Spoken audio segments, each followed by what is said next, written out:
Alright, one of the memorial games on my mind. Syberia Remastered.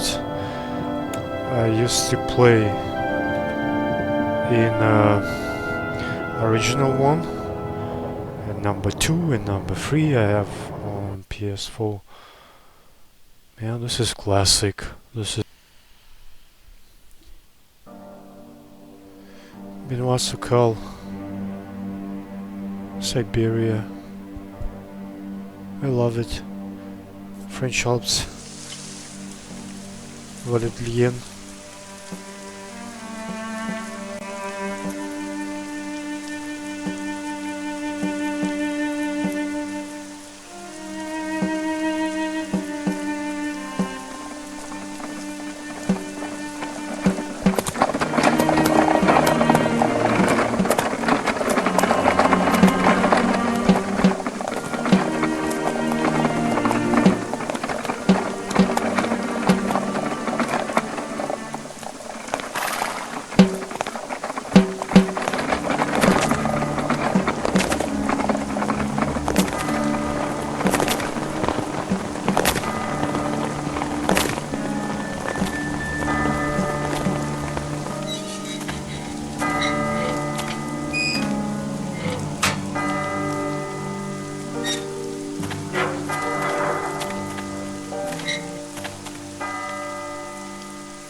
Hello there.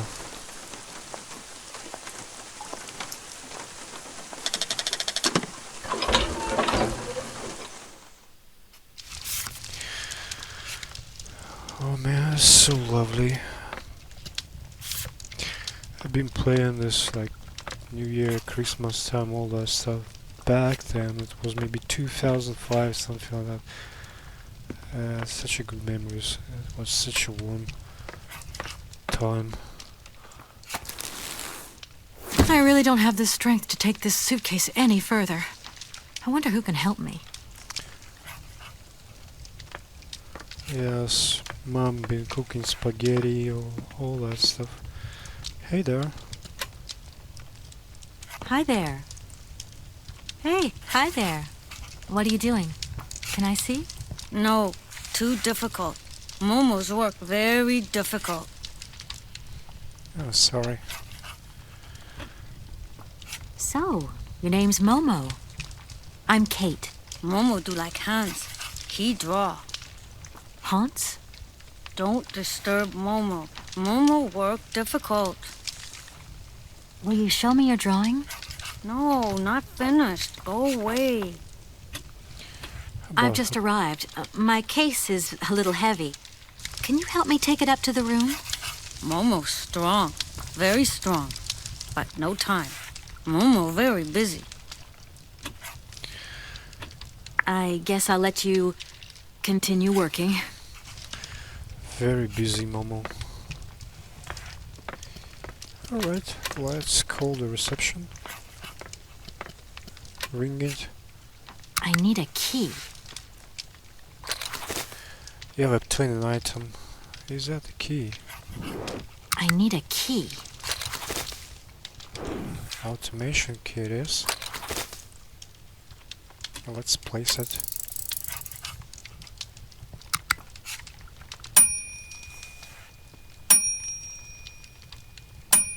Okay, I'm coming.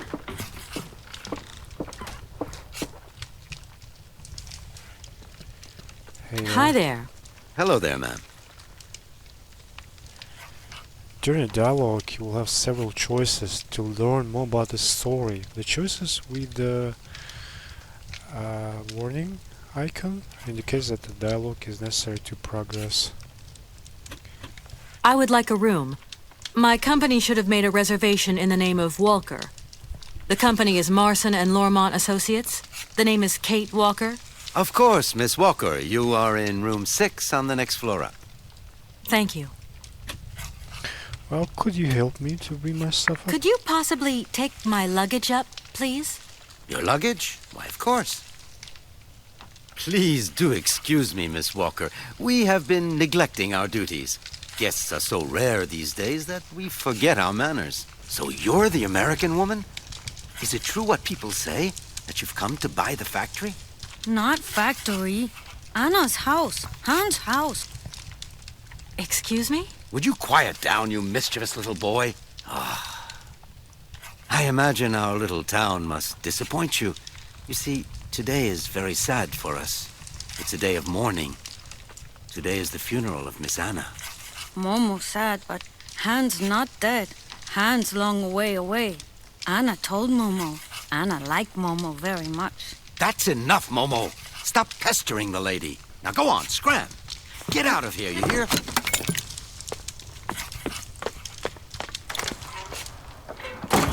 What was I saying? Oh, yes, Miss Anna. Such a great loss for Valadilene, it really is. Because now that she's dead, the factory'll close. But you're here to stop that happening, aren't you? Our future is in your hands, Miss Walker. What? Anna Voralberg is dead?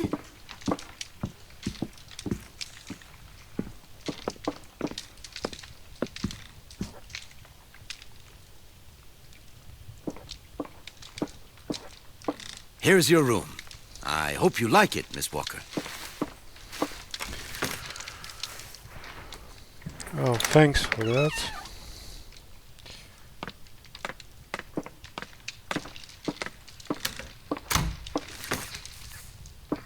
I'll leave you to rest for the time being. You must have a lot of work to do. You know, the takeover of the factory is very good news for us here.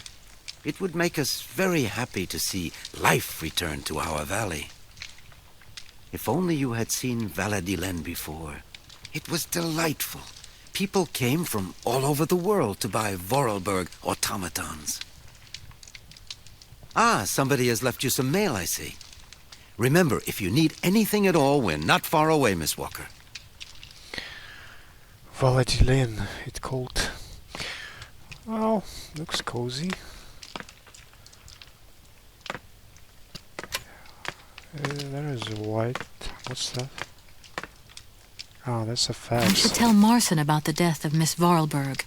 I hope this isn't going to get too complicated. I can't see myself staying here too long.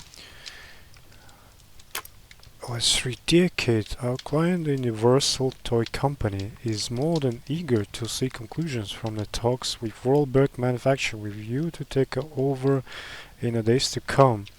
And we have received notification to this effect. We counted on your undoubted qualities as a business lawyer to bring negotiations with Madame Anna Voralberg, the current owner, to a close. Allow me to remind you that the Universal Toy Company is a multinational which has a monopoly on the toy market. It is a Class A priority client who is also presenting Madame Voralberg with a golden opportunity to sell her factory. You should remind her of this fact in case she starts having last-minute second thoughts before signing the purchase agreement. I'm under no doubt that you will live up to the great expectations I have in you, Edward Marson. Cool.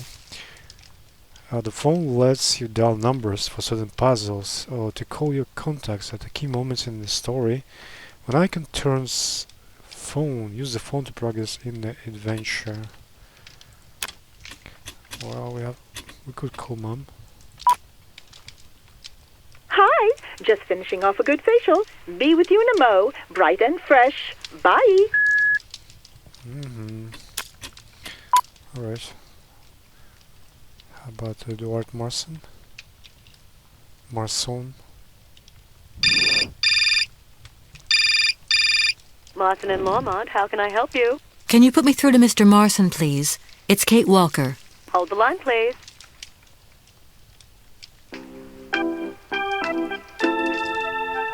Hello, Kate. So tell me, how's the case going? I've just got to Valadilene, and there's a slight problem, Mr. Marson, I'm afraid. Mrs. Voralberg is dead. Ah, that's most unfortunate. But I seem to remember we made provisions for just such a sad eventuality, and we know that there was no heir. Yes. That's right, but... So where's the problem, Kate? Contact the notary right away. I'll get my secretary to fax you his address and an introduction letter from the firm. Very good, Mr. Marson. Right, I gotta go, Kate. Keep me up to date, okay? I just...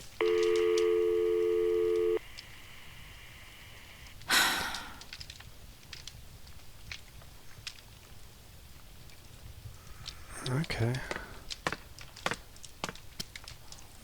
We could leave. There's a diary. Diary contains your story progress. And I love it. I want to enjoy this game. Monsieur Manson said he was sending me a letter of introduction. The hotel might have it already. Let's go and check it.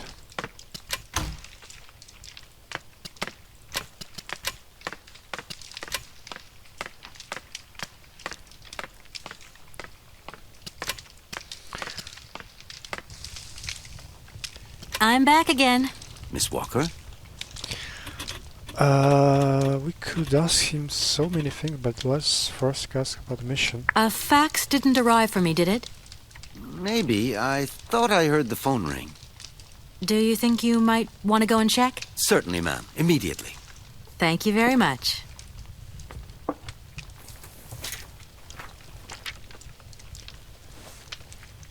Thank you. At your service.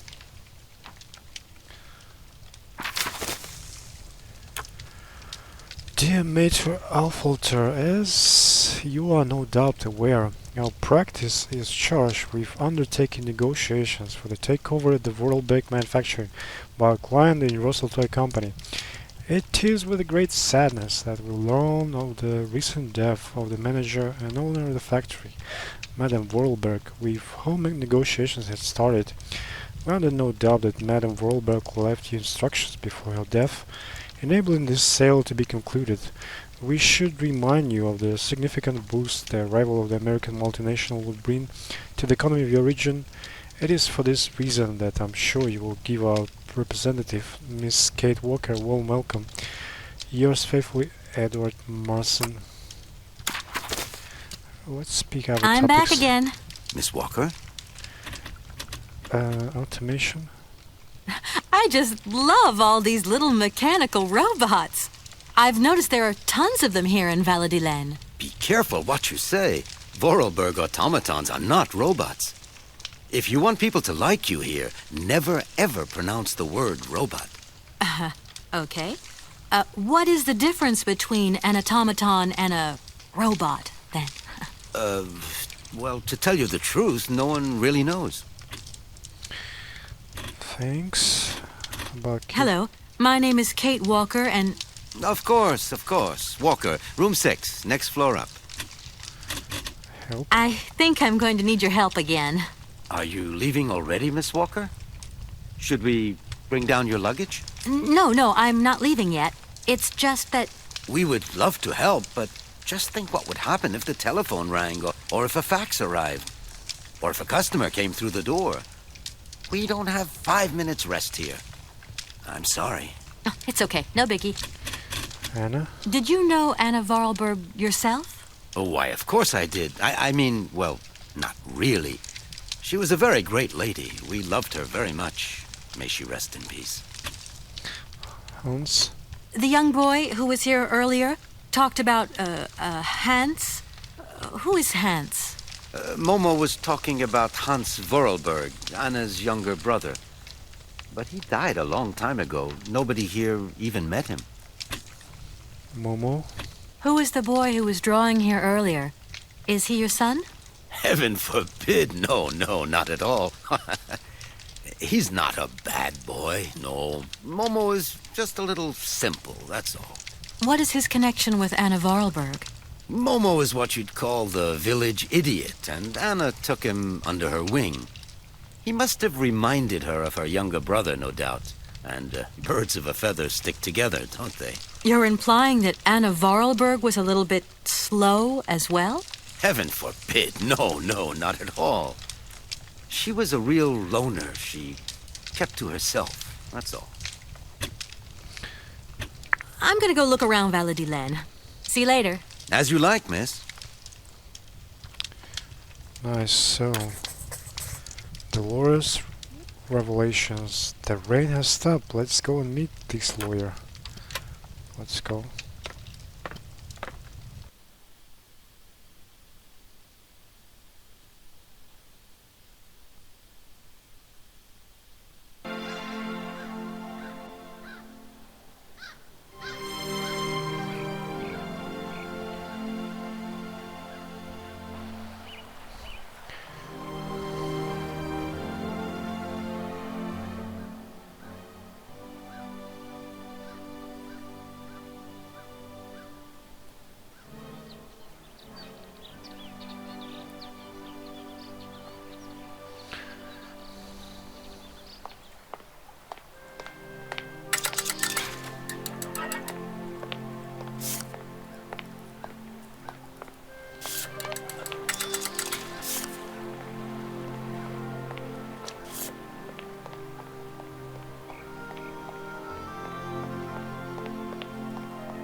Who's here?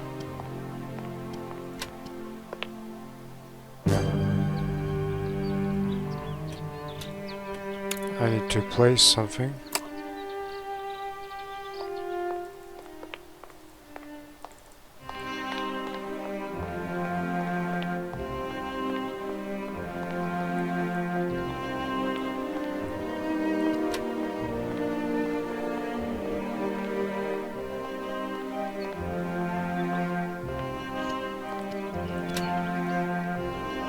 Good morning. Are you open? Can I buy something from your bakery? Oh, afraid not. Not possible. We're closed. I can wait a while. You can wait, but we're closed all day. Day of mourning. I'm sorry. Please accept my condolences. Don't worry about it. Because of Madame Voralberg's death, all the shops are closed. Mayor's decision. Try tomorrow. Tomorrow I won't be here. That's a pity. We need to find that lawyer.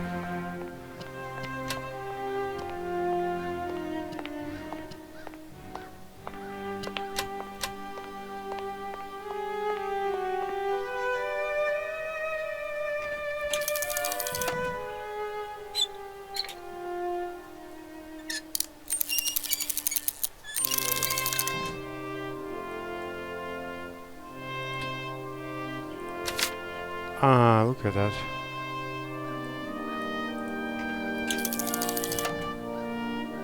You gonna read it?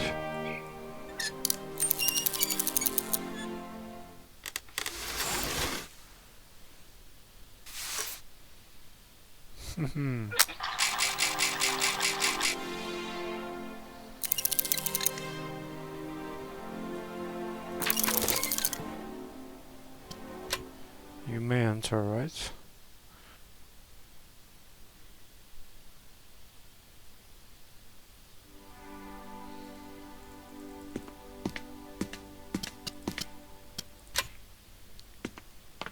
Let's check the surroundings. The table.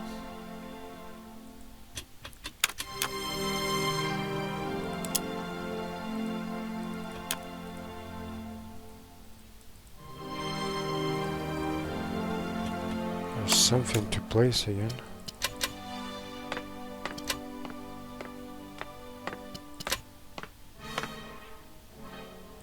Hello, sir. Miss Walker, I presume. Have you had a good journey?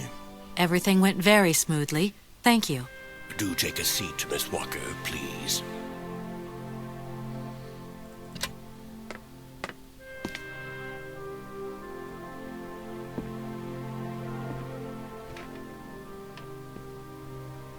I imagine you are aware of the business that brings me here. Of course. I was waiting for you. Miss Walker, I am afraid that the sale of the Voralberg factory is not as straightforward as it first seemed. Whoa there. Everything was agreed. We'd obtained Anna Voralberg's consent, and her death does absolutely nothing to invalidate that. Now, I have to be back in New York the day after tomorrow, Maître Alfotaire. My client and I are impatient to seal this deal. I understand only too well, Miss Walker. There is an heir, Miss Walker. Excuse me? An heir? But Madame Voralberg never married, as far as I know. And in my last conversation with her, she absolutely never mentioned this detail. Miss Walker, believe me, I was more surprised than you are. Anna Voralberg sent me a letter 2 days before she died. Understand, Miss Walker, that had I known about this earlier, I would have informed you. I shall read you the document in my possession. I am so very old. It seems that today life is slipping away from me more quickly than I imagined, and I fear that I will not be of this world to sign the takeover contract for my dear factory. So, I must make this confession to you now. My brother Hans is still alive. It would not surprise me if you find this difficult to believe, but it is indeed the truth. You must remember his death, his funeral too, even though you were very young at the time. It was but a sordid charade dreamt up by our father. To him, the very idea that his only son should wish to leave Valadilene and abandon the family business was unbearable. When Hans left, he preferred to think him dead and make everybody else believe this too. He obliged me to bear this terrible secret as well. I repeat that Hans is still alive. So when I die, it is he who becomes the sole and rightful heir of our factory. Okay, I see. If Hans Voralberg is not dead after all, then I just have to sign the contracts with him. I suppose you've already contacted him? Where can I reach him?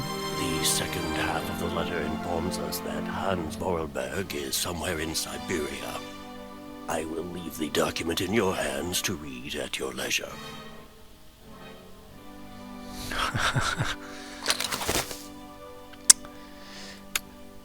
Dear Mary Alfolter, it seems that today life is slipping away from me more quickly than I imagined. I fear that I will not be... that's what he'd been talking.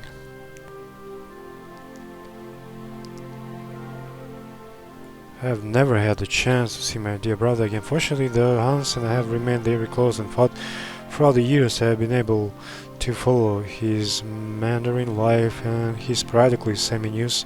On occasions he would write me letters, but they were rare. As my brother, since his unfortunate accident, has maintained a phobia for the reader word. However, he sent me several plans or automations that I eagerly had made up at the factory, and I will admit that they have largely contributed to the success of Voralberg creations. Hans has always had a marvelous gift of breathing life into objects through clever combinations of cogwheels and springs. My little brother is genius in the true sense of the word. Let us return to the matter in hand. Rest assured of my personal conviction that my brother will not object in the slightest to the sale of the factory. If I have already passed away when you come to read this letter, it is him that matter should be addressed. I received his last letter 6 months ago, posted from the north of Syberia. I regret to say that I have received no more recent news. I am aware of the difficult situation in which my confession and lack of further details leave you, but I wish to die with a clear conscience. I would be grateful, dear Mary Alfolter, if you could inform the American law firm with whom I have been dealing with these developments. I have grown so old, so tired. All my respect and final greetings, Anna Voralberg. Anna Voralberg had no further information to add? Unfortunately not, Miss Walker. I have told you as much as I know. The situation, in legal terms, is now clear. If you want to conclude this sale, you have to find Hans Voralberg. Apparently, there is a body lying in the town cemetery. There also seems to be some ghost wandering around Syberia. It seems you have your work cut out for you. Believe me, Miss Walker, when I say that I am most sorry for this regrettable setback. Most sorry. Great. What now, then? Perhaps you will find out more in the Voralberg factory archives. You will find the key in the waiting room. My role in this affair finishes here with the reading of this letter. And now, if you'll excuse me, I must rest. You see, my health is not excellent at the moment, and my doctor forbids me from working for too long.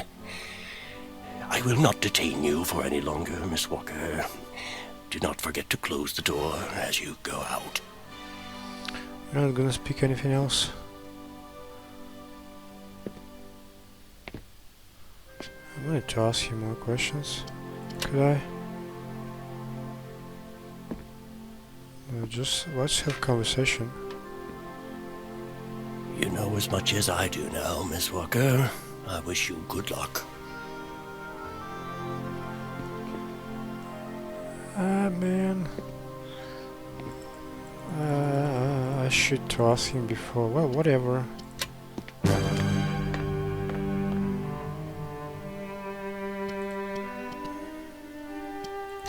There's something to interact with here. What should I do next? The Voralberg fact. I have to find out more about this Hans Voralberg. The lawyer told me to take the lever at the entrance and head for the factory.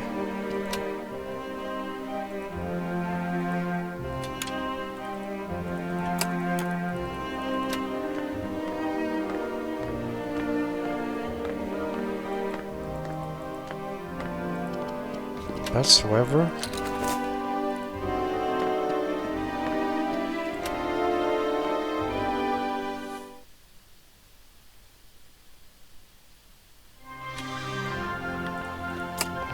The lawyer suggested to visit the graveyard.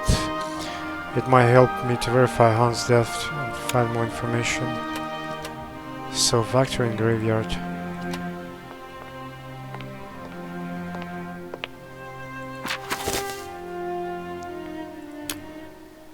Mourning the loss of the Queen of our Hearts, let us pay homage today to Anna Voralberg, who died peacefully yesterday at the age of 86.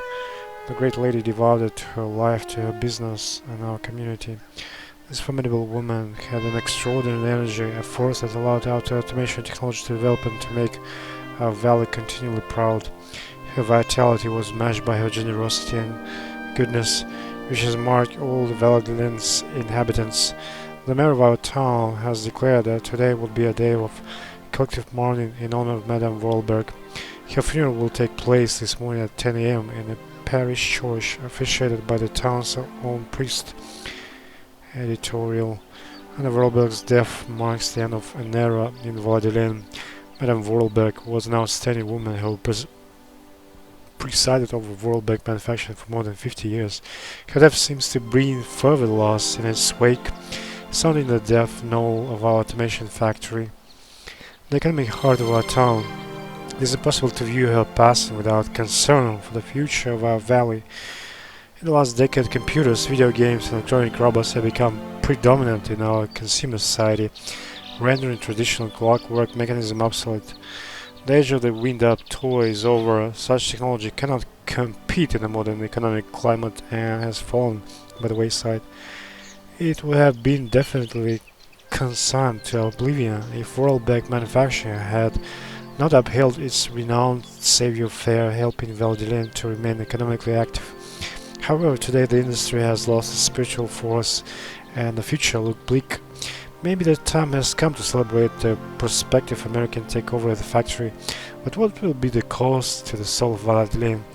Ecology. The protest group Mountain Peace demonstrated yesterday near the site of the new Apsia Dam. They claim the construction of the dam has damaged the blue warbler's natural habitat. Intervention on the part of the forest ranger was necessary to disperse the demonstrators.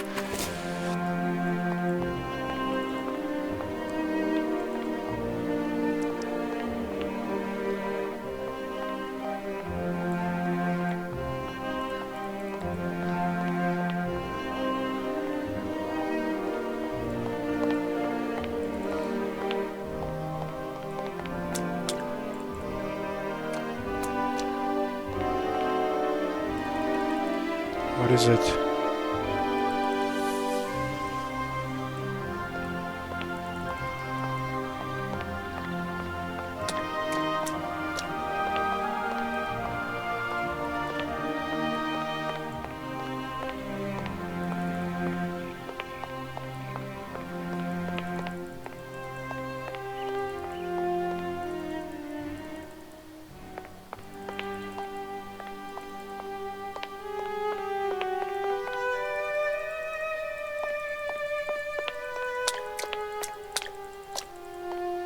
Well, we need a way to the factory.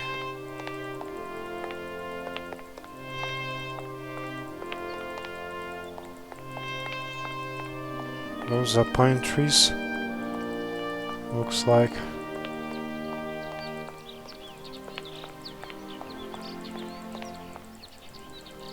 Ah, there must be a factory over there.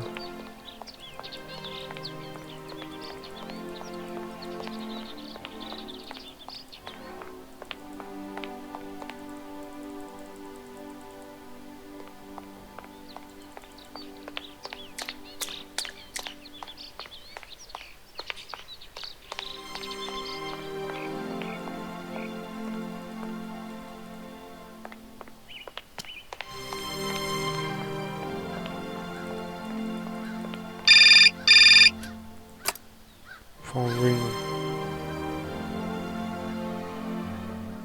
Hello? Kate? Dan, I'm so pleased to hear your voice. How are you, honey? Did you have a good journey? Have you settled in? It was long, tiring, damp especially, but I'm okay. Especially when you... Everything going as planned? Yeah, I mean, well, not really. It's not exactly what I thought it would be. You know, everything's so different here. Actually, while we're on the subject, I managed to free myself up tomorrow lunchtime. I'll come and meet you at the airport. I hope the flight from Paris won't be delayed. We're expected at the Goldbergs about 8 o'clock. I hope you have the time to take a shower and change, my poor honey bun. Dan, I don't think the Goldbergs tomorrow night is really on. Don't worry, Kate. You'll be as perfect as ever. Anyway, you never have to wear much to look really great. Dan, I'm going to have to extend my stay here. There's 1 or 2 complications. You understand? Kate, honey, what are you talking about? It's only a measly toy factory. The sale isn't going through as expected. I've got to stay a bit longer. Dan, you don't mind, do you? But Katie, you can't do this to me. I mean, it's the Goldberg contract. There's millions of dollars on the line here. I know, I'm sorry. You go ahead. Don't worry about me. I'll get back as soon as I can, I promise. Okay, I've got to go. I'll call you back soon. Love you, honey. Boyfriends.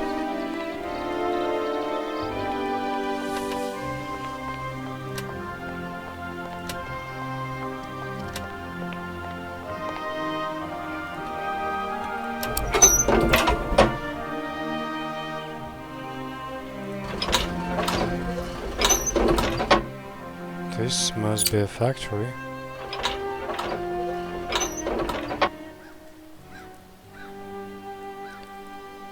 Wait, what's up there? I wanna check.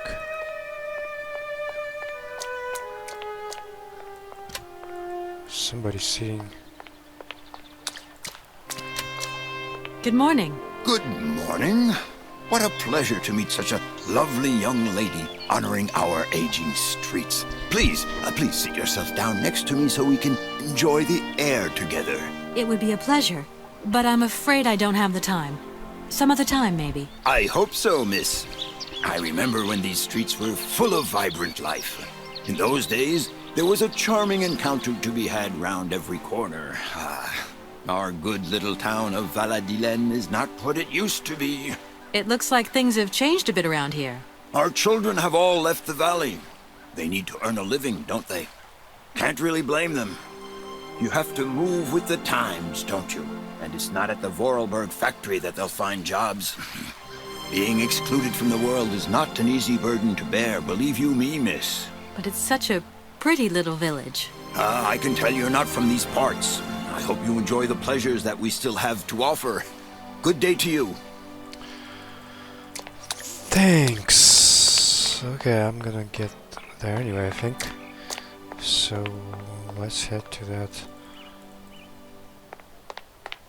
Open gates.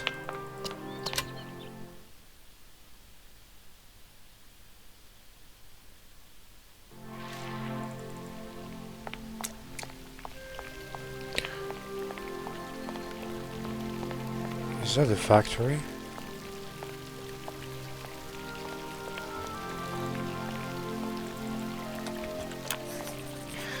Off to the factory. I'll poke around a little and see what I can find. Maybe I should take a look at this house too.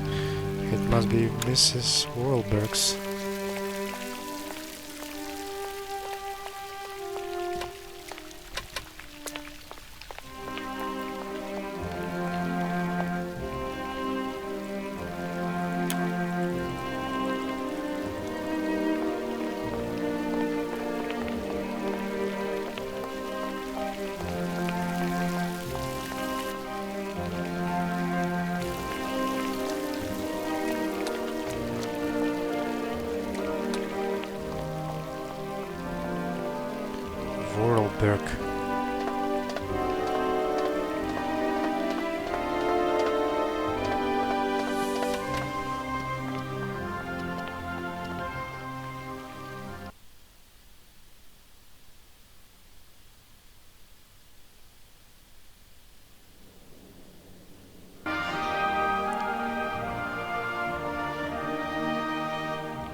assembly factory.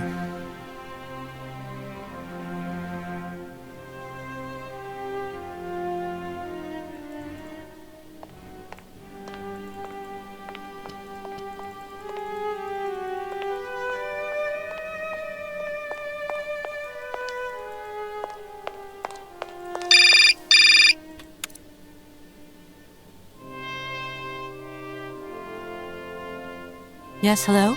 Kate, what happened to you, my poor munchkin? I've been trying to contact you for hours. I'm in Europe, Ma. Job thing. What? Europe? My God. Oh, I've got such happy memories of Europe. Some of them even involve your father, but that's enough of that. Tell me, where are you? Paris? London? Venice? Valadilene, yeah. I know, it's a bit out in the boonies. What in the world are you doing out there? You know, business. I've got to see through the takeover of some old family business that's got a few debts. It's a really charming place, but there's one or two weird things going on here. I can't go into it now. Oh, well, that's right. Your old mother's too dumb to understand it. You really do take after your father sometimes. Mother. Kate, you'll never guess who I saw yesterday? Ma, I haven't got a lot of time, you know. Frank! Ma, please. I've got to go. Frank Malkovich, the Russian opera singer. Well, maybe you don't remember him. He was quite a star in his day. Listen, Ma, I really don't have the time. I'll call you back. He is as charming as he always was.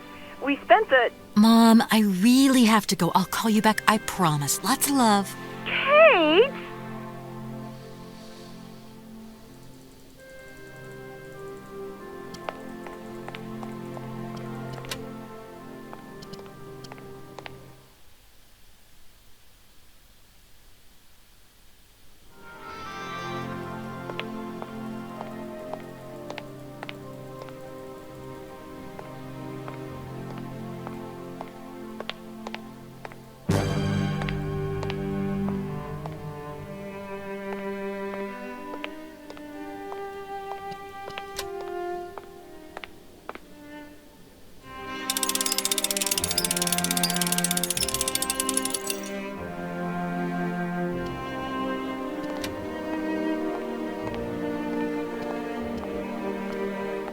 Oh, many thanks indeed.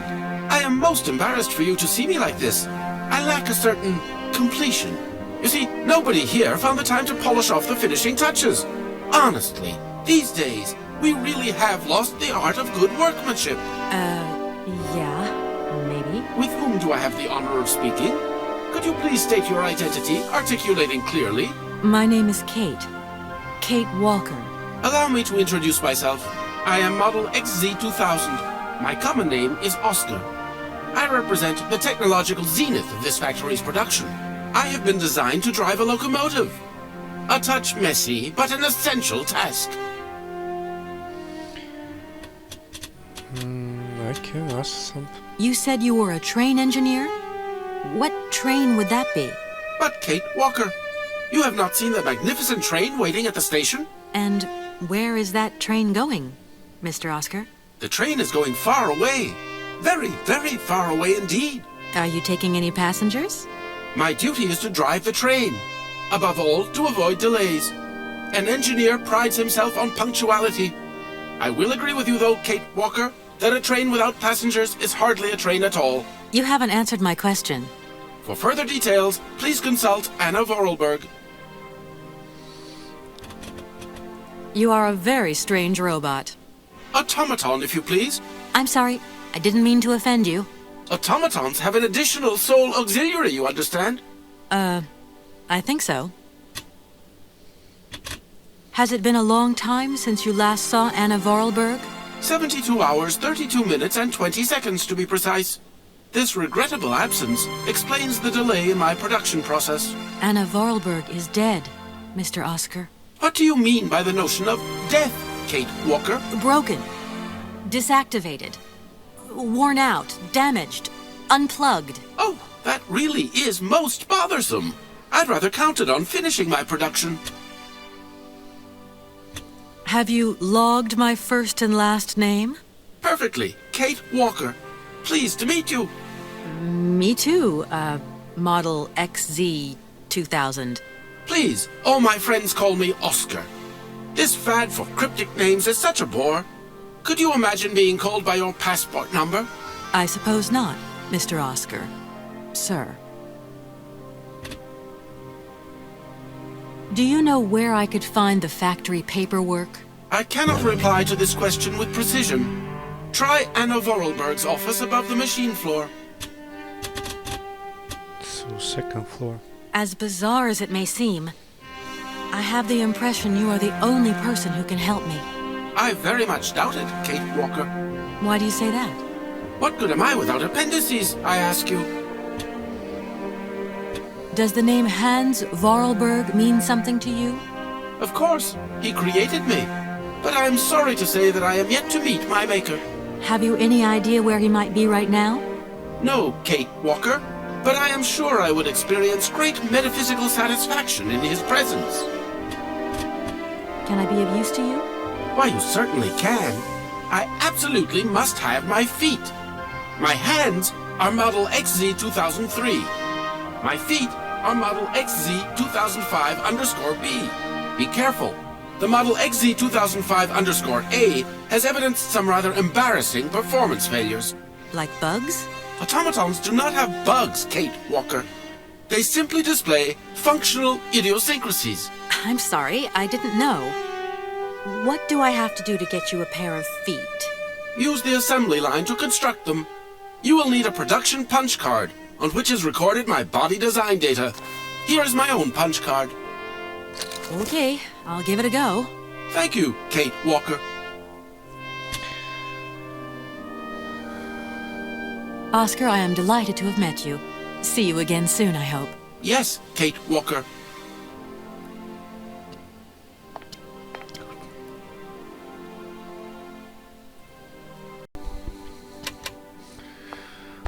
Living.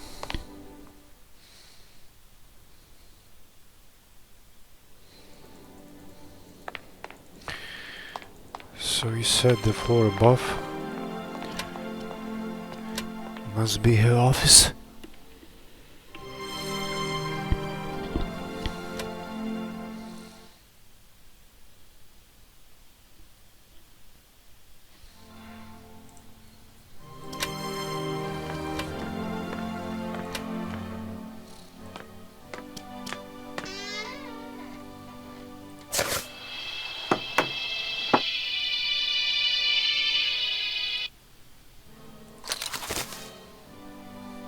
Mystical cylinder.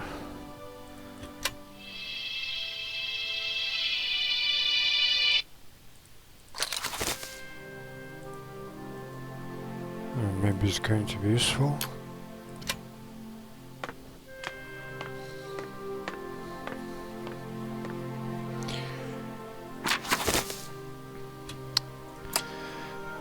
Valadilene 6 March 2002, Anna's unfinished letter. Dear Hans, I know how much you dislike the written words, but I do not have the time to forge you a voice cylinder. I imagine that someone in your entourage will be kind enough to read these few lines to you. I received your latest set of plans. Your project is extraordinary, your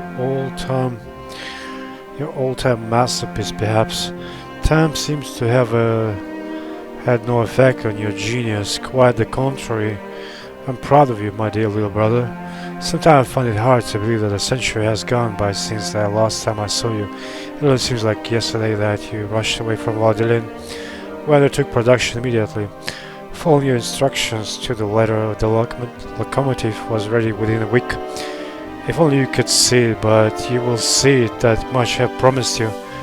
It is magnificent. It seems impatient to set on its maiden voyage.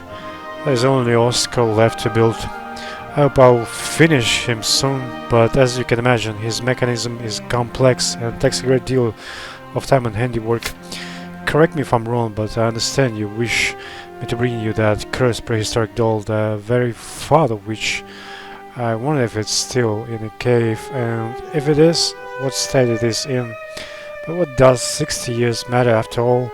To an object already several thousand years old, I'm going to find it, hence I promise you. I have a bit of a nasty flu at the moment, which is running me down a little. I should be better in a few days though. The sale of the factory is taking shape. The lawyer from New York should be visiting and will be able to sign the contracts, and I shall.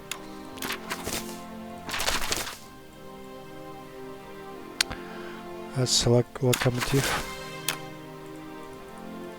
Alright.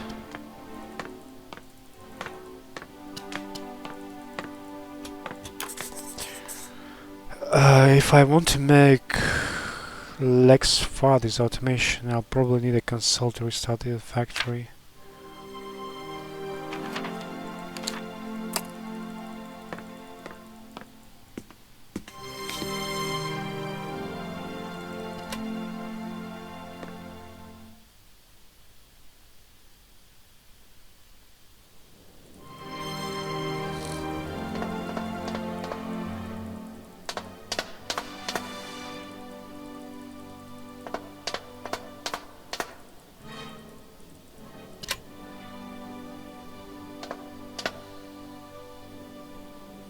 There is a console.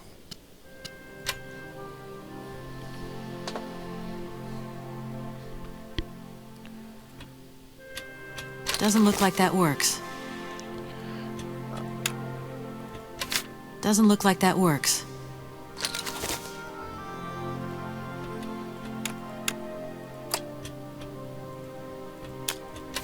Doesn't look like that works.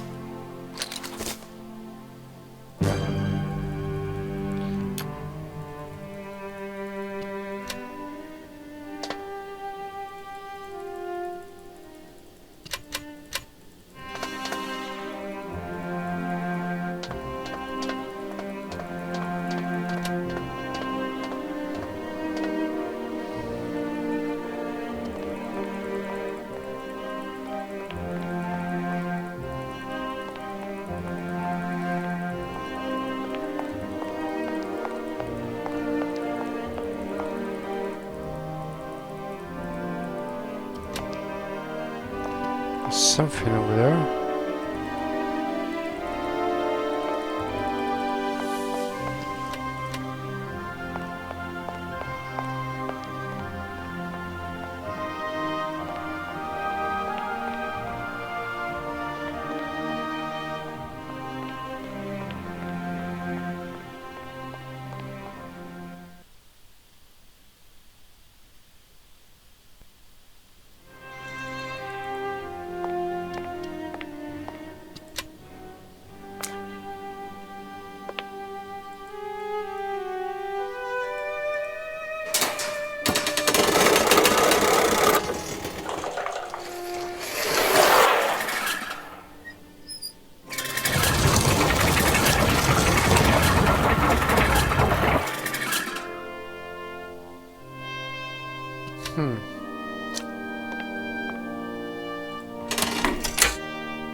We started some mechanism which is outside.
Hello. Kate, so what's new? We've got a problem, Mr. Marson. What problem? Come on, Kate, don't beat around the bush. There's maybe an heir. What? Hans, Anna Voralberg's brother. Looks like he's still alive. We can't buy the factory without his consent. What? What is this? Where's this mystery brother come from? And more to the point, where is he? What did the notary say? Nothing. I mean, nothing else. You know, sir, it's an odd town here. Everything's odd. The people, things. The situation's not straightforward. I have a small bit of research to do. Listen to me, Kate. Universal Toys is one of our biggest clients, and I don't care how weird that town is. All that matters is that you do not set foot back in New York before you've tied up the deal. Get the picture. Yes, Mr. Marson. You can count on me. Darn it!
Open it.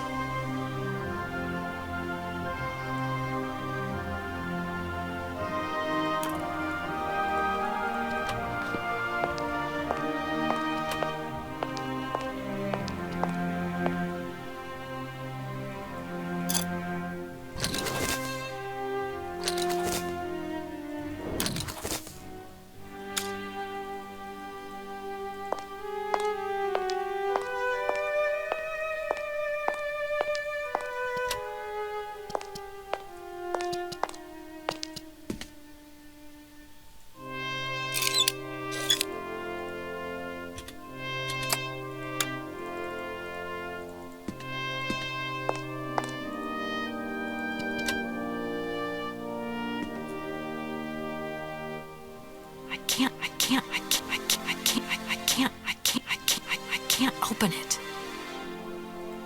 I can't open it.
can't go that way.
Doesn't look like that works.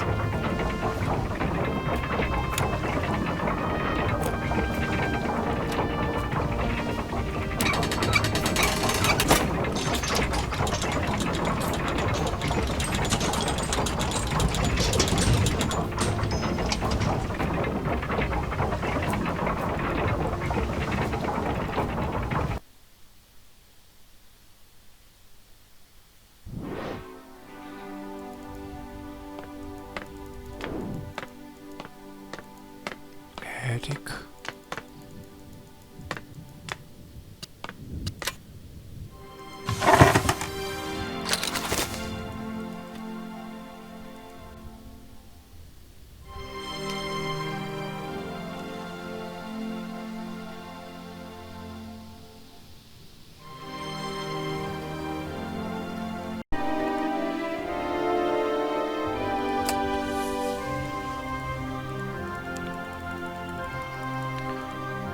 Anna's book.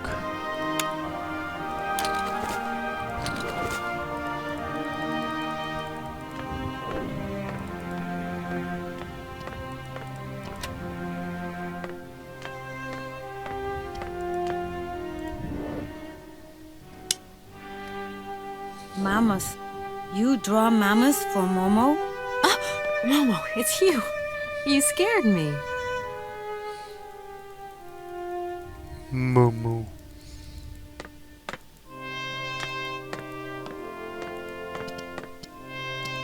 What are you doing in here?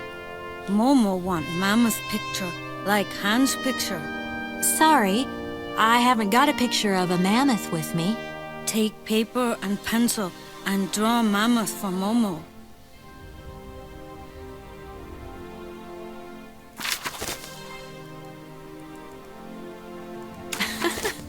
You don't give up easily, do you?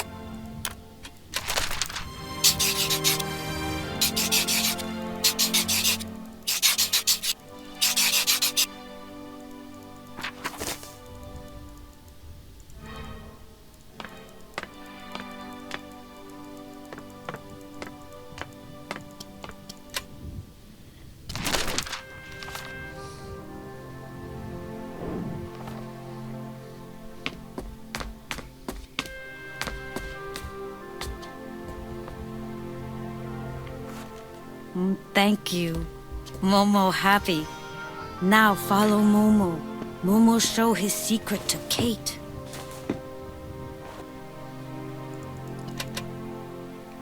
secrets.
There you are, Momo.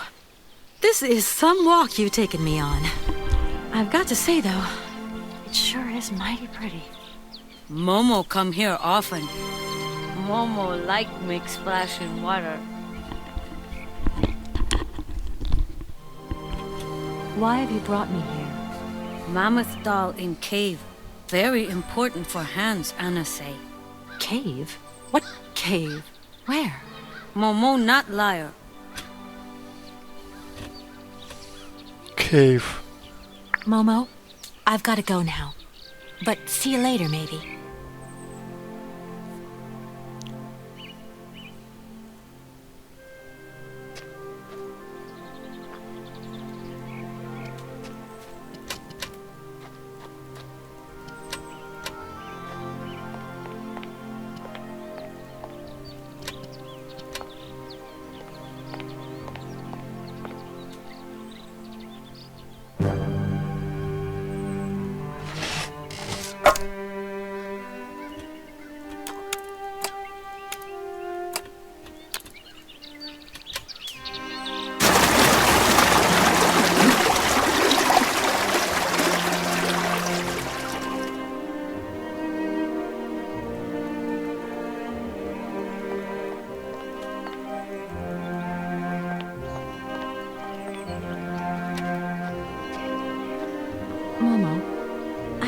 something else I want to ask you.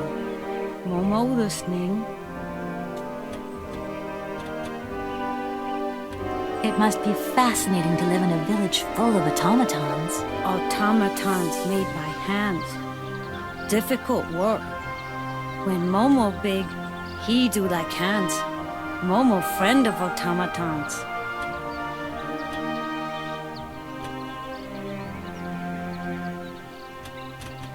Momo, I've got to go now.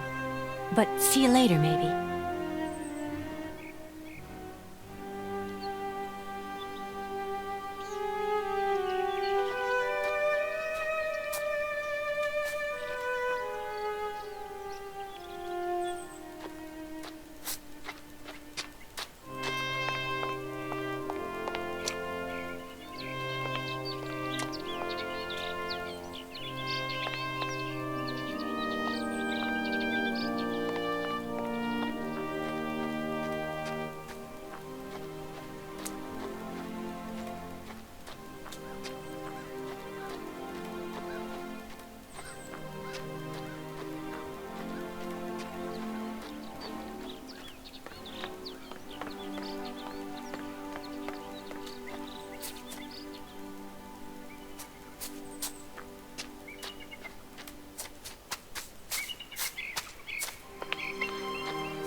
Hello?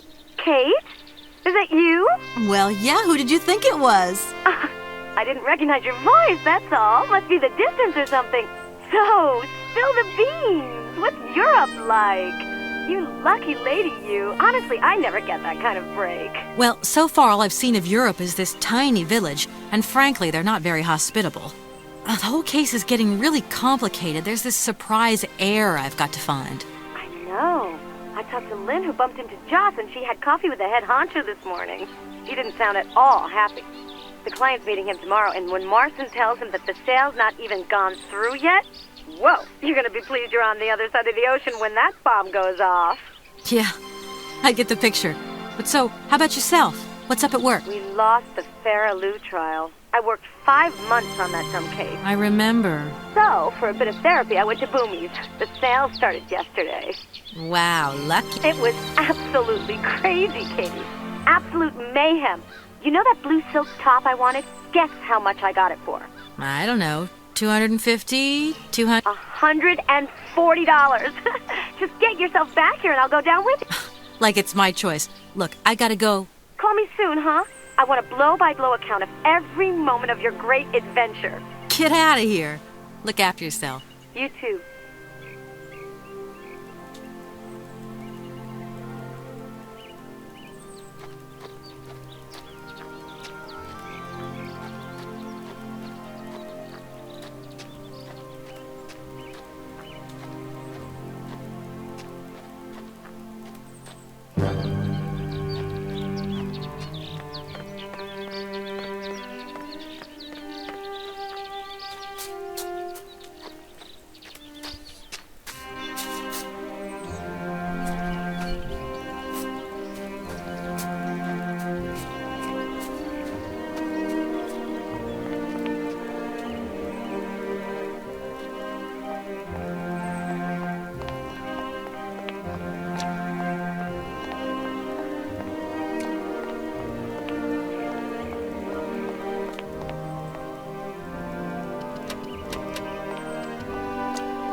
Oh boy, I've been stuck here, and I have to go over there. If I was doing something wrong, but not, I have to take a look. Some guy I've been completing. I played it a long time ago. Have to interact with that. I already met Momo. I thought maybe problem with that. There, have to pull it. Look at that.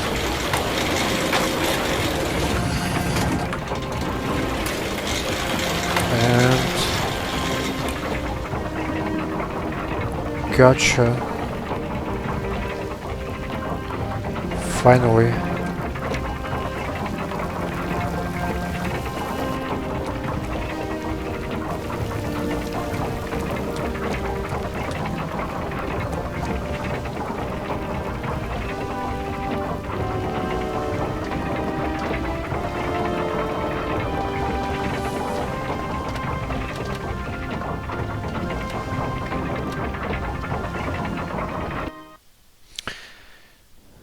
Heavens no. Hell yeah.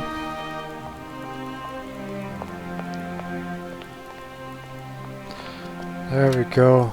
We could interact now with this machine.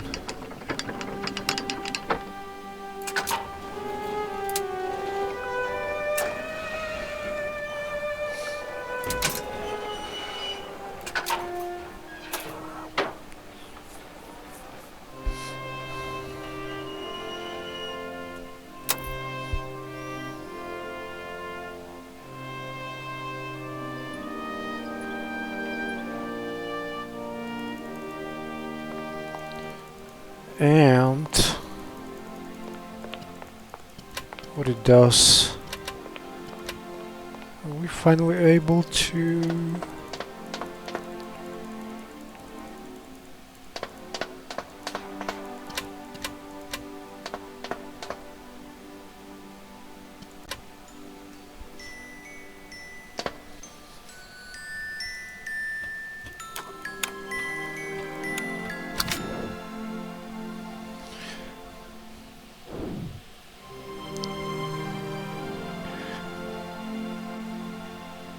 seems to work now.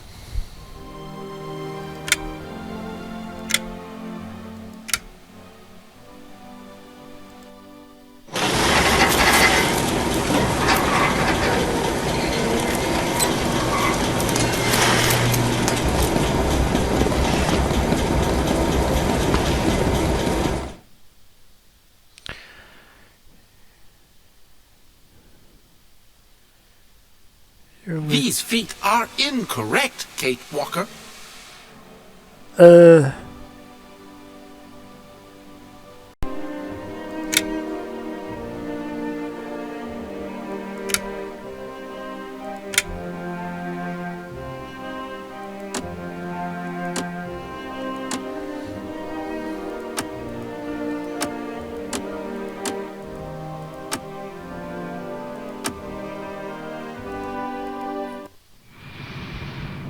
Wow.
I wonder this cutscenes from the original. I don't remember, but I think so.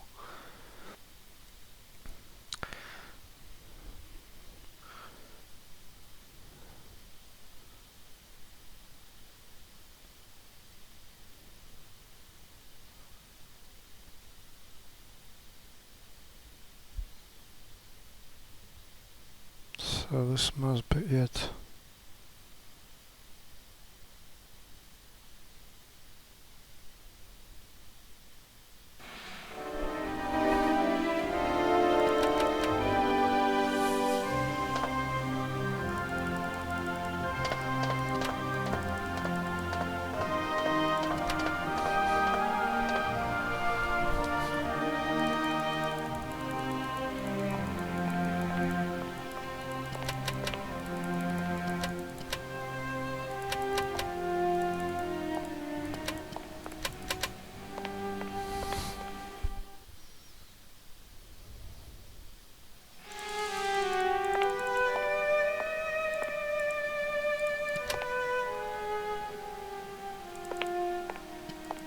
Hi, it's me again.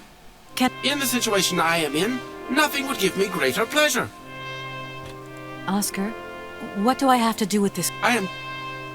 Oscar, I am delighted. Yes, Kate. I fired, you got legs. I have to pick them up.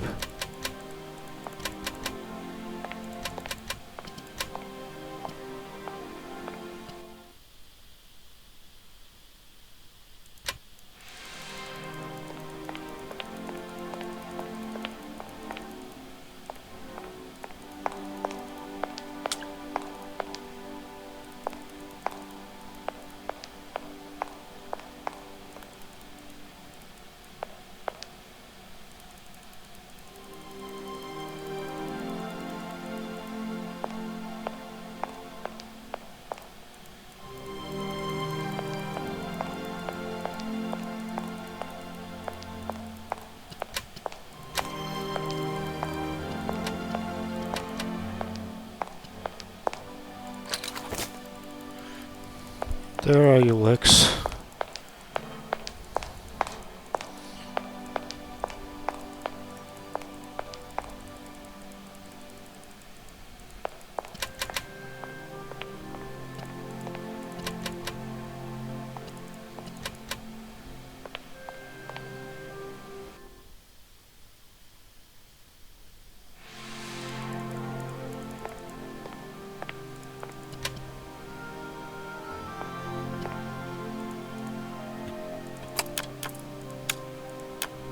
Here are your feet, Oscar.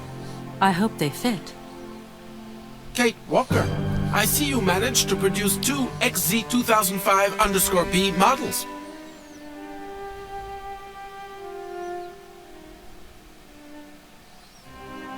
Allow me to express a real feeling of joy, Kate Walker. They really suit you. Comfy? Very. You are very kind, Kate Walker. I am sorry to have to leave you. Where are you going? I must find my train. Its departure is imminent. Good luck. Have to take a break. I'm going for my nephew's birthday, so I have to dress up.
Hey there, Oscar.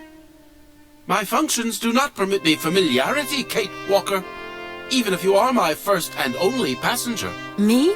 Your passenger? Yes, you, Kate Walker. Is it not for that reason you completed my production process? If you say so.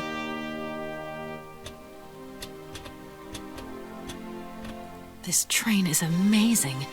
I'm going to travel like a princess. I am happy that you like it, Kate Walker. This train has been designed to optimize passenger comfort. Oscar, you know you could just call me Kate. It would be so much nicer, especially as we're going on such a long journey together. I am sorry, Kate Walker, but I have already logged your name. I cannot modify this data, and my functions do not permit me familiarity, Kate Walker. Well, I hope your functions permit you to learn the difference between being familiar and quite simply nice.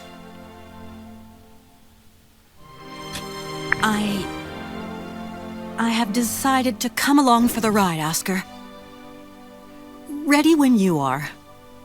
Your ticket, please? My ticket? What are you talking about?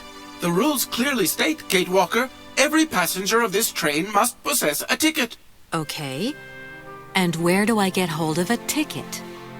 Only the ticket vendor may issue tickets. You are in luck. The ticket office must be open now. You should go there immediately.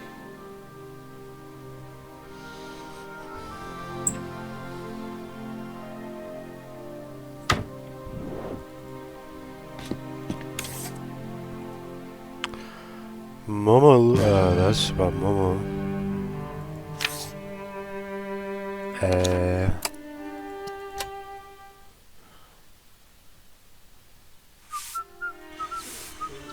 So here.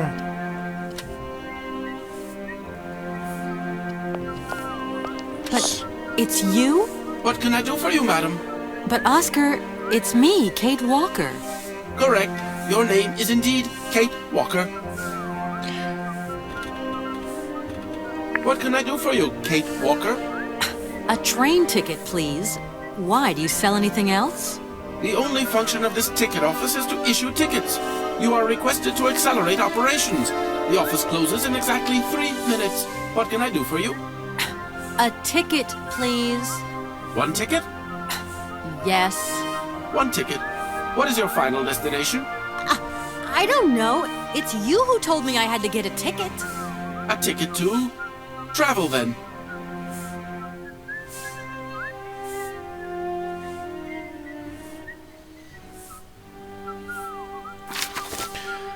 Train ticket for the mechanical railway.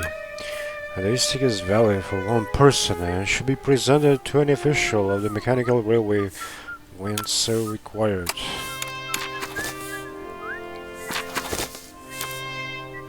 Authorization for access to all part of movable and immovable estate constituting part of an inheritance, the Voralberg heritage. Description of the object. One mechanical propulsion locomotive including coach, accessories and driver. The present document stamped by recognized permitting authority and entitles the holder of this document access to the aforementioned property. There you are. Do not lose it. This office is not entitled to produce duplicates. This advice also applies to the accompanying documentation. What's that?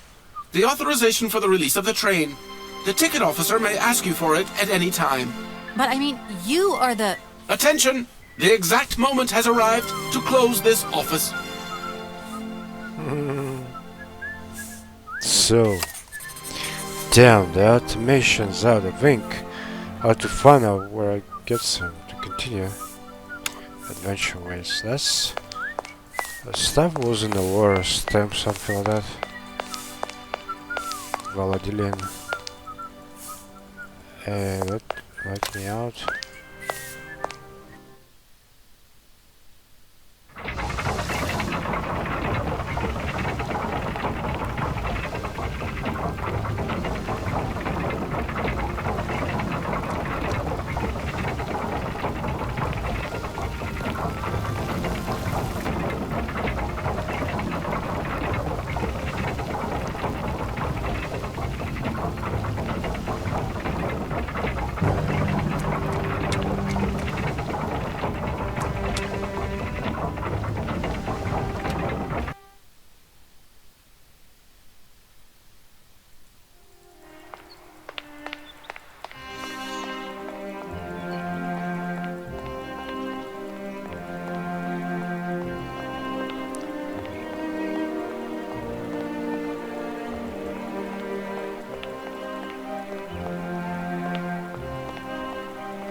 Is that a hotel or... Ah, that's hotel. Because they have that weird robot at the entrance that's able to read.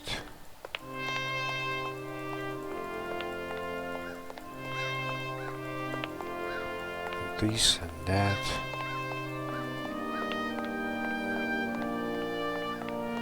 Where is it?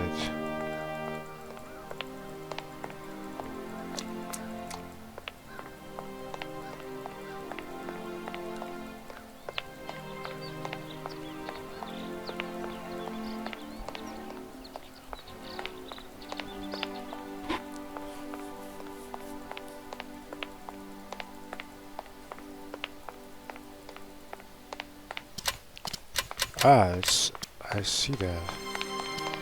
There it is. The robot. Well, here we are.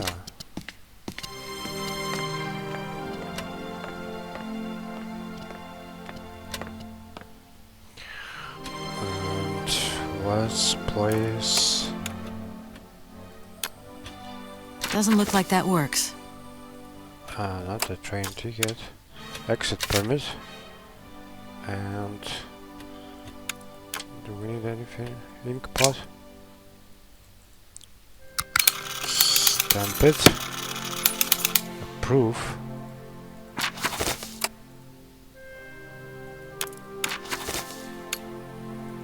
Awesome. Let's visit our friends.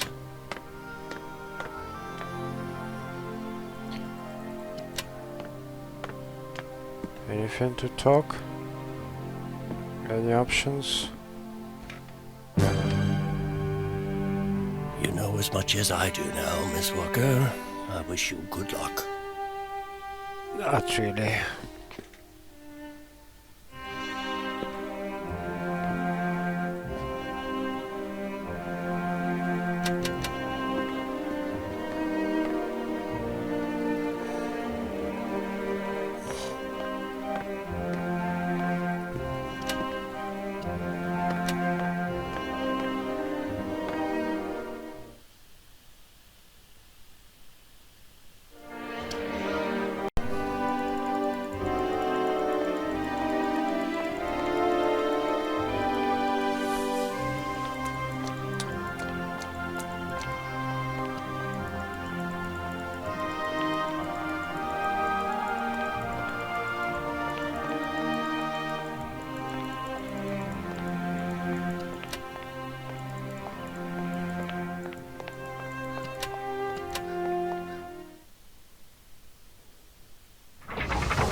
It's me again, Oscar. Hello, Kate Walker.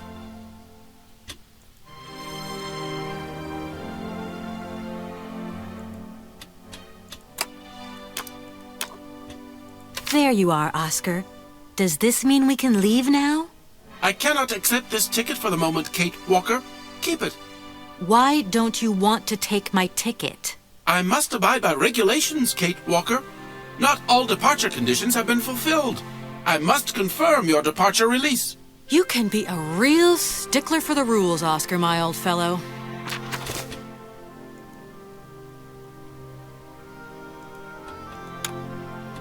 for this. Here. This is your stupid train release ratification, Oscar. Thank you, Kate Walker. That is perfect. Now is a train ticket.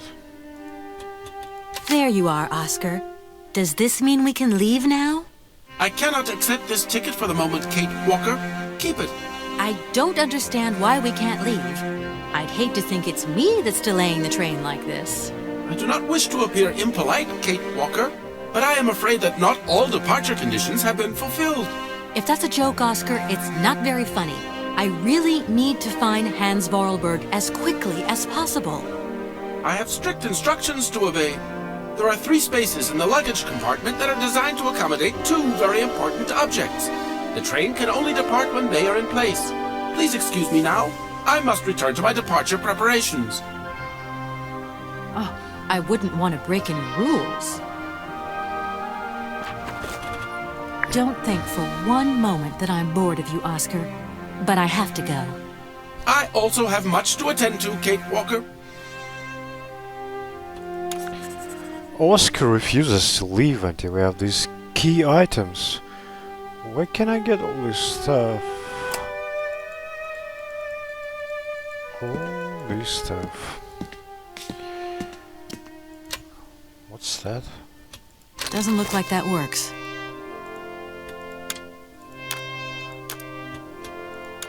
How about Mammoth Doll?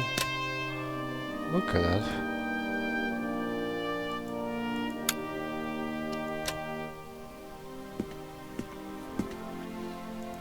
And what's here? Musical cylinder? Doesn't look like that works. Nope.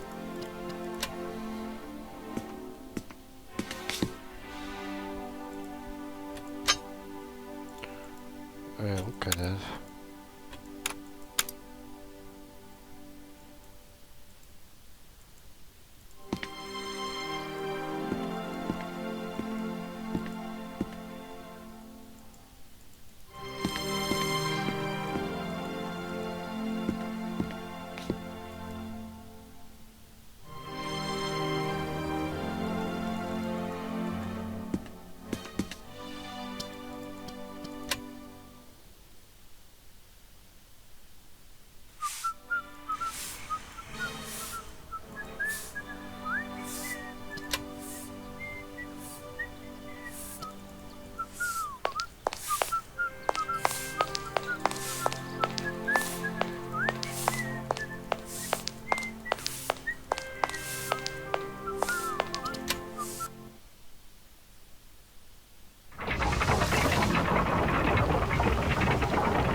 So that.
Doesn't look like that works.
To my successor, the Valadilene parish priest, the sanctity of confession is a sacred vow, so these revelations are the result of much soul-searching and reflection.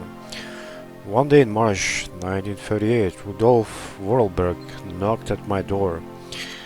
I was a young priest and was overawed by the dominant personality of the town's most important figure. I remember it was raining that day, and beneath his dripping hair, Monsieur Voralberg's face was the very expression of eternal pain itself. Through gritted teeth, his eyes swimming with grief. He announced that his son Hans had just died. He wanted me to come immediately to bless the body. I entered the dark drawing room at the family home. Hans' coffin was set in the middle, sealed shut. Monsieur Voralberg explained to me that he wanted no one to see the body of his son. Hans' badly mangled corpse had been discovered at the bottom of the precipice. It was presumed that he had slipped and fallen badly. Despite his 80 years of age, the young Vorarlberg did not have all his faculties. I believed him. I led the funeral and officiated the mass and burial.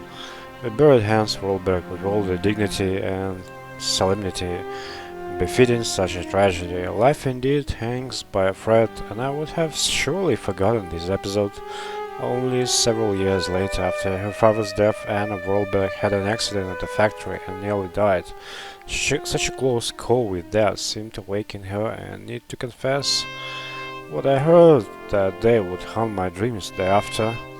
She told me that the body of her younger brother Hans was not at rest in the family tomb, for the simple reason that he was still alive. I had blessed and sanctified an empty coffin, had assisted and sanctioned a masquerade staged by Rudolf Vorarlberg himself to exercise the blind hatred he felt for his son. His son had left and he felt betrayed. A man who preferred to believe and make others believe his son was dead rather than accept this truth and had shamefully deceived me. What kind of priest was I, and what kind of priest would I become? Our merciful Father alone will be my judge.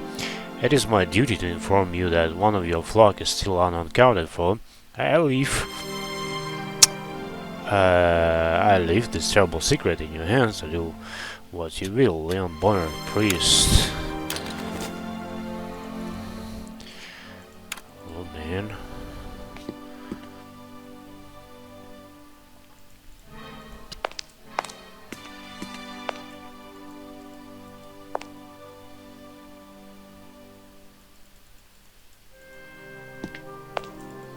What's this at the table? Doesn't look like that works. Punch card fragment. Doesn't look that works.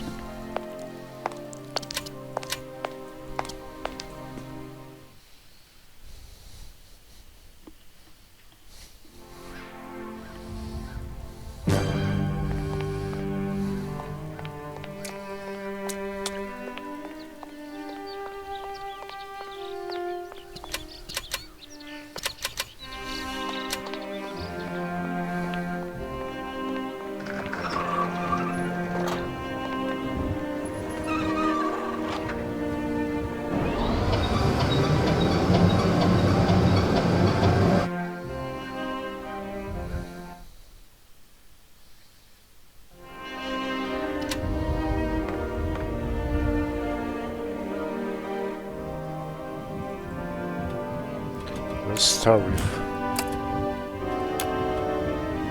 Where is number 1? Doesn't look like that works. Doesn't look like that works. It doesn't work. Doesn't look like that works.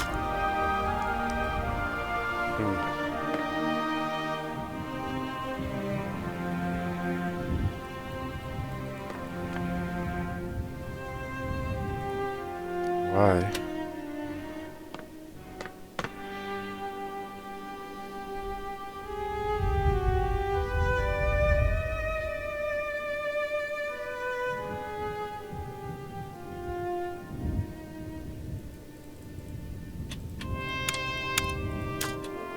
Doesn't look like that works.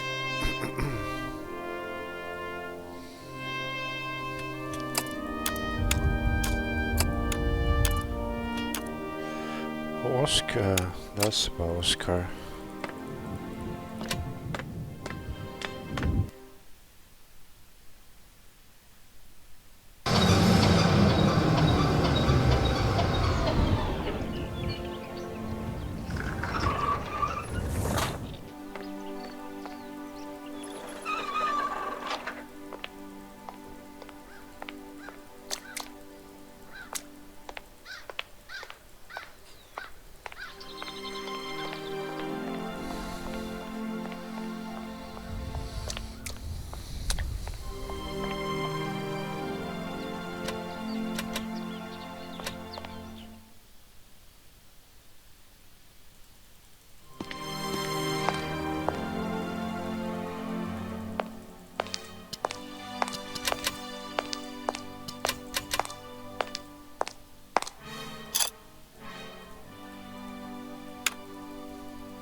Okay, we already got the key from here.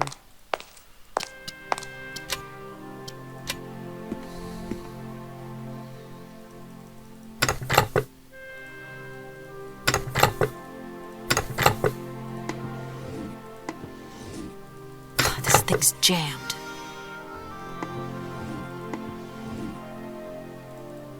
This thing's jammed.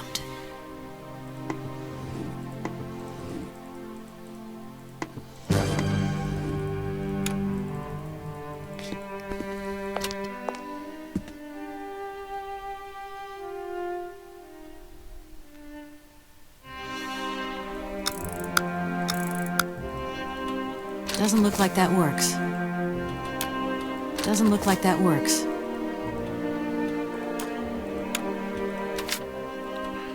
Hey. Doesn't look like that works.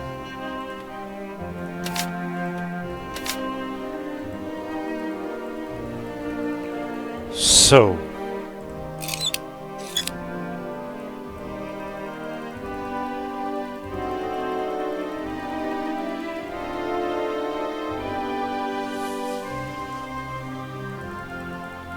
How to do?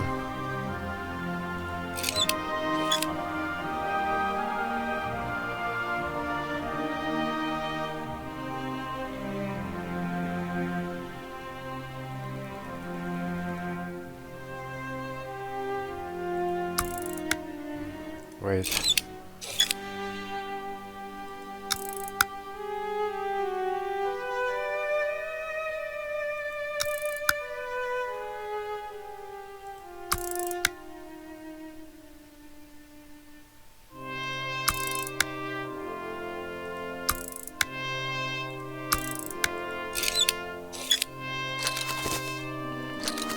Oh God.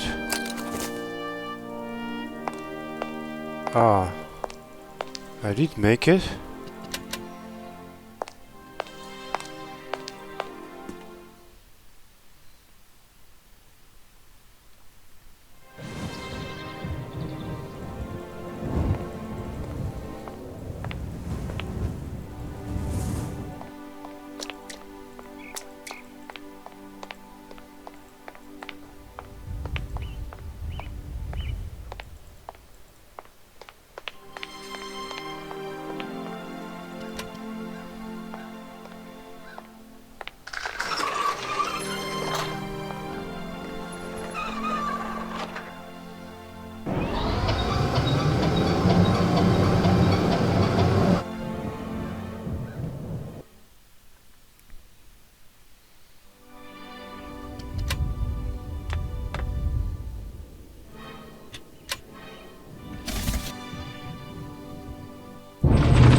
Hans Voralberg. 920, 938. Why is this?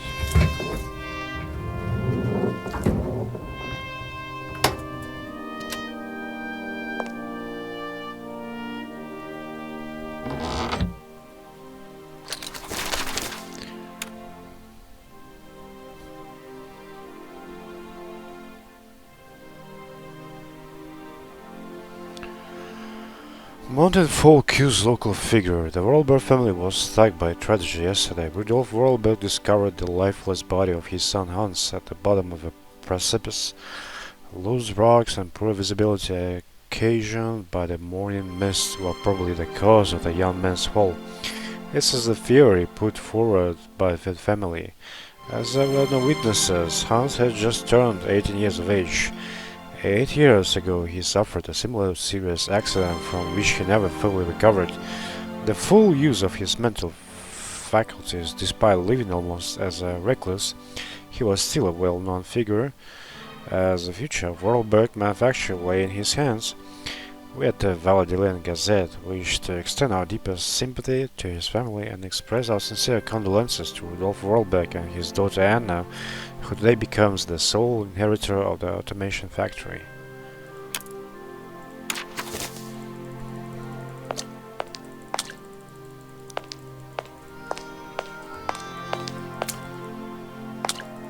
Very well.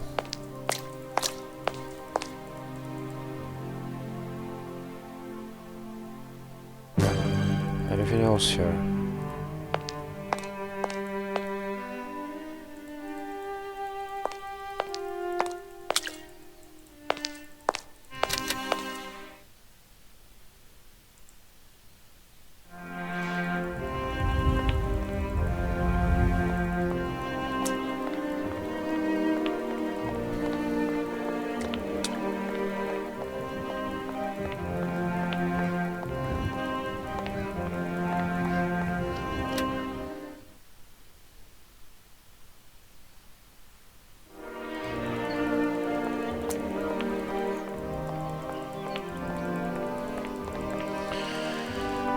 Boy,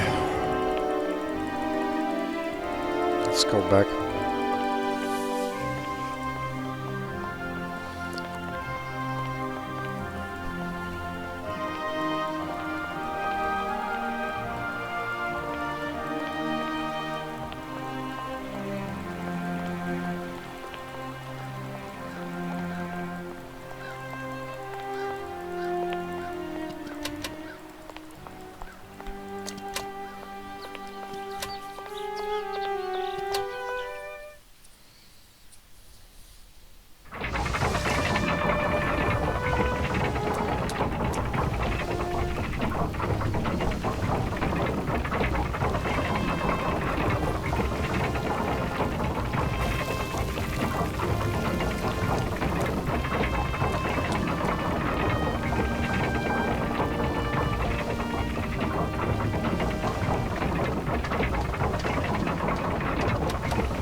We've got to go home. We're late. Very late. Anna, over there. What do you mean, over there? Please, Hans, we've got to go. It's a secret. You've got to swear. Okay. I, Anna Voralberg, swear to my brother Hans to never, ever mention this to anyone. It's right there. You see? But it's dark in there. Don't worry, I took a lantern. From the factory. Girls, honestly. You won't look so clever when Father notices you've stolen one of his lanterns. Oh, I'm all covered in mud because of you. Look, Anna. Look. I've seen paintings like this in a library book. They're like... You swore, Anna. It's a secret between you and me. Hey, look. There's something else up there. Oh, come on. It's like a toy. I have to have it. Give me some light. But Hans, it's much too high. Do be careful, Hans.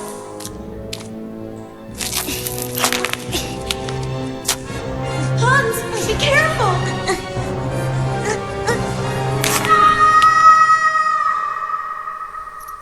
For weeks, my brother lay in a coma, hanging between life and death. And then one morning he opened his eyes, but I knew he would never be the same again. We never did return to the cave, and to this day, I have never ever betrayed our secret.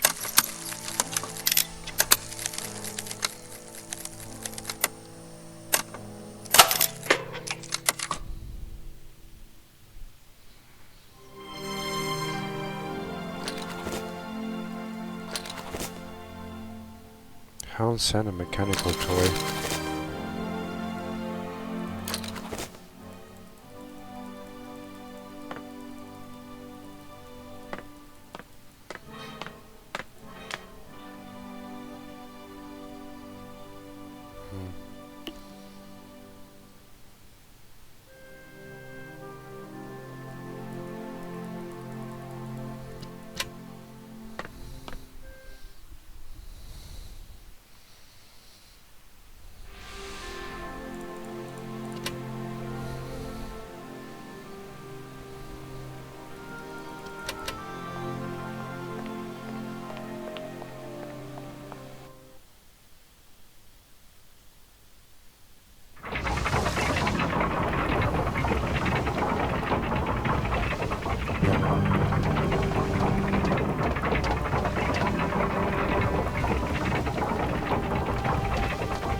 I don't know, everything is ready or not.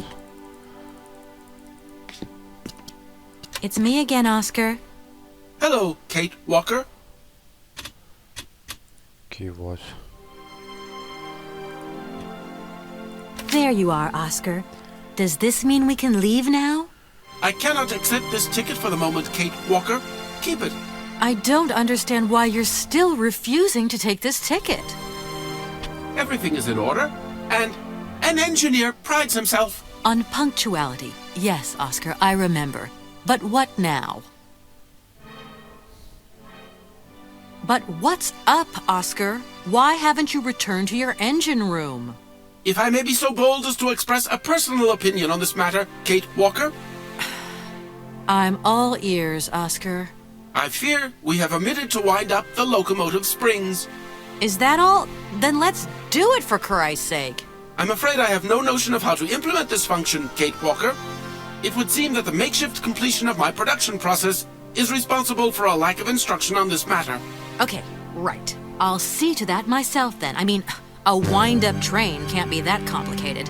You wait there. I won't be long. Thank you, Kate Walker. Don't think for one moment that I'm bored of you, Oscar. But I have to go. I also have much to attend to, Kate Walker.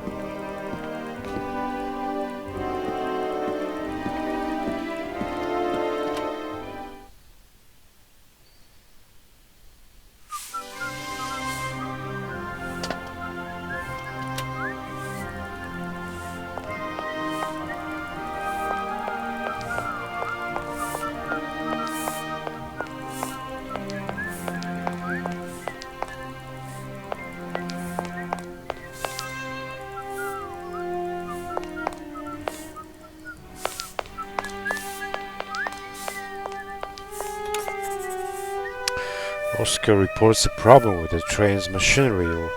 Let's take a look at the front to find out what's wrong.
I guess it's done. There's a phone call.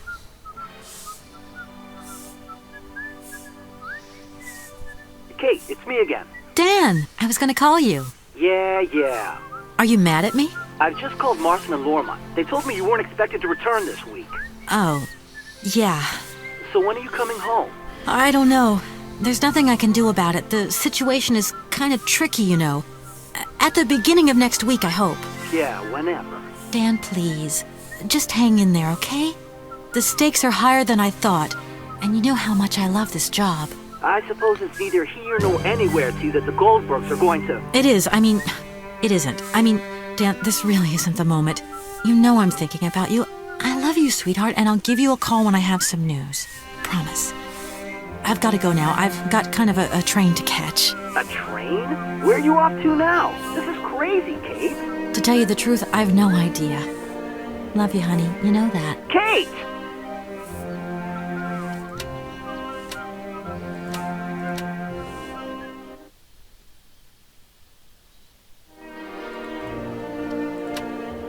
It's me again, Oscar. Hello, Kate Walker.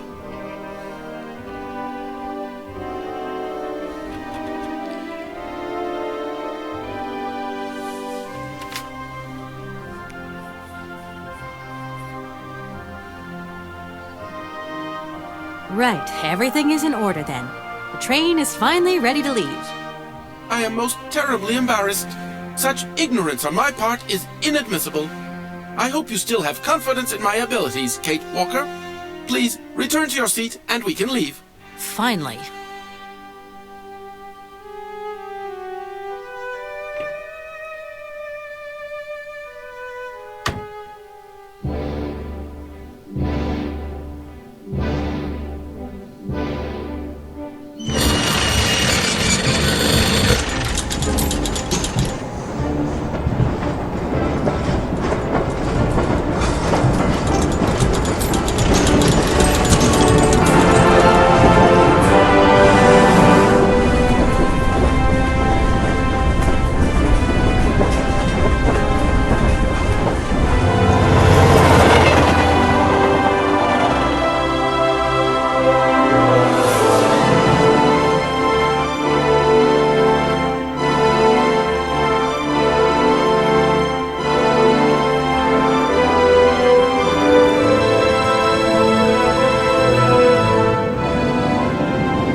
We arrived.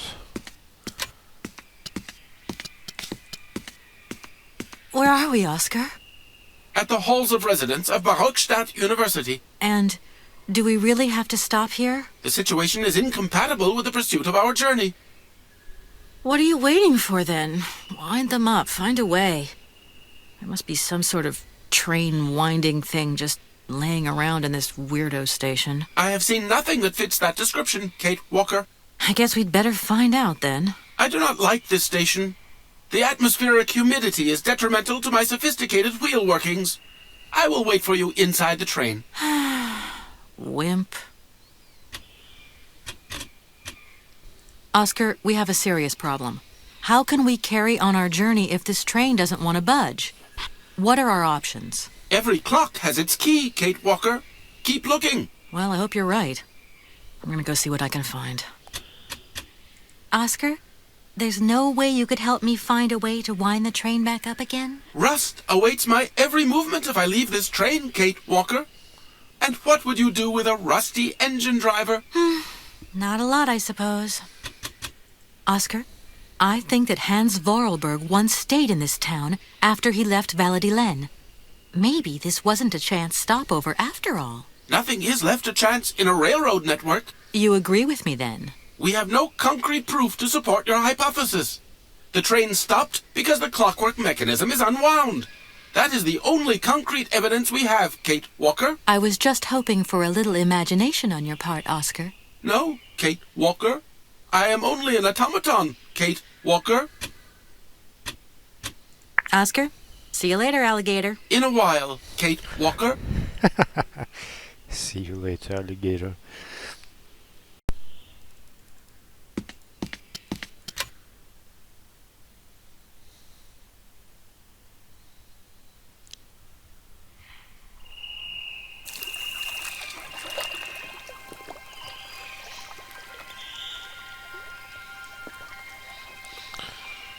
Barrockstadt train station.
Why?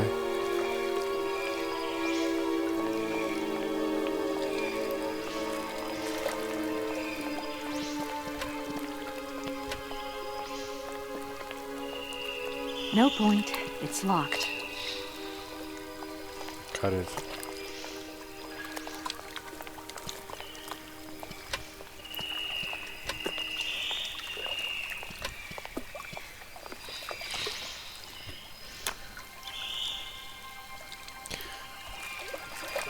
When in case of problem, please contact the following number 27666742.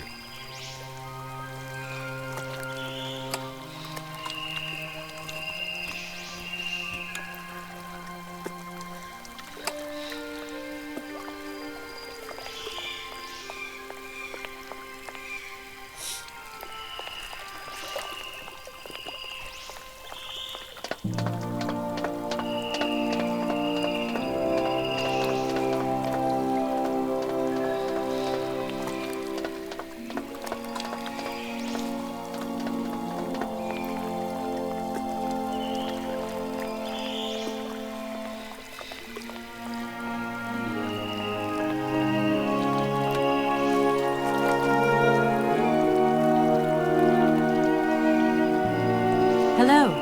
You're on my train, I see. Yes, I've come from Valadilene. It's been a long time since I've seen a train here. Students, did you bring students with you? No, I traveled alone. Well, almost alone. I remember around the start of fall, the train would bring kids from all around the world here to study zoology and botany, paleontology, all that stuff. This was a great university. And it isn't still great today, then? Today? Well, The name Hans Voralberg doesn't mean anything to you by chance, does it? Oh, do you really think I'd remember one little name from the thousands that passed through this station? I feel like I've lost my way a little here. I could really do with your help. Hey, anything I can do, miss, you just let me know. Have you been the station master of Barrockstadt for a long time? I've never had another job. Now, you tell me, are you in charge of this train? No, I'm not sure. So what's your thing here? You come here to do some bookworming over at the university? Well, sort of. I'm always looking for new information. Well, you don't seem to know a lot. And about that train, it's gonna get in the way if you leave it there, that's for sure. In fact, I'm a lawyer and I'm conducting a pretty unusual investigation. Investigation, huh? Hey, I'm just a station master. I don't know too much about anything. Well, you never know. Anybody could be significant in this case. See, nobody actually tells me anything, so my hands are totally clean. I never implied they weren't. You don't know where I might find equipment to wind up my train springs, do you? Not in this station, that's for sure. And I would know.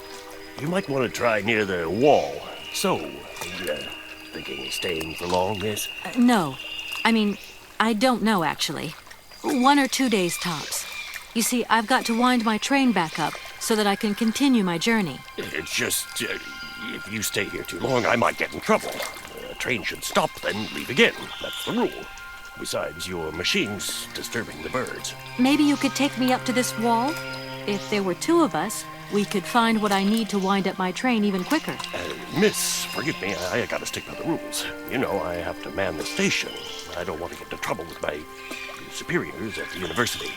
You understand? I'm sorry to junk up your station like this, but the spring mechanism on my train needs winding. A spring-operated locomotive? There's a thing. Yeah, and an impractical thing, too. Yeah, I always dreamed of taking a train, but now I'm over the hill.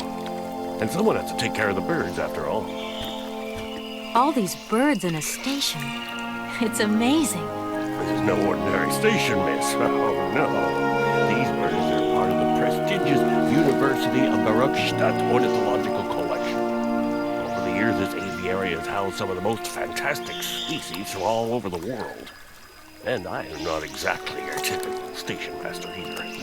This whole world is my responsibility, and that is no easy task. I can well believe you. And you know what's the hardest? The hardest thing is to keep interspecial harmony. And one day some explorer introduced a couple of cuckoos from the Amazon. Whoa! It wasn't a good idea? A nightmare. You know, cuckoos lay their eggs in the nests of other species, right? Now, what's more, they also push the host's eggs out of the nest so that they receive all the mother's attention, right? Accursed cuckoos. Nightmare. I see what you mean. That's one tricky bird. And there was nothing you could do to stop it? The faculty declared the bird a protected species. If it wasn't for our mechanical eagle, we were sitting on a major ornithological catastrophe. You have an automaton here? A wonder of technology. It's an eagle that's mounted on wings in the air. It passes through and it swoops down to collect parasite eggs. But heck, the dang eagle's been out of order for several years. Impossible to collect the eggs myself. Why not? I can't climb up the gangway. I fell off it several months back, and I still have a pain in my spine. Not to mention the vertigo I've been getting. I only have to look up in the air. Whoa. You poor soul. That must be very hard. Worst thing is, cuckoo eggs piling up in the nests. Soon the rectors are gonna notice. There's trouble in store, big trouble. I'm worried. Yep, worried. I won't disturb you any longer, Mr. Station Master. Welcome to Barrockstadt, miss.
That thing looks like the winding machine I used in the Valadilene station.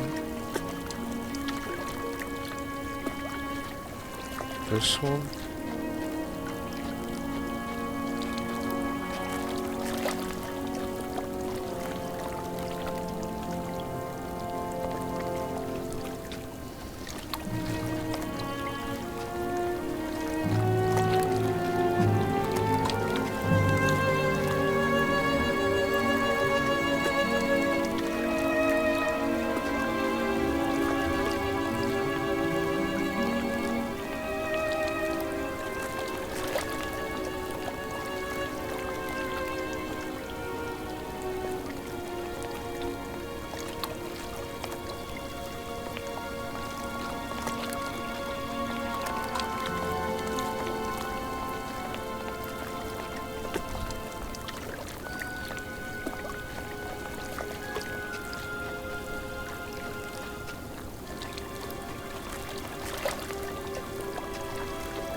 Kate Walker! Kate Walker! Come over here, please! I have something to say to you!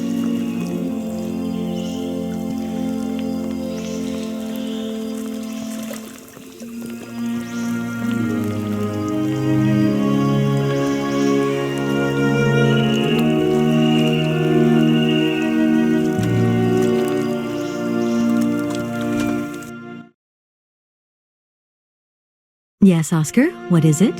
A message has arrived for you. A message? You have been summoned to see the rectors. They are the highest authority at the university. They want to talk to you. Talk to me? Yes, to the person responsible for the train. So, I'm in charge now, sure, okay. But why would these gentlemen want to see me at all? They do not say why, just that it's very important.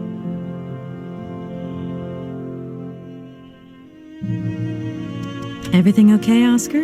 Yes, Kate Walker. I am awaiting your instructions. This train might be a wonder of technology, but the engine's limited autonomy is a liability. You got to admit that. I am afraid I refuse to entertain this consideration, Kate Walker.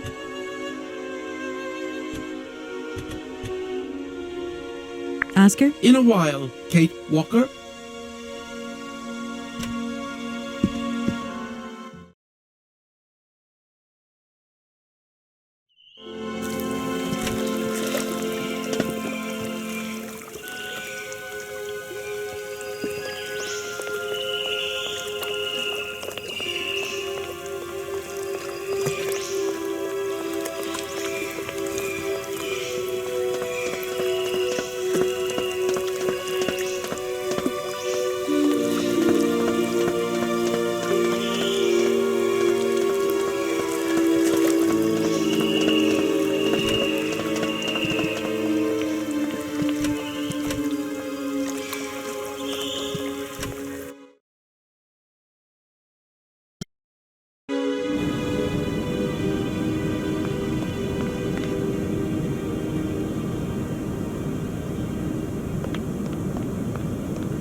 Hello.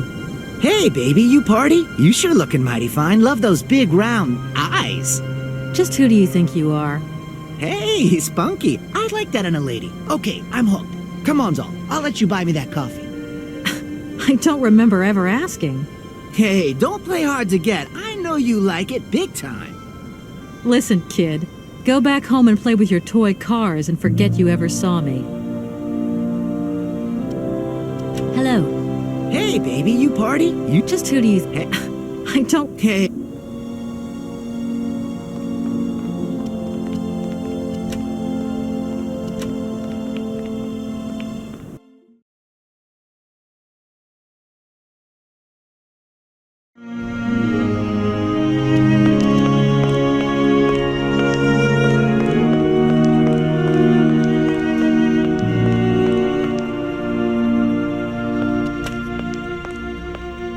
Excuse me. Sir, please, just a moment. Yes, what is it? I'm not deaf, you know. I am sorry to disturb you in your work, sir, but... This young Mammothus primigenius is barely 40,000 years old. Fantastic, wouldn't you say, miss? Yes. Probably. What do you mean, probably? I don't know. You don't know? Oh, you don't know, I see. What can I do for you, my dear child? To tell you the truth, I'm looking for Mr. Hans Voralberg. He's the sole heir of a very unusual factory. My company is in charge of negotiations for the takeover of this factory. At last word, he was living in Syberia. So, as soon as my train is ready, I'll be continuing my journey eastwards. Syberia. Ah, Syberia. But what was it you said again? Said what? You mentioned a name. The person you are looking for. Voralberg. Hans Voralberg. Do you know him? Hans Voralberg. How could I forget him? Such an extraordinary fellow. So inventive.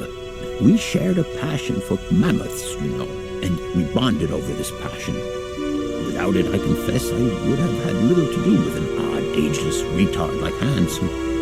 At the time, we were both students. Well, sort of. Put it this way. Hans had special permission to attend paleontology lectures. You see, he didn't really have the necessary qualifications. In exchange, Hans did a few odd jobs around the university. Your Hans Voralberg sounds uncannily like the one I'm looking for. I'm not sure, my dear. Hans was above all questions of money and business. Just to imagine him running a factory, perish the thought. Can you tell me a little bit more about him? He was always a mystery to me. He never said very much, and never quite seemed to grasp what you said to him. He expressed himself instead through his incredible mechanical contraptions. His inventions, I admit, have been much appreciated by the university. The few times we really did talk, it was about his strange interest for mammoths and a doll. Some sort of doll that obsessed him. A doll, you say? Yes, he kept talking about it. One day he described it to me. A sort of children's toy. A miniature mammoth mounted by a mount. It appears he found it in a cave not far from his home. The event all sounds very dramatic. His account was slightly confused, but it awoke a great interest in me. What do you mean? To my knowledge, there was only one tribe who made figurines featuring a mount, and that tribe is the Yukols. They live in the farthest reaches of Syberia, and for them, the dolls constituted a sacred object, illustrating one of their central legends. How such a doll made the journey from the frozen Siberian north to a cave in the French Alps is a mystery to me. Even today, it is beyond my comprehension. Have you considered that Hans Voralberg was maybe making it up? You said yourself he didn't seem to have all his mental facilities intact. No, that's impossible. Hans couldn't invent a story like that. The doll is a sacred part of the Syberia legend. He described it to me in exact detail. Syberia itself is a chimera that paleontologists of the world are very fond of pursuing.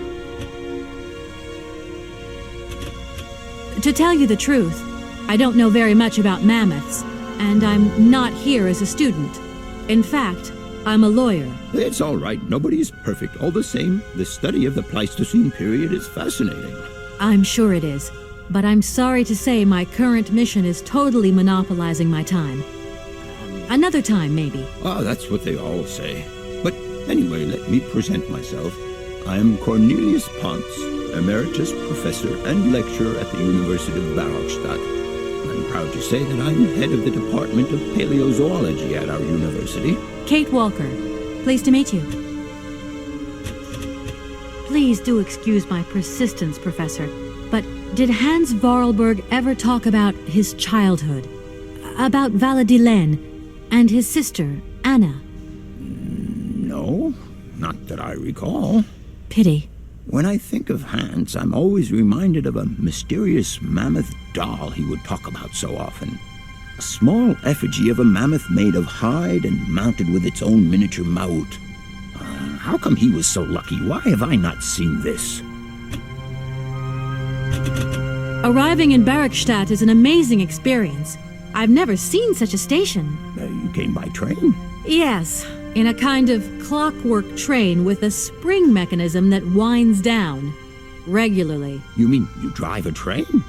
Young ladies of today never cease to amaze me. Oh, no, I'm not the engineer. The train's engineer is actually an automaton. I am sorry, all this probably sounds very strange. A clockwork train, driven by an automaton. I once knew a man long ago who could have invented such a train. It was he who designed the bandstand in the main square. To think that he was even capable of creating such a gadget. He was astounding, a true genius. But oddly, at the same time, he was also almost a child. It was as if his mental and physical evolution had definitively halted at the age of 10. Can you believe that? Yes. I think I can believe that. At least I'm beginning to. My train stopped in a peculiar aviary. It's very odd. A lot of bird species seem to seek harbor there. Ornithology is far from being my favorite subject, but I must concede that the station is the pride of the university. It was initially intended for teaching purposes, but then birds started arriving from all around the world. It seems that there are still rare species breeding there and flourishing. Are there? Can you give me an example? I have been told about a kind of bird with peculiar habits. Let's see now, the Amazon cuckoo, that's right. But, I'm so foolish, I can't remember what was so special about it. Just that its behavior is very peculiar. The Amazon? Where's the Amazon? What is the Amazon? I'm sorry, my dear, but one cannot learn everything in a lifetime. Specialization is the key to real knowledge. Why don't you pay a visit to our library? Thank you very much. I feel I've lost my way a little here. I could really do with your help. Oh, my dear child, you've chosen your moment. I absolutely must finish off my lecture for this afternoon. It's a lecture about mammoths? Oh, yes and no. More specifically, it is about their migration. Do excuse me, I need to concentrate. I'll leave you in peace. I hope I haven't disturbed you too much. Sorry? No, not at all, my dear child.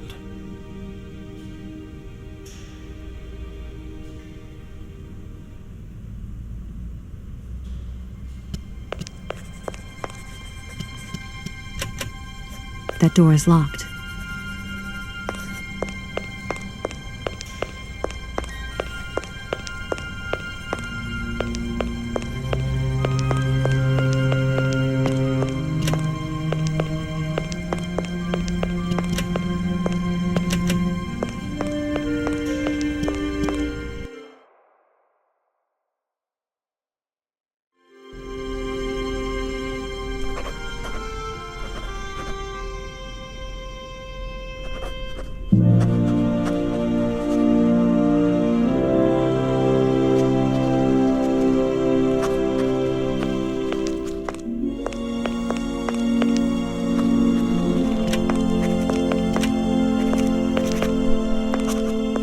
Excuse me. Can I disturb you a second?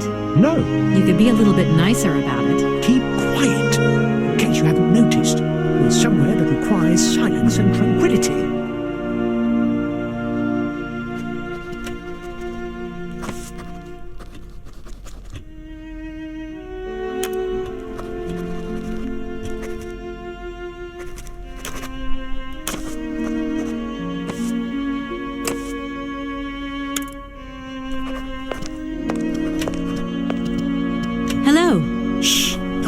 So loud. I'm sorry, but I was wondering if you could help me. Can't you see I'm very busy? What are you looking for? None of your business.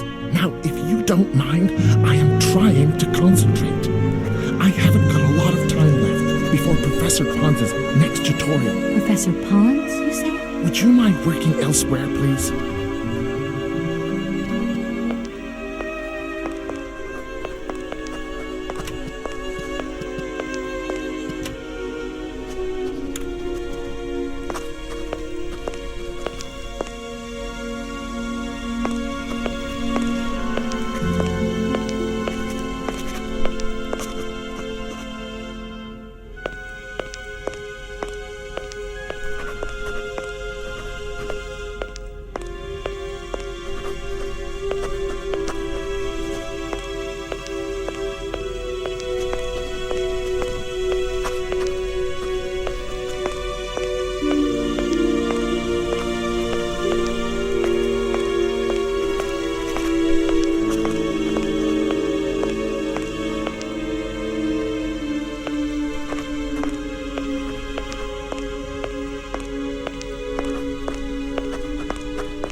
Good day to you, gentlemen.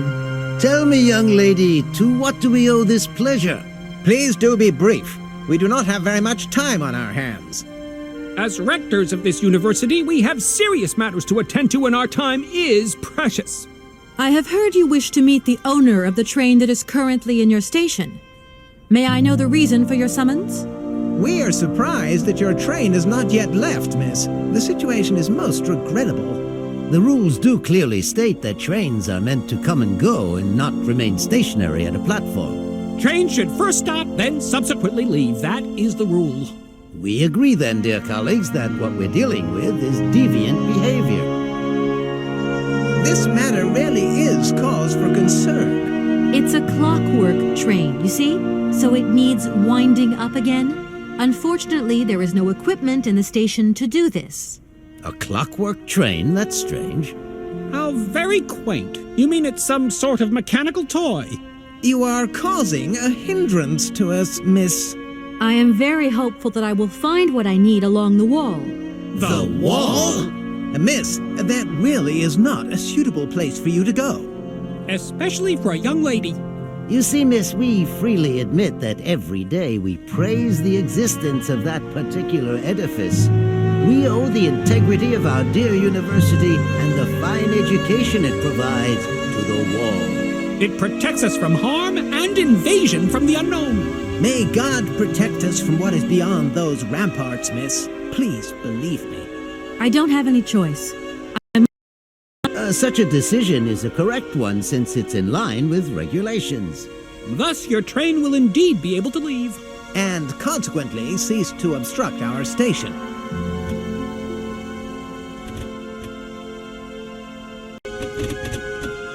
I have heard you wish to meet the owner of the train that is currently in your station. May I know the reason for your summons? We are surprised that your train is not yet You wouldn't know if there is any Forest Sauvignon here in Barrockstadt, would you? Absolutely. When he says absolutely, he means, of course, absolutely none. What we mean, of course, is that we are absolutely positive there is no Forest Sauvignon here in Barrockstadt. Really? Are you sure? Because I read in a book that Barrockstadt possesses a number of plants. I wouldn't mind getting a hold of some if possible. Out of the question, miss. The assistant rector means to say that our priority is for you to remove your train from our station. Your research will have to wait until your next stop. Yes, that's right. Your train must leave the station immediately, so please refrain from wasting our time in needless visitations. Don't forget the regulations, miss. Don't forget them. Trains should first stop, then subsequently leave. And quickly! You see, I didn't actually intend to stop here, but the springs of my train gave up, you see? No, not really. You mean to say you're not a student? You have arrived a little late in the term, miss. Enrollment for this year has already terminated.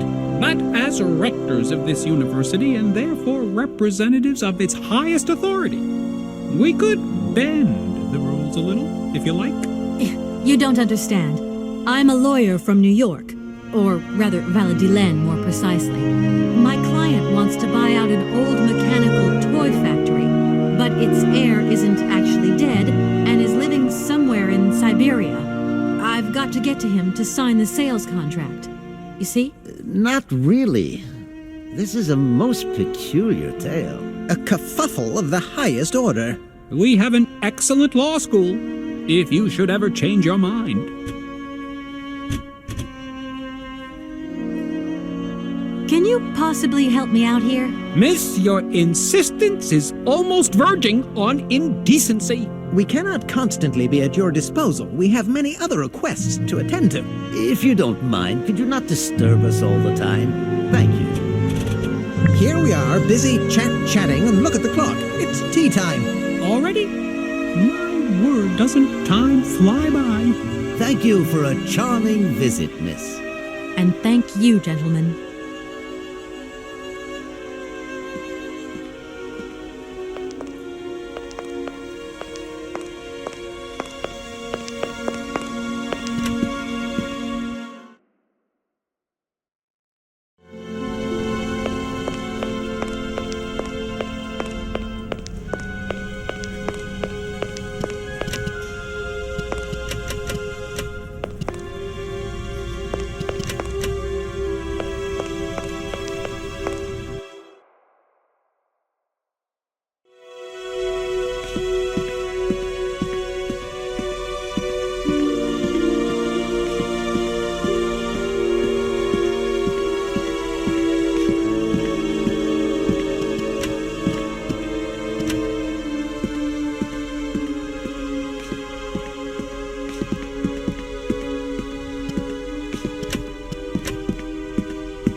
Hello? So, you got him then, this heir? Ah, it's you, Mr. Marson. Good day, and how are you, sir? I'll feel a whole lot better when this whole business is over and the sales contract is signed. Where the hell are you? I'm in Barrockstadt. Bollocks, what?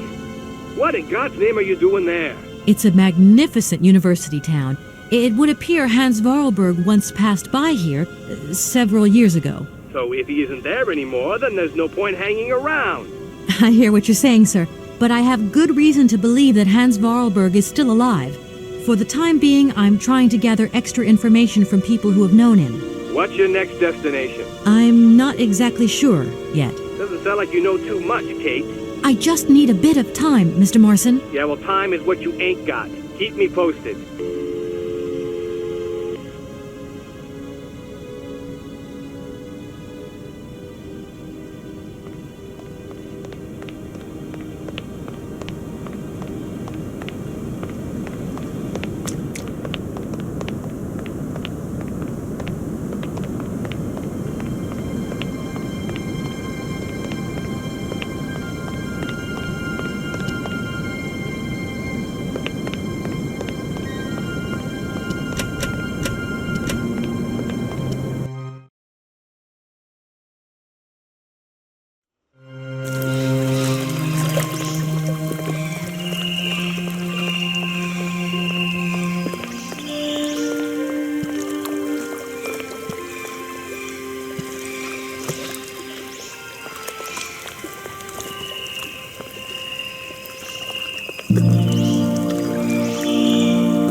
Everything okay, Oscar?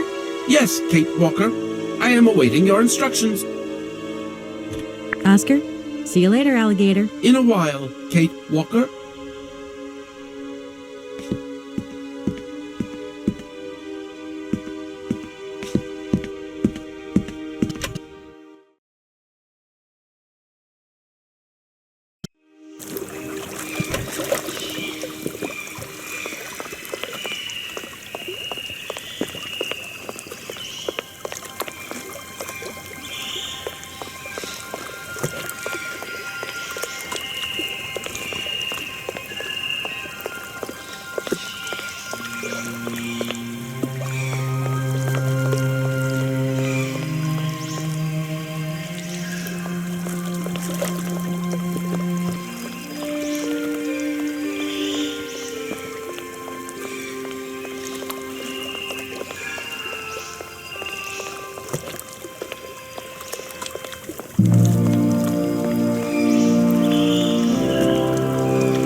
I'm sorry to disturb you. What can I do for you, miss? Where might I find some Forest Sauvignon plants, please? No place around here, that's for sure. I don't know what you're talking about. That stuff's from the Amazon. You know, for someone who knows nothing about the plant, you seem pretty well informed about which mysterious faraway country it comes from. Oh, Amazon, Peru, Papua New Guinea, it's all the same to me. Gotta go. Gotta work. Wait, don't go. You know what? I don't think he was being totally straight with me.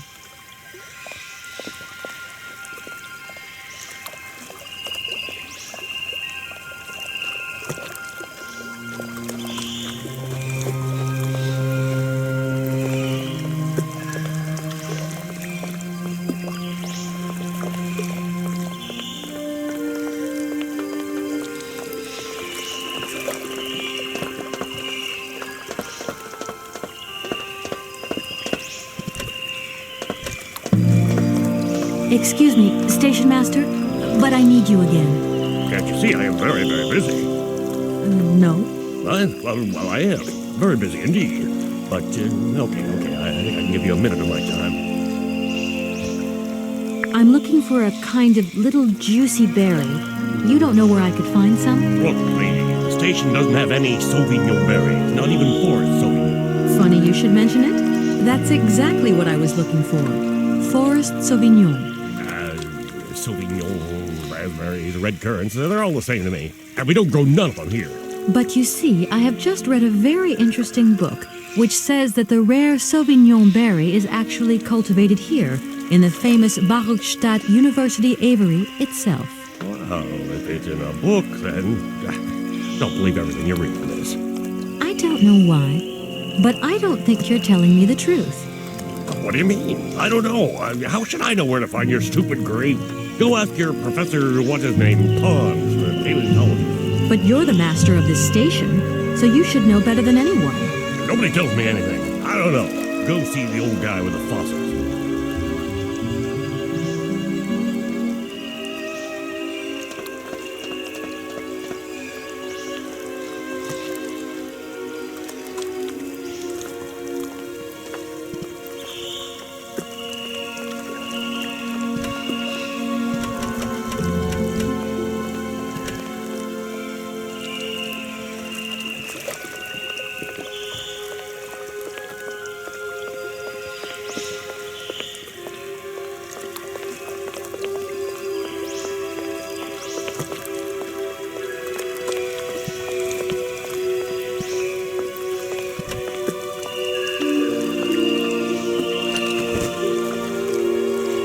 Hey there!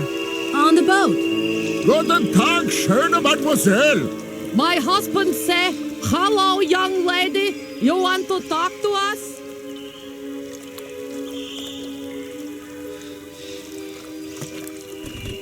I have a little problem with my train. It's kind of broken. I've absolutely got to get it out of the station. Do you think you could tow it over to the wall with your barge? Lock closed. Barge blocked. But if the locks were open, would it be okay to tow my train then? Por qué no? More money for that work. Da, it's possible. My husband say we help you if you give money. Right. And how much do you want? $50. He want $150. $150? I don't have that much. No money, no barge. Let me offer you $75. Nay, $125. Out of the question. $100 and not a dime more. Correct. You have barge for $100. Great. Now, don't move. I'll be back as quick as possible with the money.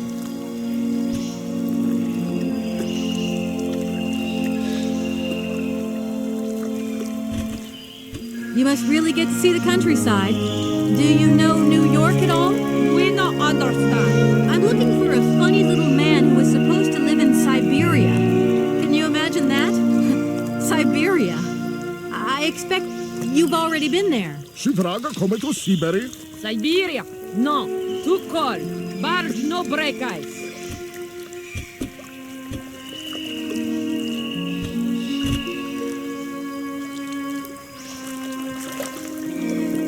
My name is Kate Walker, and I'm a lawyer.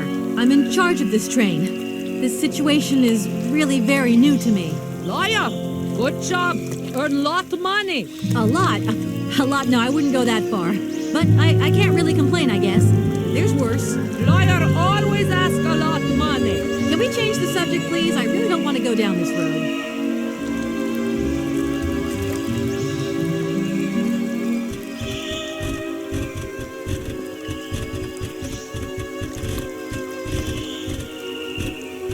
I'll leave you to it. I won't disturb you again. До свидания.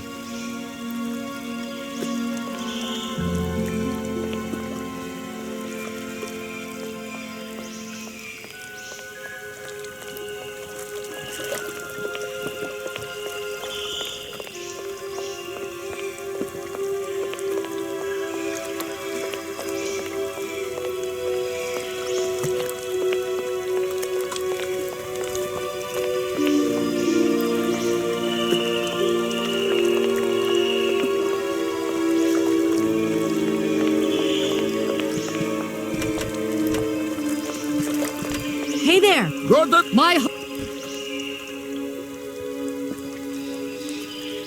I'll leave you to it. I won't disturb you again. До свидания.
Gentlemen, forgive me for disturbing you again, but I have a little problem. A little problem, a little problem. Everyone has little problems now, you know. They are kept to oneself, and they don't stop the world from turning. Nor trains from leaving stations. Some sailors have agreed to tow the train, but I don't have enough money to pay them. I was wondering if you could help me out. For a while. I could work for the money. Please wait, miss. We have certain confibulations to attend to. That is right. We must confibulate between ourselves. A collegiate decision must be taken. I hope that we are not indisposing you in any way. Why not? If it helps us get rid of that train. My word, that is a fine idea. What do you have in mind, gentlemen? When you arrived here, you must have noticed a splendid bandstand which honors the main university courtyard. A unique piece of mechanical craftsmanship which no longer works, alas. Why, yes, we have very moving memories of its melodies. We're prepared to offer you a financial reward if you can set it working again. With pleasure. What do I have to do? Unfortunately, my dear, time and rust have taken their toll on this university, and our automatons no longer have a spring in their step. You are going to have to be resourceful. To tell you the truth, there are a number of complex mechanisms here in Barrockstadt, and it would appear that we have unfortunately lost their operating instructions. Your train, however, is an extremely ingenious invention, so you should be no stranger to complex mechanisms, should you? We are therefore counting on your ingenuity, miss. I hope that I can show myself worthy of your faith in me, gentlemen. Well, my dear colleagues, one more university matter nicely tied up.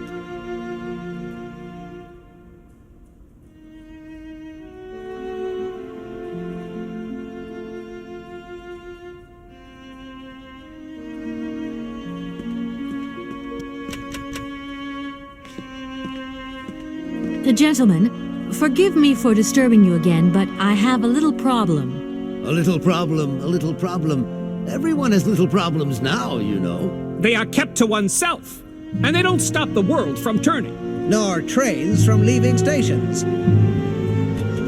Are you sure you want me to mend your bandstand? You don't have some other service I could perform for you that is less complicated? It appears to me that you are in no position to make demands, miss. So please, keep up with the good work and good luck. Don't think for a moment that our university is falling apart around our ears. We pay close attention to its maintenance in both the moral and the physical sense of the word. It is currently the only repair work that deserves payment on completion.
Doesn't look like that works.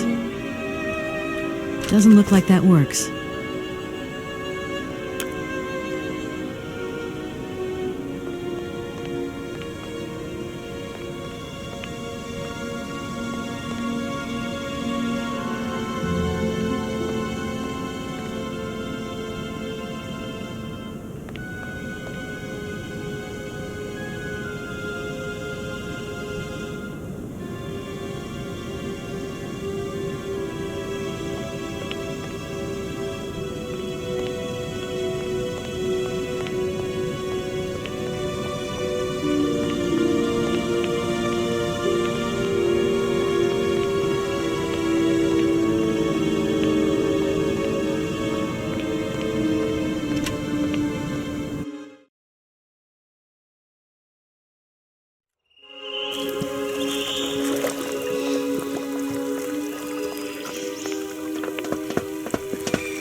Excuse me, Station Master, but I need you again. Can't you see I am very, very busy? No. Well, I am. Very busy indeed. But, okay, I think I can give you a minute of my time. I'm looking for a kind of little juicy berry. You don't know where I could find some? Look, lady, the station doesn't have any Sauvignon berries, not even Forest Sauvignon. Funny you should mention it. That's exactly what I was looking for. Forest Sauvignon. Sauvignon, raspberries, red currants, they're all the same to me. And we don't grow none of them here. But you see, I have just read a very interesting book which says that the rare Sauvignon berry is actually cultivated here in the famous Barrockstadt University aviary itself. Well, if it's in a book, then don't believe everything you read, miss. I don't know why, but I don't think you're telling me the truth. What do you mean? I don't know. How should I know where to find your stupid grape? Go ask your Professor, what's his name, Pons, the paleontologist. But you're the master of this station, so you should know better than anyone. Nobody tells me anything. I don't know. Go see the old guy with the fossils.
Gentlemen, forgive me for disturbing you again, but I have a little problem.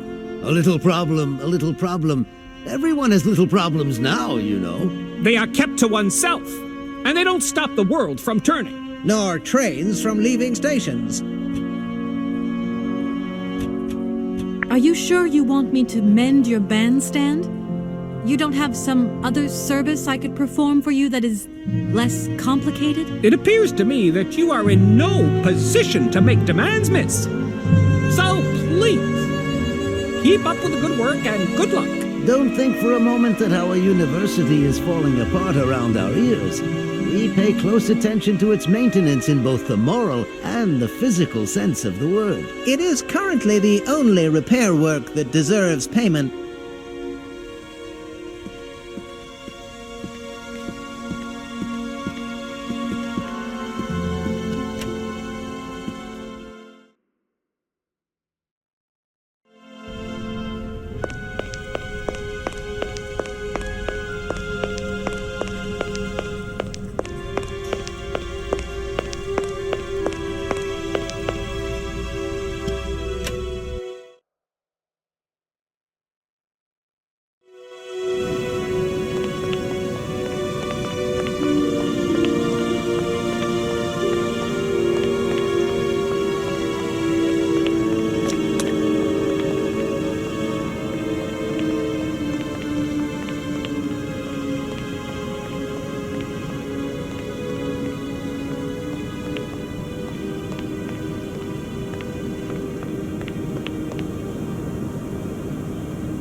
Doesn't look like that works.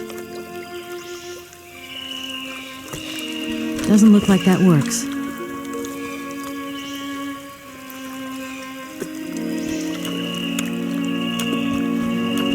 Doesn't look like that works.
Do excuse me, Professor.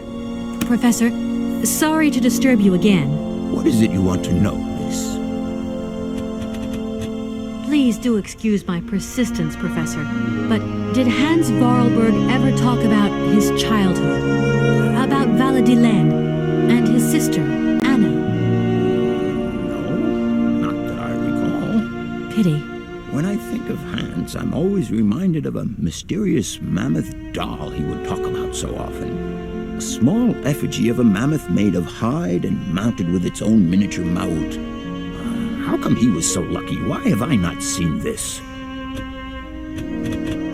You wouldn't know where the forest Sauvignon plants are kept in Barrockstadt, would you? Why do you think there are Sauvignon plants here? I read about it in a book at the library. Try going to see the station master. If such a shrub exists, he will have a better idea than anyone. It's actually he who sent me to you. I thought it a little strange, but he definitely said ask the paleontologist. You're the only one here, aren't you? Yes indeed. What a strange way to behave. Well, I think he must have made a mistake, that's all. Nobody tells me anything here, and maybe you should ask the rectors. After all, they are in charge of the university. All right, thanks. I'll leave you in peace. I hope I haven't disturbed you too much. Sorry? No, not at all, my dear child.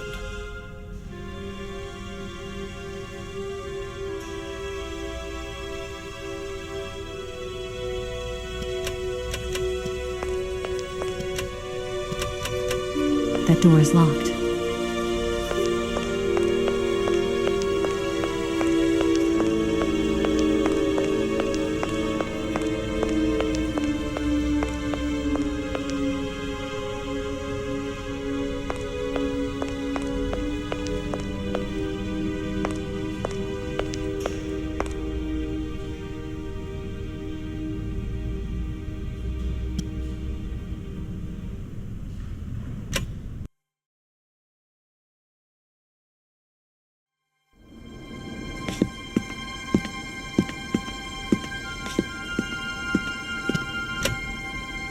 Gentlemen, forgive me for disturbing you again, but I have a little problem. A little problem, a little problem. Everyone has little problems now, you know. They are kept to oneself, and they don't stop the world from turning. Nor trains from leaving stations. Are you sure there are no Amazon Sauvignon plants in Barrockstadt? Because I have just interviewed the station master and the paleontologist, and what they said really didn't convince me that there wasn't any here. We are quite definite on this point. There are no Sauvignon plants growing in Barrockstadt. You see, miss, the Amazon Forest Sauvignon is a rare shrub that requires very special conditions for growth. That's right. Conditions that are very hard to reproduce, believe you me. Difficult, but not impossible. Fortunately, our garden has proved very successful. Your garden? So, there is a garden in Barrockstadt? Oh, the garden. Well, if there was one, it would be only a little garden hidden behind the station. But our station master would be very proud of it. He would take very good care of it, too. Everything would grow marvelously if we were able to cultivate it at all, and it would be all down to his gardening prowess. And we would be proud as punch. And we wouldn't forget the role the paleontologist might play in this. What's the paleontologist got to do with it all? Without him and without his laboratory, how would we make the wine, do you think? And it would be good wine indeed, my dear colleagues, would it not? Oh, yes, a delightful balm to soothe away our long hours of toil and our heavy responsibilities. We would wait impatiently every year for the arrival of the year's produce. So, if I have understood you correctly, there are indeed Sauvignon plants in Barrockstadt. They are cultivated in a garden behind the station, then turned into wine by the paleontologist's loving care. And finally, the pleasure of tasting is yours. If I'm not very much mistaken, gentlemen, you have a minor racket operating here. Miss, you do go jumping to some hasty conclusions. We never said that. That's not what we said at all. We were talking in the conditional, you know, with ifs and woulds. So, what would happen if I had such a hunch? You would have to keep it to yourself, of course. Yes, if you would be so kind as to keep it a secret. It would only be a small local concern, producing barely a few bottles every year. That's right. Nothing so grandiose as a business. Otherwise, we'd be liable to be fined. So, we can't count on your discretion, can't we? Don't worry, I have no intention at all of getting messed up in anything.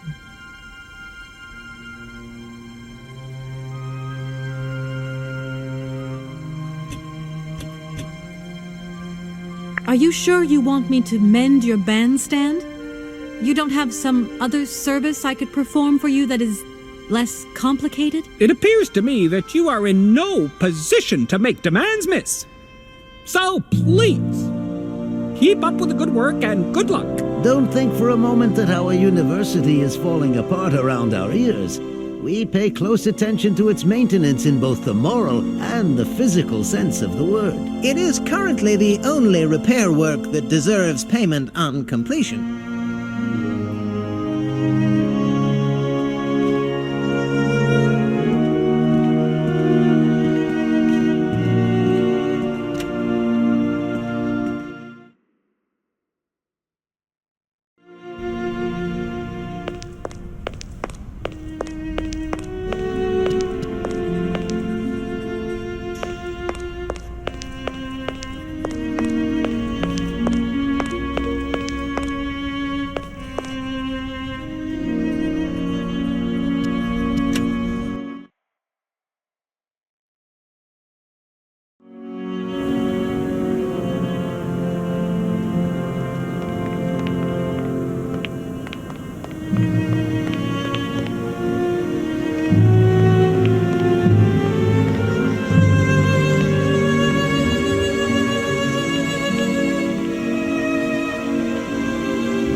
Excuse me, Station Master, but I need you again.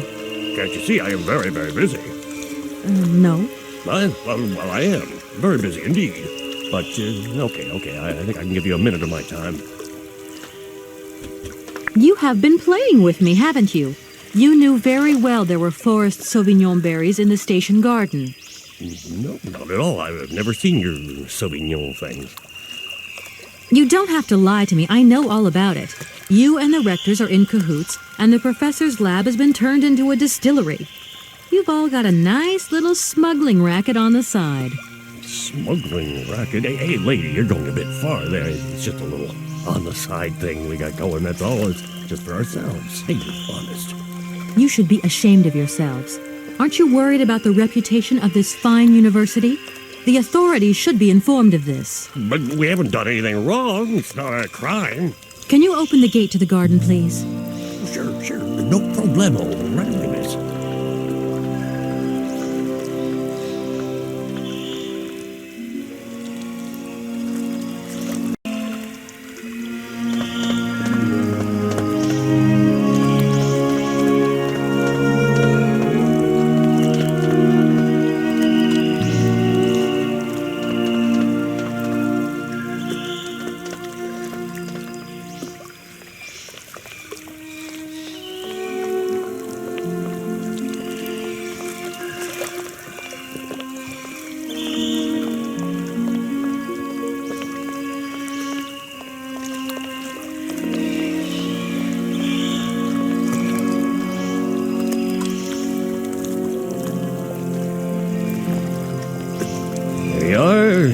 Please feel free to visit the garden at your leisure.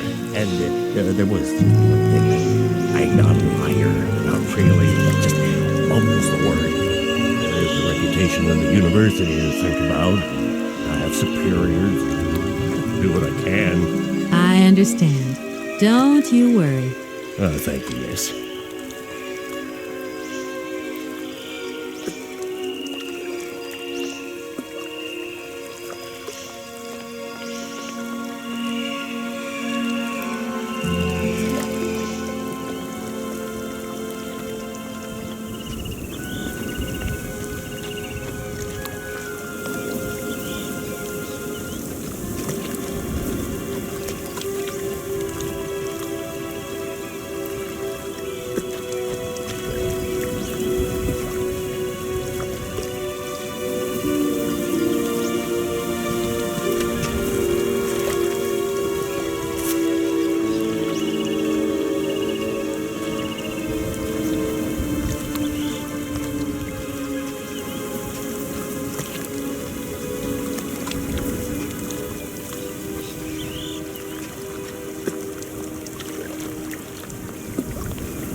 Miss, please, excuse me.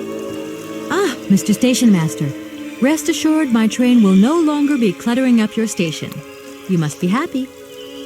Oh, yes, very happy, of course. There was just one thing I wanted to... Yes? You know, I want to apologize for our little misunderstanding. I brought you a bottle of wine. Barrockstadt Sauvignon. Very good year. Let me know what you think. I'm very touched. Thank you. Good luck on your journey, lady. Thank you.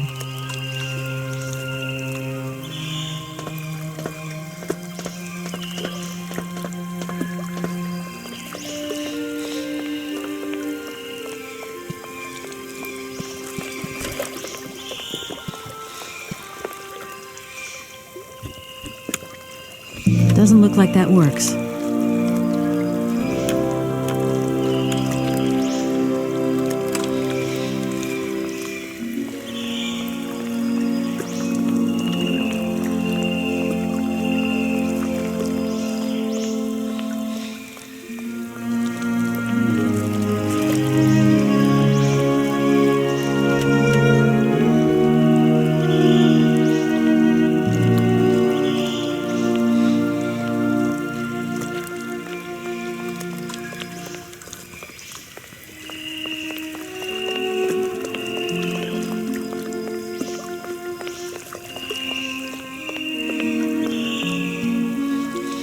Hey there!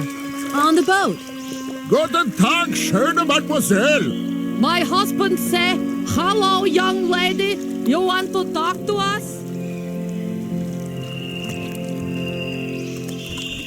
I'll leave you to it. I won't disturb you again. До свидания!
Doesn't look like that works.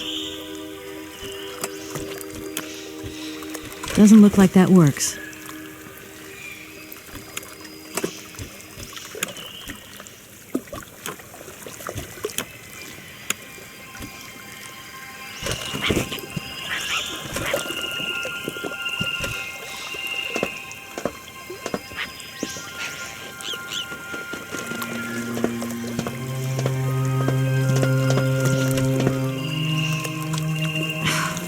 Impossible to reach it.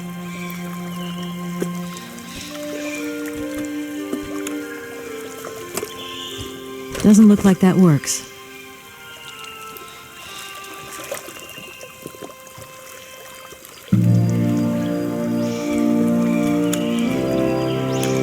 Doesn't look like that works.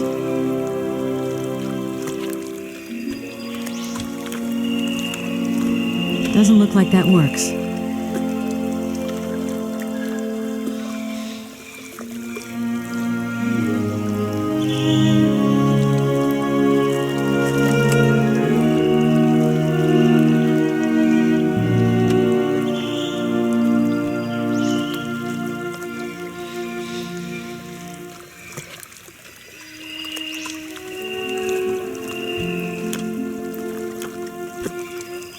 Doesn't look like that works.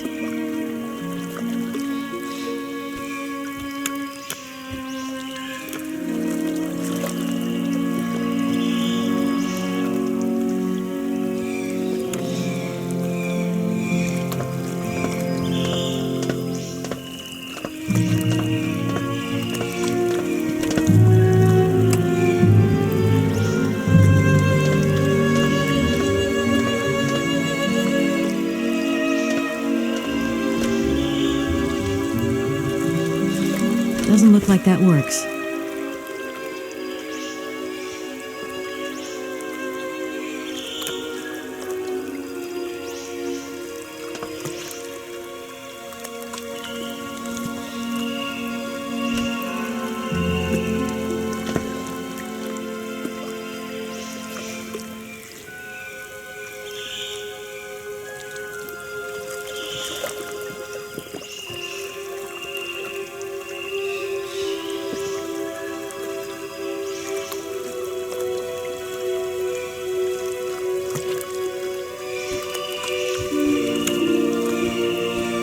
Doesn't look like that works.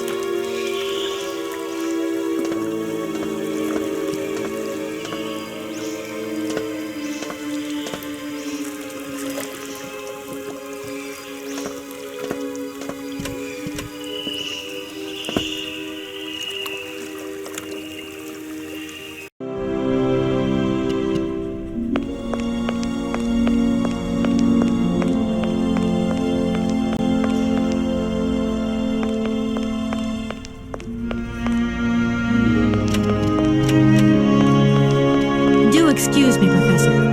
Professor, sorry to disturb you again. What is it you want to know, Miss?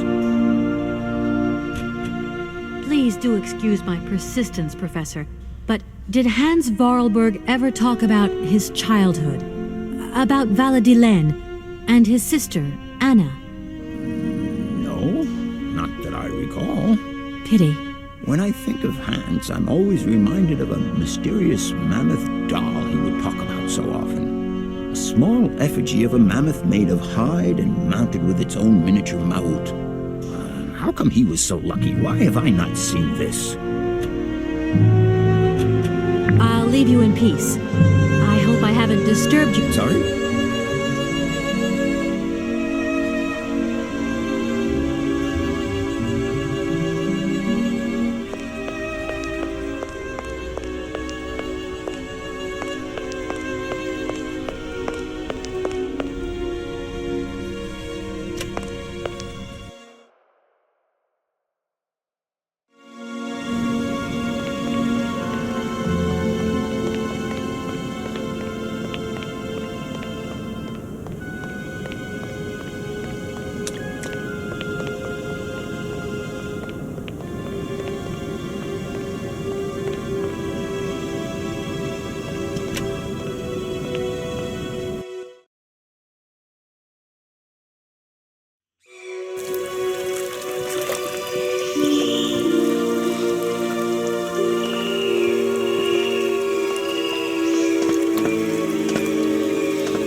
Do excuse me, Professor.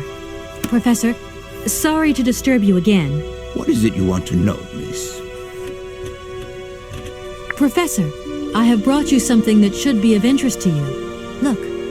What have you got there, then? Let's see. An effigy of a mammoth. But this is Hans' doll, is it not? Yes, of course it is. How on earth did you... Oh, my God. It's in my hands. It exists. It really exists. Please do excuse me. I'm deeply, deeply moved. You see? Your Hans and my Voralberg heir are one and the same. This is incredible. After all these years, how can I ever thank you, my dear? Oh, I must waste no time.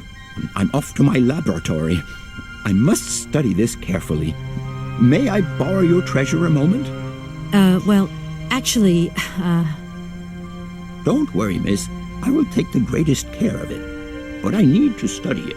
You see, it has such importance to me that this very afternoon I shall deliver an impromptu lecture to my students about this very object. If you are interested in Hans Voralberg, then it is essential that you attend. Do you think so? Obviously. Give me your telephone number and I will call you the moment my lecture begins. I will return you your doll at the end. You have my word. In that case, see you later.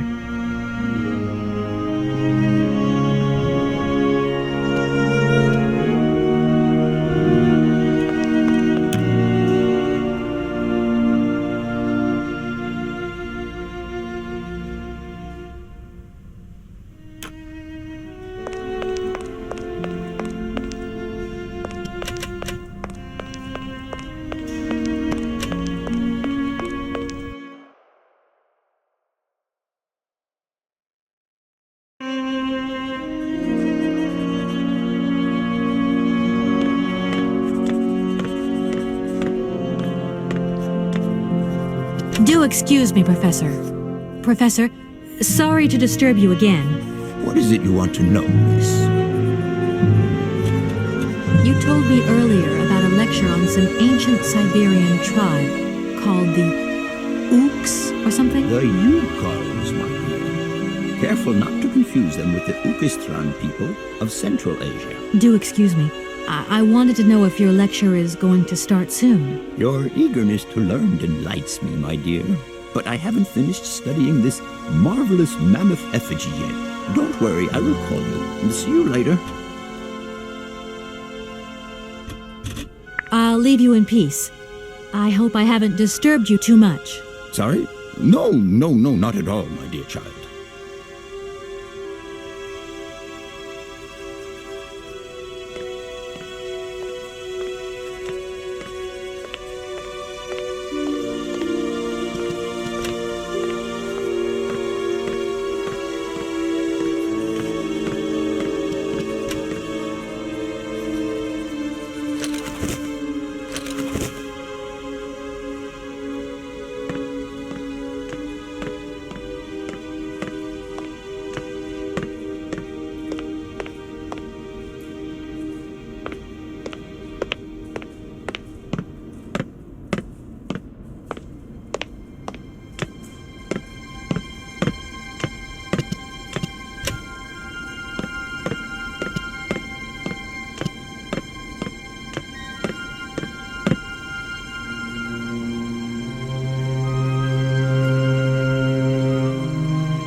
Gentlemen, forgive me for disturbing you again, but I have a little problem.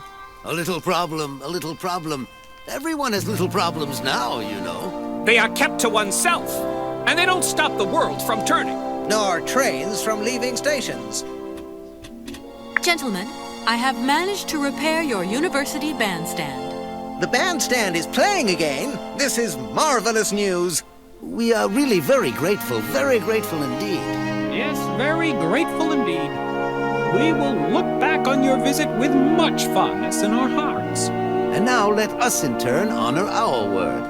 How much is it you need, miss? $100, if it's not too much to ask. We agree to grant you the aforementioned sum, miss. You may now leave with your train. And while we're on the subject, when will you be leaving? Yes, because now you should relocate your train as quickly as possible.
Do excuse me, Professor. Professor, sorry to disturb you again. What is it you want to know, miss?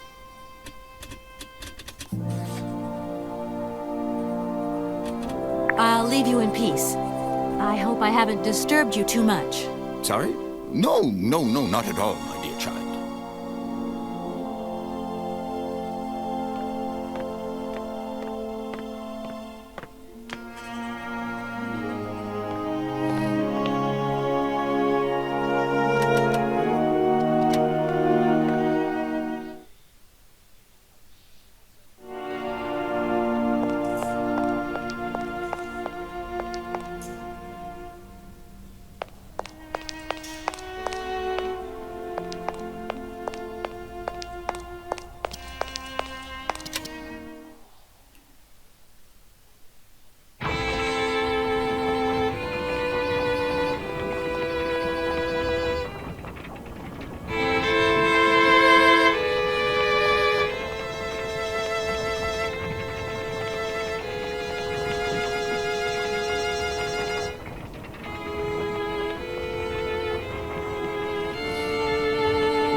I'm afraid it's me again.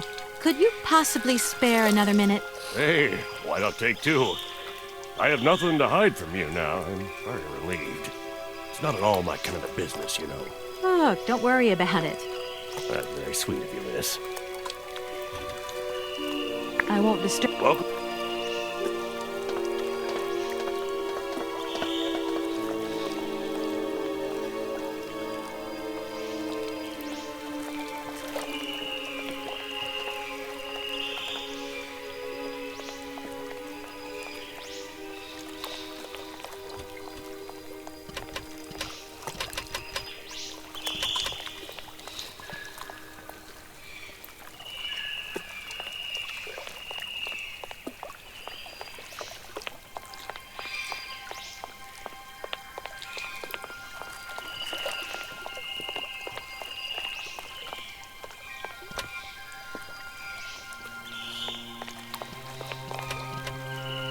There you go. Here's your money. I've checked it. It's all there. Ah, thank you. Not difficult get dollar. See? You are a real businesswoman. I'm not the only one around here. We pleased to do deal with you. Now, you open lock or we no help you. Why didn't you manage to open them? After all, you don't have to be a genius. Vad pensiones esto, di kleine madam. No se sei marales non comprendo, en allora caput en andere bordel. Dir farma. On bun telefonieren, kaput. My husband say instructions complicated. No understand manual. My husband angry. Very angry. Oh, now telephone broke. Kaput. Now that is annoying. What are you gonna do next? We wait repairman. Well, I don't have the time to wait. I'll have to go have a look. There must be some way of releasing the opening mechanism. Take key. Sailor always need key for lock. Okay, thanks.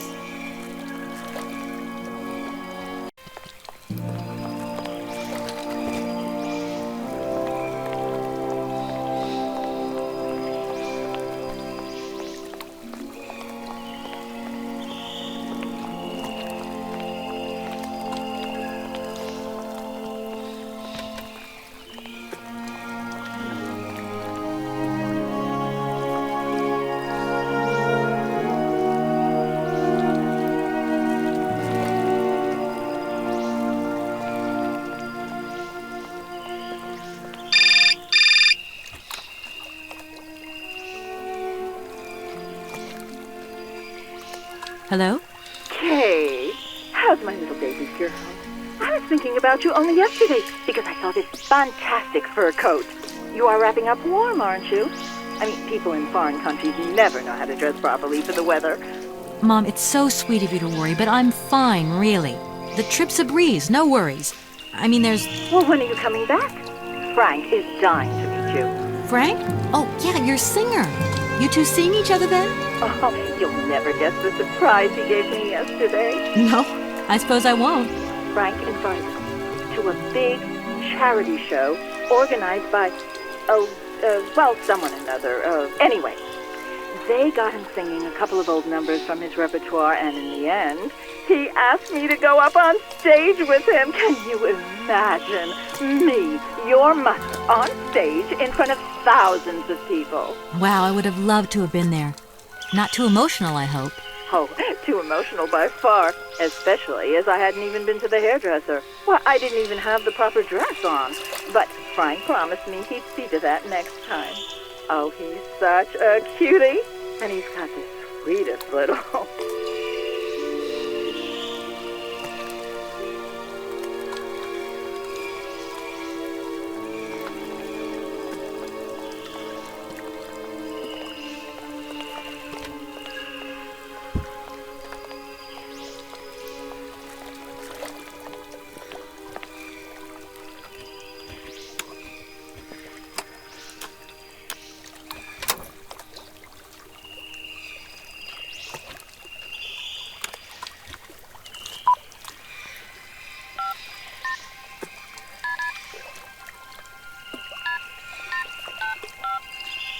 Welcome to the East Block Control Center.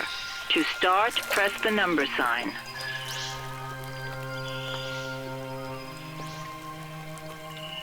If you are using the Haltenberg lock, press 1. If you are using the Morloff lock, press 2. If you are using the Konningpast lock, press 3. If you are using the Barrockstadt lock, press 4. To return to the last command, press the number sign. If you want to raise the water level, press 1. If you want to lower the water level, press 2. To return to the last command, press the number sign.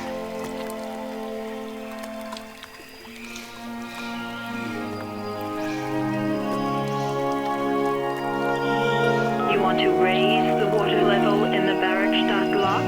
To confirm your choice, press star. To return to the previous command, press the number sign. Your combination number is not valid. You want to raise the water level in the Barrockstadt lock? To confirm your choice, press star. Your request has been logged. Unfortunately, our regional technician is currently on holiday, and no replacement is available. We will reply to your request within 48 hours. In case of an emergency, please operate the lock system manually. We apologize for delays to our service.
Hey there!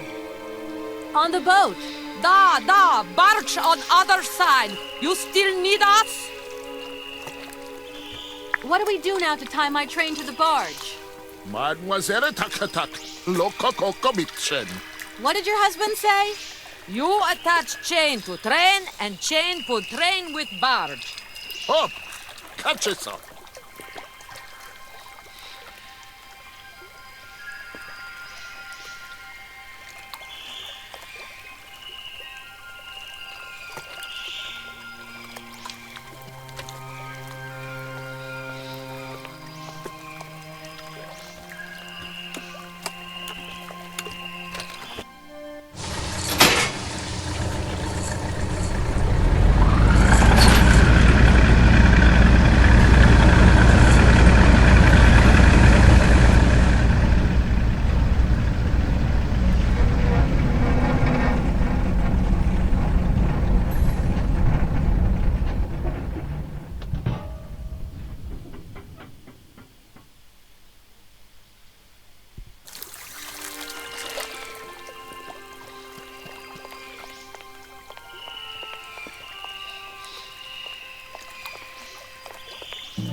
I'm afraid it's... Hey. I won't disturb you any longer, Mr. Station Master. Welcome to Barrockstadt, miss.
Do excuse me, Professor.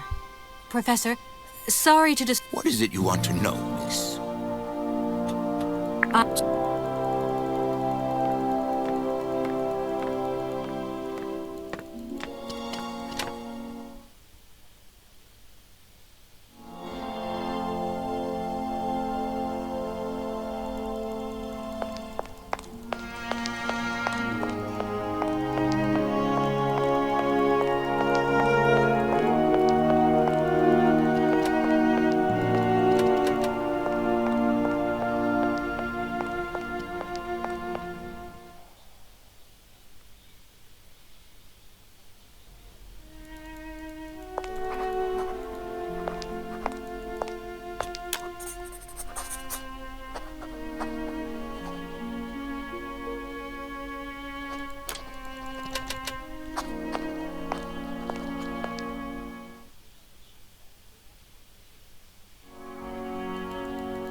Hello, Kate Walker here.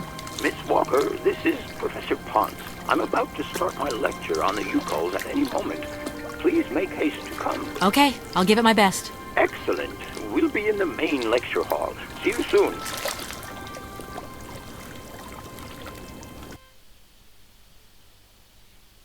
Ah, there you are, Miss Walker. Good, good. Take a seat quickly. I'm impatient to start my lesson.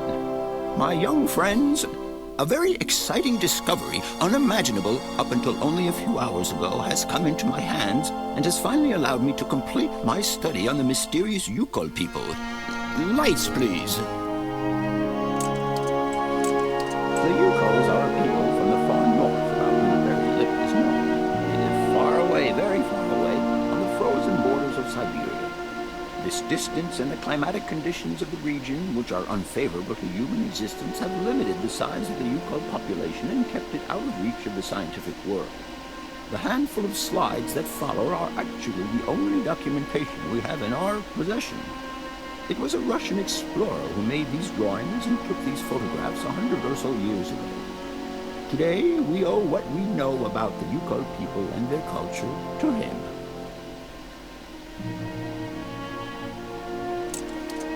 We know that the origins of the Yukols date back to the last Ice Age. Curiously, evidence of their presence has been found in Western Europe, and more precisely in the prehistoric caves at the heart of the Alps. These people, it seems, undertook a long migration over centuries towards the far north of the globe. The reasons for this migration are due to the importance of the mammoth in their craft, trade, and culture. They used them for transportation and as beasts of burden. The mammoth brought them meat, skins, fat, and ivory. Man and animal lived in symbiosis. There's no doubt about it. Mammoths started to drift away from the region due to changing climatic conditions, and the Yukols followed them to the north, to the edges of Syberia. Prehistoric cave drawings, identified as Yukol in origin, first led me to the extraordinary hypothesis that the Yukols had managed to domesticate the mammoth. They are, to the best of our knowledge, the only prehistoric people to represent a man riding a mammoth.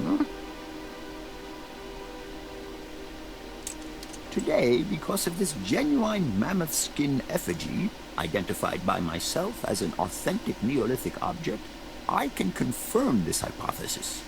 Yukol forebears managed to tame mammoths. Prehistoric man uses little imagination. He draws what he sees and represents scenes from real life. This familiar day-to-day object is actually a children's toy. As we have seen, Yukol existence was inextricably linked to that of the mammoth. They used its skin for clothing and to make the roofs and walls of their houses. They used the tusks to build the frameworks of their homes, as well as weapons, tools, and jewelry. Curiously, the disappearance of the mammoth 12,000 years ago had no immediate effect on the Yukol's way of life. It seemed that for a long time after, the people maintained their strong bond with the mammoth through the centuries. As incredible as it may seem, the Yukol people have continued right up until the start of this century to feed themselves on mammoth meat and to use the skin for clothing and shelter. Their ivory craftwork industry is still flourishing. It would appear that to preserve ancestral customs, the Yukols learned how to exploit through the centuries the large number of frozen mammoth carcasses that were perfectly preserved in the ice of the Siberian tundra. They have been able to live mainly off this enormous freezer stock for almost 30 centuries.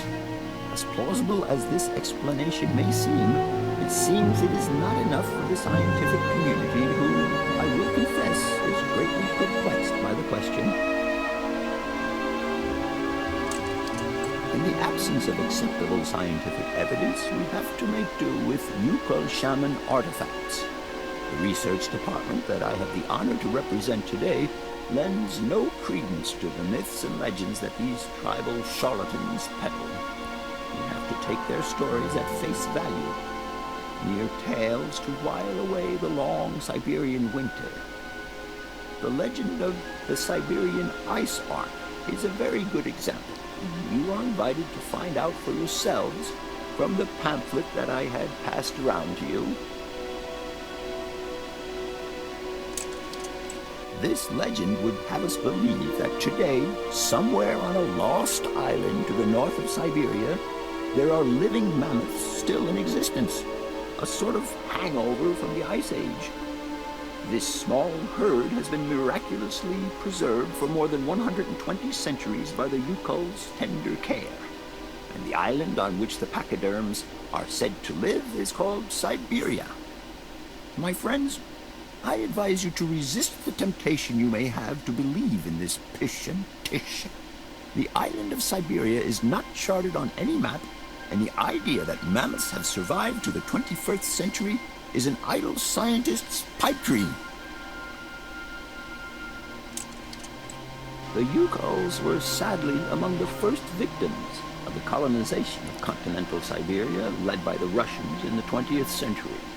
The Kolkhoz and Sovkhoz systems, as well as the exploitation, disdain, and humiliation the people had to suffer, marked a definitive break in the Yukol's traditional lifestyle.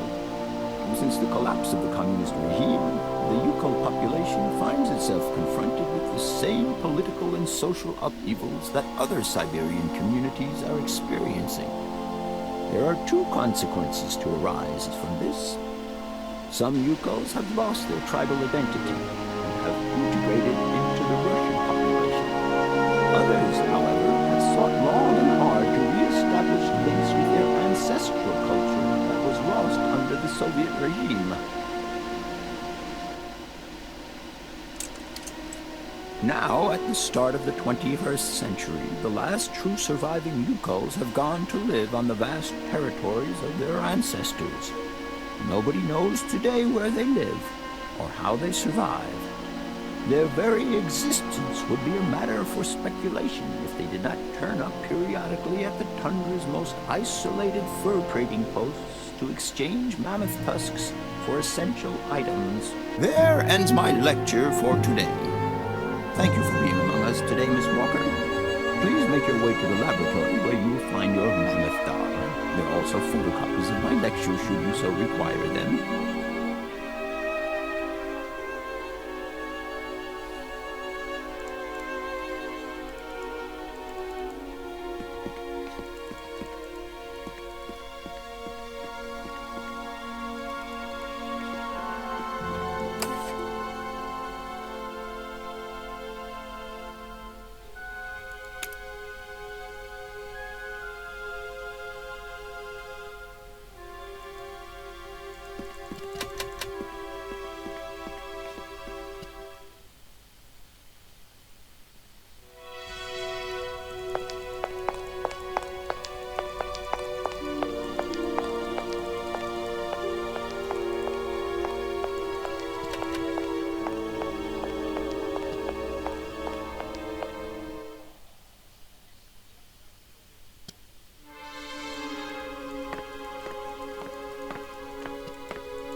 Do excuse me, Professor.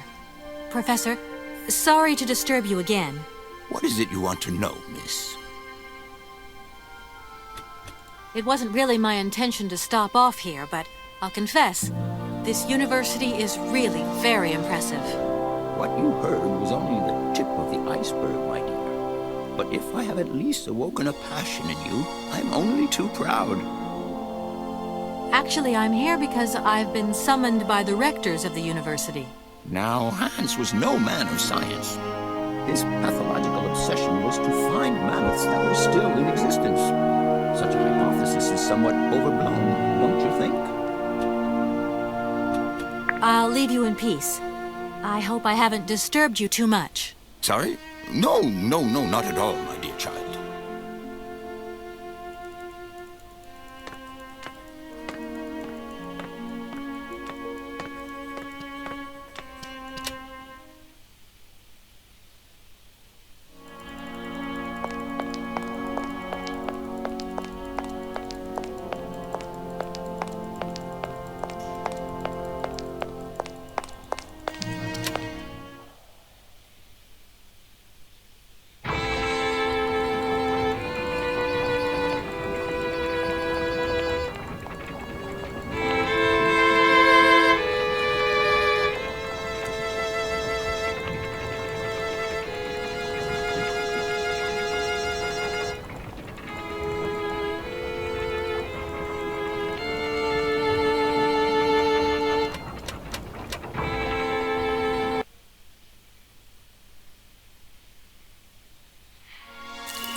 Everything okay out? Yes, Kate Walker.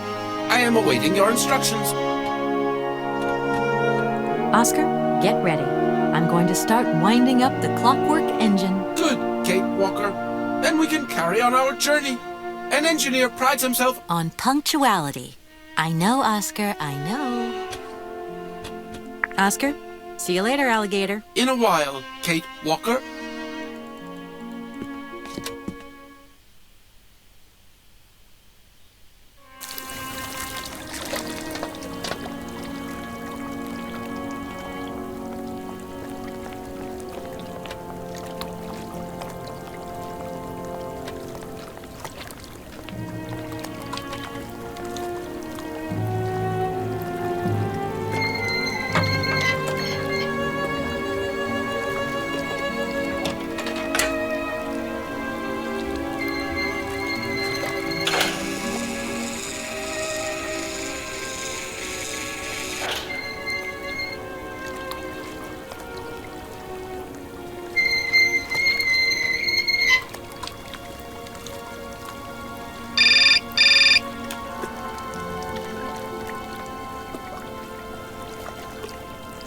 Hello?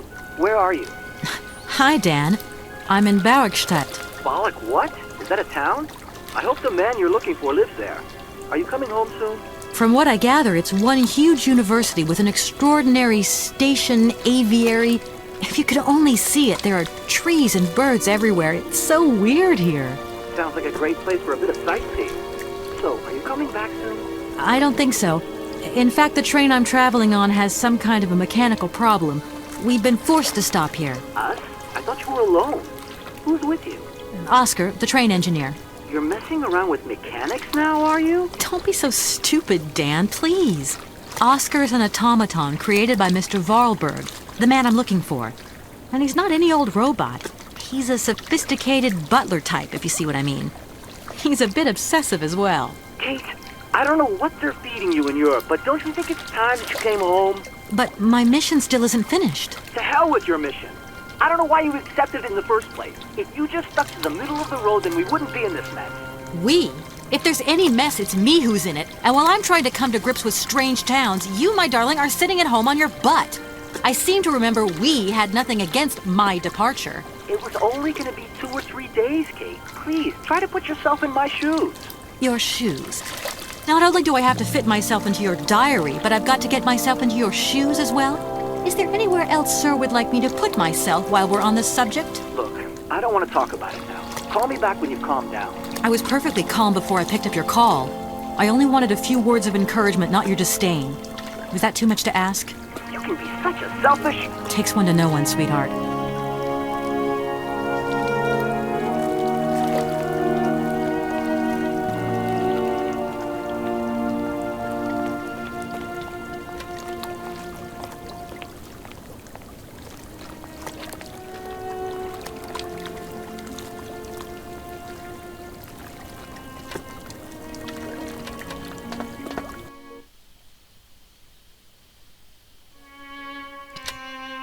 Everything okay, Oscar?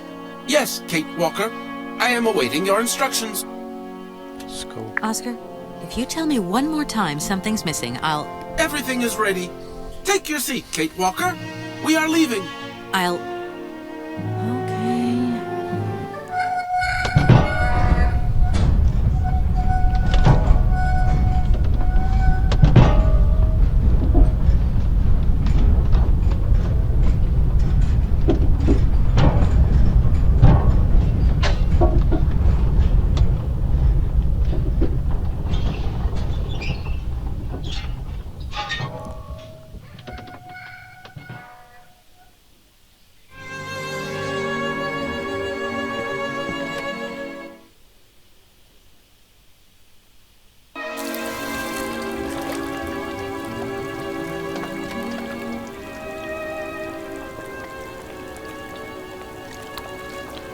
There we go again.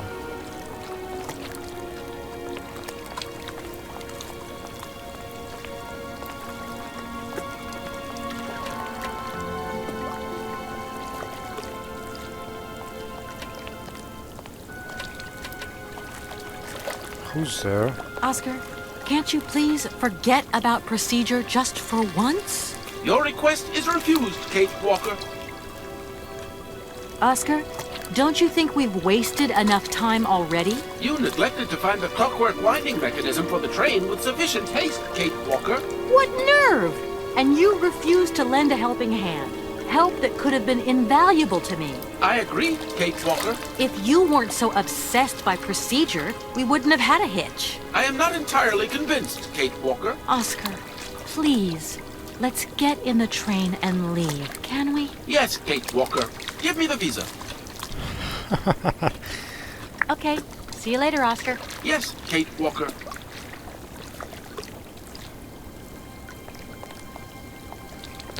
Visa.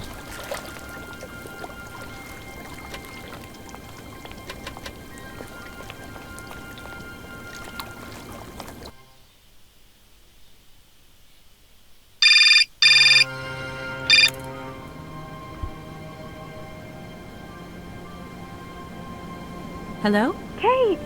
Oh, is that you? What's going on? Well, I finally got the mechanical train wound, and I hope it's going to take me to Hans Voralberg. I had to sort things out with a couple of weirdo sailors, and they probably ripped me off. But now I'm blocked behind this massive wall. You should see it, it's huge. I'm not talking about that. I want to know what's going on with Dan. What do you mean? I bumped into him at Maggie's do, and he said you'd argued. That's a bit over the top. Things got a bit heated the last time we called, that's all. No need to go overboard. I don't mean to be a bit melodramatic, but he didn't seem in such great shape. He had us down in the dump's head on. Like Dan has it down to the dump's head. Well, yeah, when that shock of hair flops over his forehead and his eyes missed up and his eyebrows kind of creased together. I'd never noticed. Maybe I did go a bit too far, but he's got such a goody two-shoes image of me that sometimes I just lose it. And this case is taking up a lot of headspace. I was just looking for a bit of compassion. Well, you sure got mine. So, what's going down? Like I said before, I'm kind of getting somewhere, but it's slow. This Hans Voralberg guy is getting more and more fascinating by the day. Okay, well, anyway, it doesn't sound like you're bored. Not like back here in the office. Every day is boredom day. There's no fun without you. When are you coming back? Shouldn't be long, I hope. Look, I've got to go. See you soon. Well, call us again real soon. And be easier on Dan next time, huh? I'll try.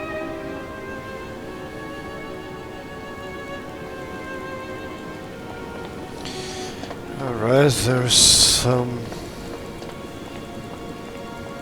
What's that? Some entrance.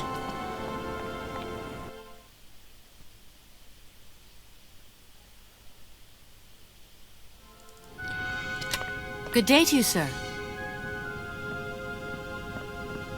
Captain Malatesta, Commander-in-Chief of the Barrockstadt border post, at your service, madam. Let me introduce myself. I'm Kate Walker. My name is Kate Walker. I've been assigned by my company to find a man who is supposed to be living in Syberia. What a peculiar mission. Taking so many risks for such a futile goal. Captain, to my mind, the military zeal with which you insist on guarding this meaningless wall strikes me as equally futile. I should be offended by your words, miss. But I forgive you. Because you are young and unaware of the very real dangers lurking in store for us. You claim that Hans invented the gate mechanism? Affirmative, miss. He has such fine talent, don't you think? And from what I see of your train, his know-how hasn't diminished with time. The most remarkable thing has got to be his automaton engineer. A marvel of mechanical engineering. And a personality that is larger than life. If I had known the man, I would have asked him to create me a unit of automaton sentries. Between the station aviary and this bleak wall, the change in atmosphere is radical, don't you think? It's been a long time since I've been at liberty to judge, miss. My duties forbid me from abandoning my post. I need a visa to cross the wall and to continue my journey to the east. They told me that you are the only person in a position to issue such a visa. Indeed. This responsibility is part of my duties. However, I am not currently issuing visas because nobody must venture beyond. And why not? It's far too dangerous, in particular for a lady of your standing who is traveling unescorted. Dangerous? What exactly do you mean, Captain? The enemy, miss. The enemy. I've been observing them for several years through my telescope. There's one particular horseman stationed yonder. He's a scout from the invading enemy army, and he's been spying on us. So I have to be extremely vigilant. He knows that I know he's there, you understand? And as long as I keep my eye on him, he won't dare try anything. Are you sure? Please, take a look for yourself. Don't mind me if I retire, Captain. Please, madam. My respects.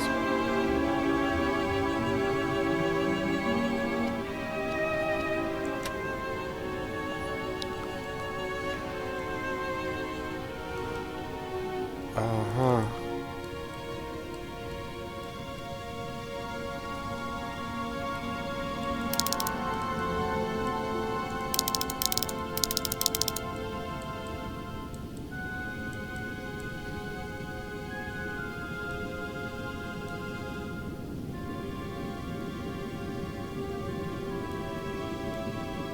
How strange.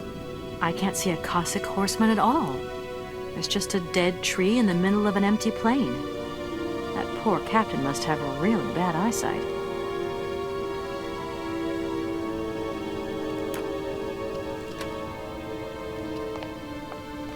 Oh, there are glasses. Look, broken glasses. If they belong to the captain, then he sure has eye problems going by those lenses. And what if I put this Cola. Doesn't look like that works. How? Wine only works. Colonel, sir. Captain, miss. But you have the air of a great officer. You flatter me, miss. Unfortunately, I'm afraid that we frontier soldiers are often forgotten by the military administration. There's no justice. I sympathize with you, Captain. Let us forget our worries for a moment and have a little drink together in the name of friendship. Yeah, because it's improved It would be my pleasure, miss, but the regulations strictly forbid it. Come on. A little glass of wine never hurt anybody, and nobody need know. Wine, miss? You are putting me in a very delicate situation. Don't deny yourself, Captain. Just a little glass. I assure you, it is excellent. Well, perhaps just a drop.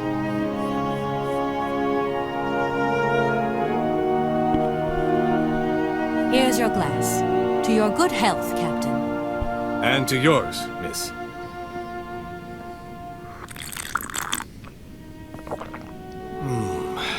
It's been a long time since I've drunk wine in such pleasant company. I admit, it is excellent. Isn't it? You wouldn't think it came from Barrockstadt. It is made from the Amazon forest Sauvignon grape that has been miraculously conserved and cultivated in the station garden. Well, well, well. The university authorities kept that one to themselves. You know, Captain, it is essential that I continue my journey eastwards. Please, don't even think about it. As I've said, it's extremely dangerous. The enemy is spying on us. Perhaps your Cossack horseman isn't quite what you thought. Perhaps it's just a dead tree twisted into a strange shape. You should take another look. You never know. Go on, Captain. Give it a try. So be it. I will make this concession to the fairer sex, miss. But it does seem to be quite ridiculous.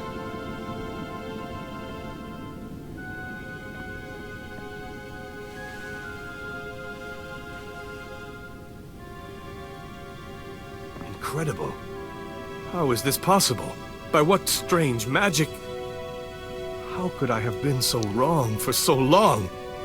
The enemy was only a tree. I'm so ashamed. It's not that bad, Captain. It's only human to make mistakes, after all. A tree. Nothing but a dead tree. Pull yourself together, Captain. It's okay. And now I suppose there's nothing stopping you from issuing me a visa? Yes, of course. There is no more danger. All these years. And now the Cossack has gone. There is nothing left to watch. Captain, you should be delighted. From now on, you don't have to stay pinned to your watchtower. Travel can start up again normally.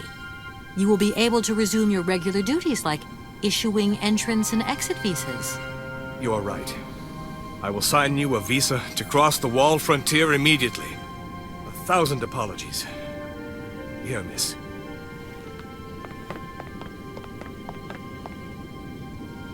Thank you, Captain. And keep your eyes open. Miss, if we could keep this between ourselves, please.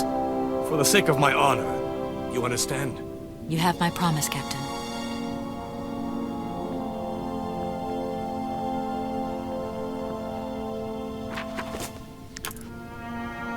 Our tradition to cross the border is document authorized the holder with belongings to pass through the border wall gate. Captain Malatista, the gate commander, warning. Beyond the ramparts, conditions for journeys into the eastern territories are filled with uncertainty and reputed to be hazardous. As a consequence, the wall authorities cannot guarantee the physical safety of the traveler and decline all responsibility in the event of any incident. Well, I guess that's it. What's that? Ah, that's a telescope. We could leave now, Oscar.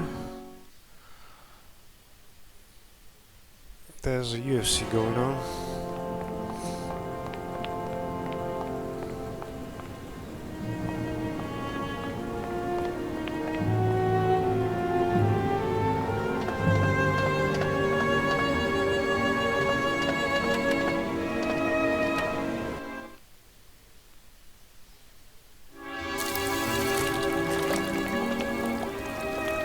Hey. Here is the visa. I hope it's regulation, my dear Oscar. It is regulation. Here is your ticket.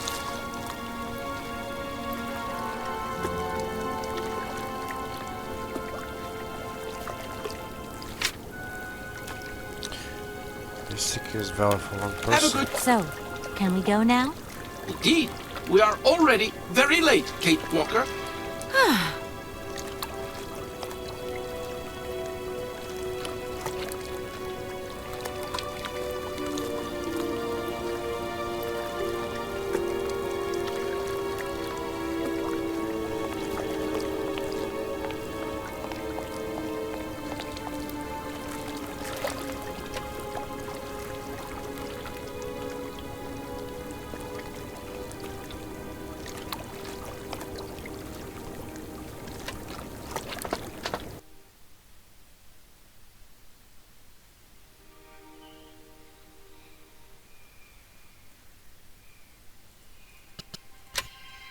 Here you go, Oscar.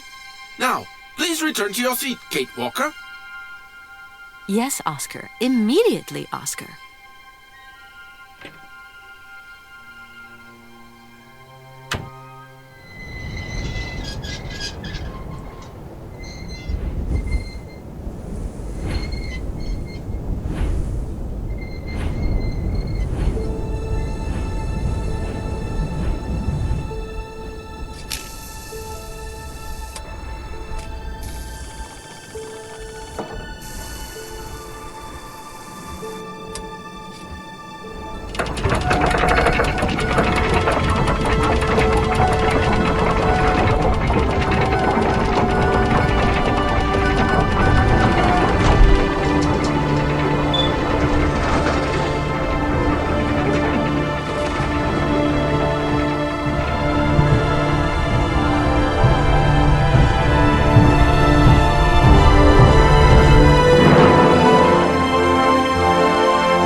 Walker!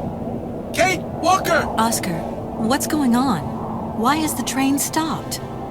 Where are we? The springs of the train are unwound again, Kate Walker. As for the question pertaining to our geographical location, I really haven't the slightest idea. Well, we better get looking for a winding machine, my dear Oscar. I hope that this place actually has one. The air here is so polluted that I could not possibly risk leaving the locomotive. My joints might corrode irreparably. Right. Let's see. Gosh, it's really gloomy here. I wonder where on earth I'm going to find a winding machine. I have total confidence in you, Kate Walker. You are, after all, a brave and resourceful woman. Yeah, right. We just keep stopping. When will we ever get to the end of this journey? Simply wind up the spring and we can set off immediately. From your mouth to God's ears. Let's hope Hans Voralberg once lived here as well. Maybe he planned for his locomotive's unplanned stop and installed a winding machine as well. Otherwise, it's not looking great for the rest of the journey. Do not forget that Hans Voralberg is a genius in the true sense of the word. But is he a genius with a sense of forward planning? We will find that out when we find the winding machine. My God, Oscar, what would I do without you?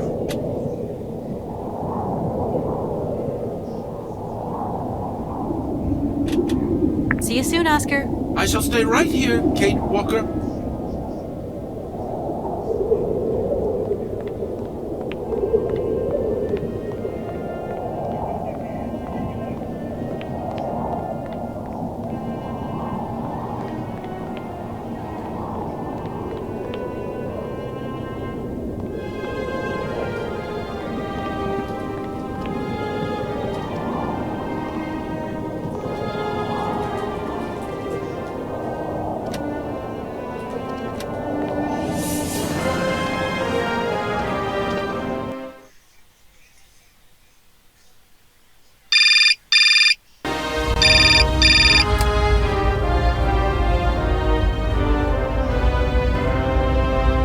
Hello? Hello? Kate, it's Dan. Can you hear me? Dan, is that you? I can't hear you so good. Dan? Kate, it's Dan. Can you hear me? Dan, you're breaking up. I'll try and call you when I get out of this mine. Kate! Come on, what's happening? Listen, we've got to talk. Look, the line's just getting worse and worse. I'm hanging up.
You there!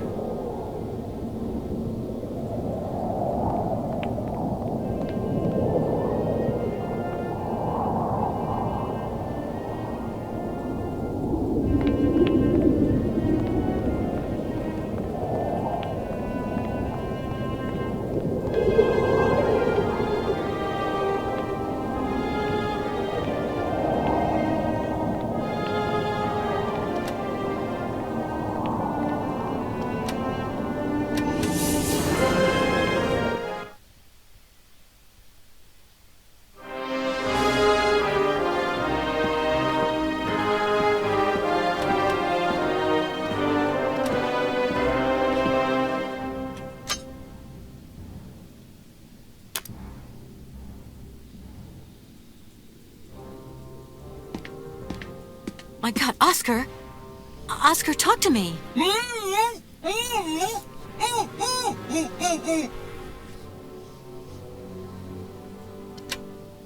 Are you okay? Why, it is absolutely inadmissible, intolerable, and indescribable.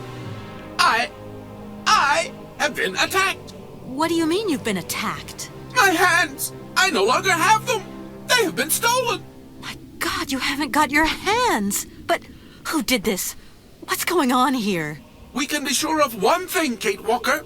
That this heinous crime was committed by a barbarian. A dysfunctional individual whose behavior lacks all finesse. Did you get a look at your attacker? Tell me exactly how it happened. I was standing here polishing up my metalwork. I was just thinking that with all the dust in the air, it would be a good idea to... Oscar! I was very busy. And I suddenly felt two powerful arms grab me from behind and tie me up before I had the chance to defend myself. I wanted to call out, but my attacker gagged me before I could emit the slightest sound. Then he dismantled my hands with a terrifying pair of pliers. It was horrible. I can believe it, my poor Oscar, but did you see him? He was a real barbarian, I tell you. He had bloodshot eyes, steel teeth, and brown scaly skin. And he emitted foul odors. He was a monster, Kate Walker. A real monster. And he had... a weapon. Oscar, please calm down. Everything's going to be all right. See you soon, Oscar. I shall stay right here, Kate Walker.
Doesn't look like that works.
you!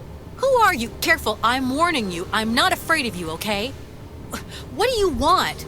Why did you do that? There must be some misunderstanding.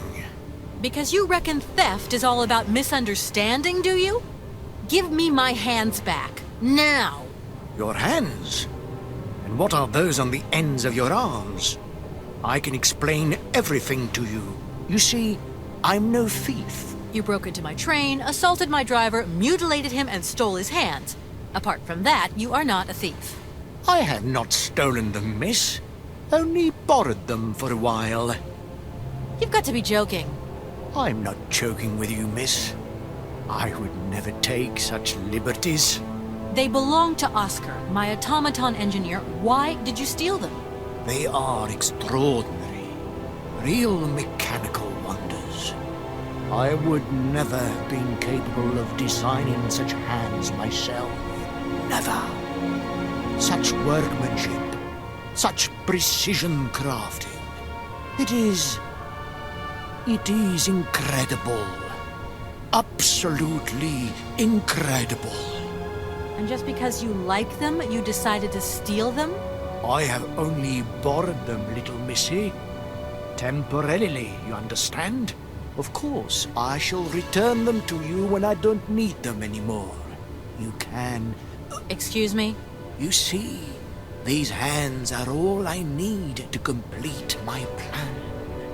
At last, I can finish off my automaton pianist and fulfill my dreams. Everything is now in place. You see, I have converted this old, useless, stupid factory into a magical theater. As you can see, the furnaces, piping, chimney stacks, they've all been converted into one gigantic organ. I will be able to accompany the world's greatest living singer. Now, all I need is her...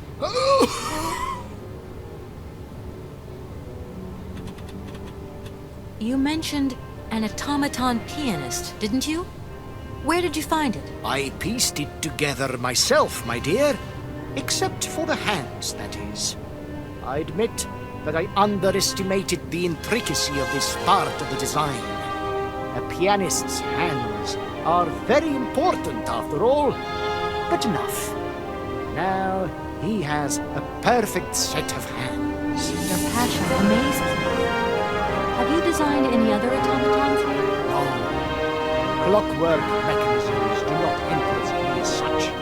I simply needed a robot capable of accompanying Helena Romansky on my huge organ.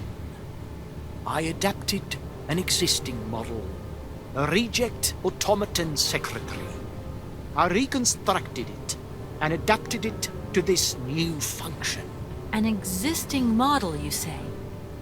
Did you ever know Hans Voralberg? He was a kind of mechanical genius, like yourself. Hans Voralberg? Yes. Or maybe... I don't know. No. Sure, I understand. The number of automatons still functioning in this abandoned complex is amazing, though. My dear, one thing is for sure. For many years, I have been totally alone here. If that man ever came to this city, he left long, long ago. Just who is Helena Romansky, then? My dear, Helena Romansky is a great singer, highly popular. The greatest singer the communist world has ever known. And I had the privilege of seeing her perform a magnificent recital here in this very place. It was July the 2nd, 1969. I remember when her radiant figure appeared at the door of the train. It was unreal. She held out her hand, and I helped her step lightly down from the carriage. She was like an angel descending from the skies. We managed to get together a theater, nothing like what I had achieved here today. But she still sang. Her voice was so warm, so uplifting. I remember how tears of joy streaked our black faces, filthy from the mines. I have never heard anything so beautiful in all my life. You tell it like it happened yesterday. It was yesterday, my dear, and it is engraved forever in my memory. Now she can return, and she will see what I have built for her. She will realize that this city has become the perfect jewelry box to hold her precious voice. Well, that's some way to woo a lady.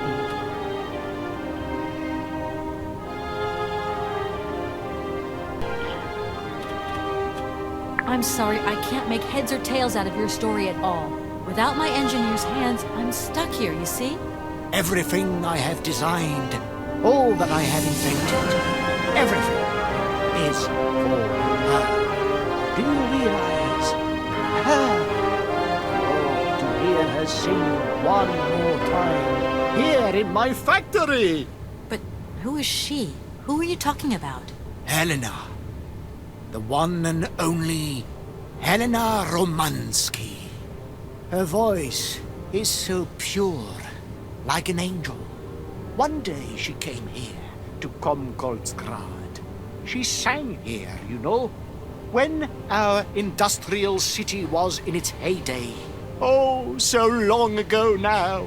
It was almost unreal. It was magical. I remember it like it was yesterday. Then, later, a long time later, she saved my soul. She saved my life and gave it meaning. When I was told that the mining program was to be abandoned, that this industrial city was consigned to oblivion, that I, its director, would from then on be nothing but a guardian of these rusting remains of a bygone age, that is when I first formed my plan to bring Helena Romansky back to this factory. But this time, she would sing for me, and me alone. And is she okay about this? Sure. Once she finds out that I have done all this for her, when she realizes how I converted this vast network of pipes and tubes to create one of the most impressive organs ever made. Then, you know, this was no small achievement, miss. Once, molten iron flowed through here. Now there wafts only beautiful melodies. But then I realized I had to make an automaton pianist. I began to despair that I would never create hands that were intricate enough. But then you arrived. So lucky, don't you think? Yeah, that must have been a happy coincidence for someone around here. So, when will this Madame Romansky come back? When do I get my hands back? I don't know. Maybe someone should look for her. Tell her. Hey, why don't you go? The quicker you bring her back, the sooner you can carry on your business trip. Now, isn't that a good idea? And you promise that once Helena has sung, you will give me back my automaton's hands? I promise, my dear. You have my solemn word. Well, I guess I'm going to have to believe you. Where should I go hunting for this singer, then? I have no idea. But for a woman of the world like yourself, finding her should pose no obstacle. Helena Romansky was a world celebrity, you know. I have collected many objects, souvenirs of her that I keep in a room. A shrine to her glory. It's like her own personal museum. You should take a look.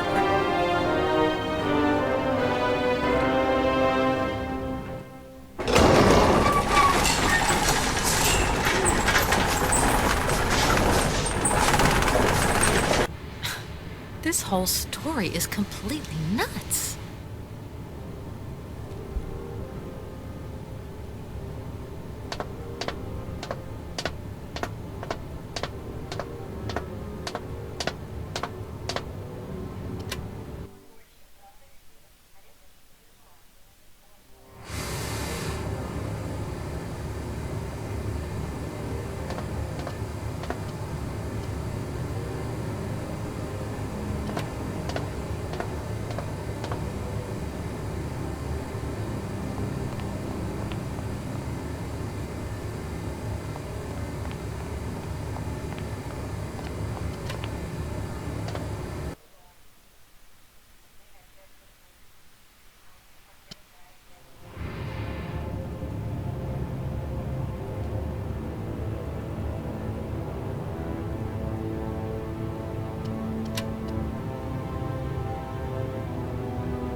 Hi, Mom?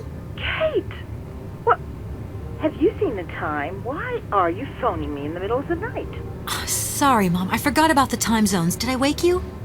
Well, of course you woke me up. I was sleeping deeply, too. I simply got to get my beauty sleep. I've got an absolutely crazy day tomorrow. I'm sorry. It's just that it's real important and urgent. I haven't got a lot of time. Well, if it really can't wait till tomorrow, Munchkin, come on, tell your mommy what's up. No way I'm calling Dad for you, if that's what you want. Mom, listen, please. I seem to remember you're seeing a Marovich or something like that at the moment? No. Malkovich, Munchkin. Frank Malkovich. Yeah, right. So, but he's an opera singer, right? That's right. They say he has the finest voice of his time, my dear. Imagine that. That's just great. So then he must have known a famous singer called Helena Romansky. She's Russian, too. Please, if you can ask him if... Listen, honey, if it's stars you're after, Frank knows them all. I'll just wake him up and let him tell you himself. You mean he's... Oh, you do? Oh, Kate, listen, you're still there. Frank tells me he did hang out with a Romansky once, but it was platonic. You know those singers. She's a great soprano. Great! Does he know where she went? Does she still sing? Where does she live? 1 second, Munchkin. Frank says she was very ill and she withdrew from circulation. Really? Okay. She went to rest in some spa somewhere. He thinks it was called Arrowbad, but it was 15 years ago and he's not sure. And well, honey, when Frank wakes up, he always takes a little bit of time to get going, you know. Thanks a bundle, Mom. And Frank, too. You're both fantastic. Love you both. Thanks again. Catch you later. Arrowbad. Okay, cool.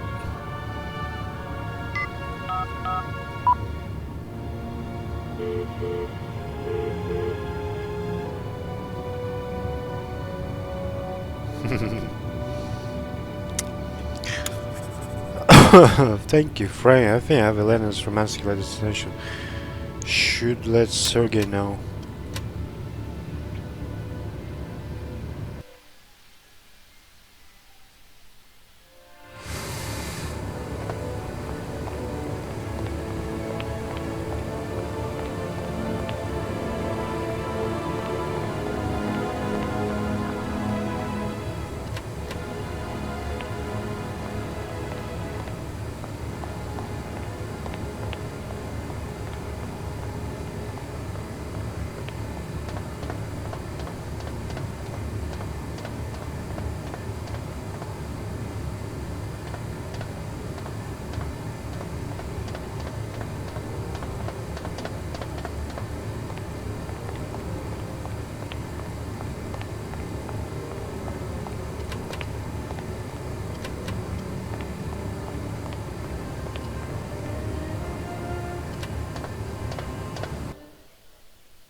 Director, Ah, it is you, Miss Walker.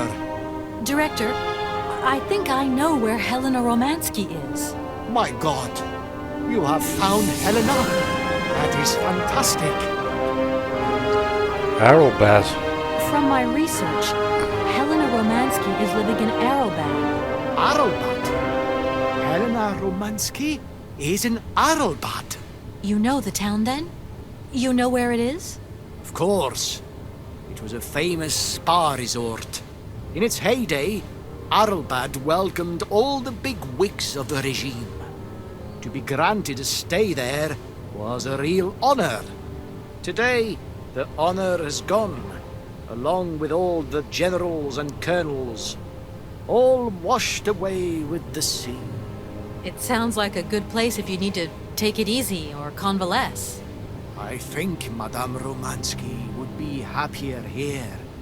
I think she'll prefer the peace and quiet here, the perfect tranquility of our little town. Mission. How can I get to Arrowbat? There is one way that you can. Here in the city, there are no suitable vehicles left. But that drunk old fool living up there, he'll have something. What drunken old fool? You mean you're not alone? What's up there? You mean you haven't noticed the space compound on the plateau? There's still some pathetic old soldier guarding it. But he's more interested these days in reaching for another bottle than reaching for the stars. And you think this gentleman could have a vehicle for me? I haven't the slightest idea. If you catch him on a good day, then maybe. But good days for him are far and few between. I wish you luck. How do I get up to the space compound then? There is a monorail that leads up to the Cosmodrome. When you are inside, I will activate the automatic pilot. Awesome. Cosmodrome.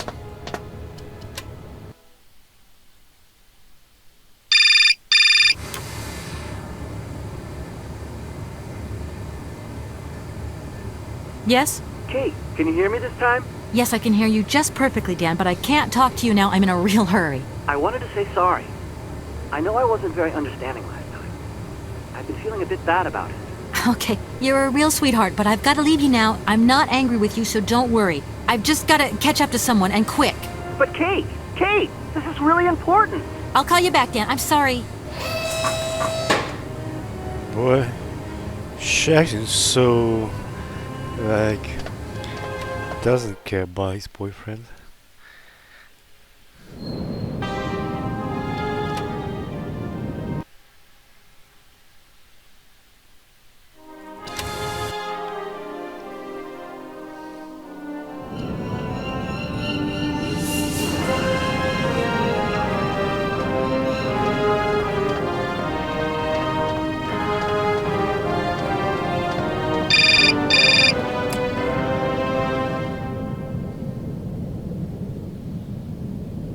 Hello? Kate! Oh, that you? How are you? Olivia, great, just the right person. Look, have you heard of Helena Romansky? No. Is she some Russian fashion designer? No, she's a singer. I'm going to be meeting her soon. I've just got to find a way of reaching Arrowbat. Can you imagine how lucky I am? Not really. Well, what relation's this singer got with the toy case? You sure you know what you're up to, Kate? You sound really different, like you're changing or something. Look, it's like this. If I'm going to get to the end of my journey, I've got to link up this singer and the director of the Komkolzgrad Industrial City. Don't worry, I know exactly what I'm doing. Why did you say that I've changed? I don't know, just an impression. You sound more sure of yourself, like stronger, more confident. And that's a problem? There you go. Just takes one word and you're up on your high horse. I'm beginning to see Dan's point of view. It's getting harder and harder to back you up all the time. What does that mean? Well, it means that I had a drink or two with Dan, because he wants to talk. He feels a bit lonely, you see? And what's he been telling you? Nothing. He just has the impression you're slipping away from him. He can't see where you're coming from anymore. Like, we went to the movies the other day, and he said that you would have loved the film, but I told him that... You mean you're dating my fiancé? No! No, not dating, Kate. Just propping him up while you're away. All in a good cause. I can keep an eye on him for you at the same time. What would I do without you? Oh, you're jealous. Well, that's a good sign. That means you want him. Now, that he'll be pleased to hear. You seeing each other again soon? Tomorrow night. He invited me to dinner at the Goldberg. You don't mind, do you, Kate? No worries. Look, I've got to go, Olivia. Take care. Man, I don't remember this love plot.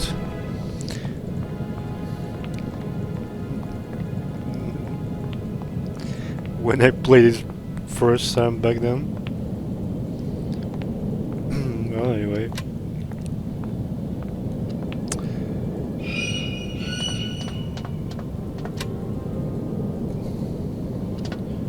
What do we have in here?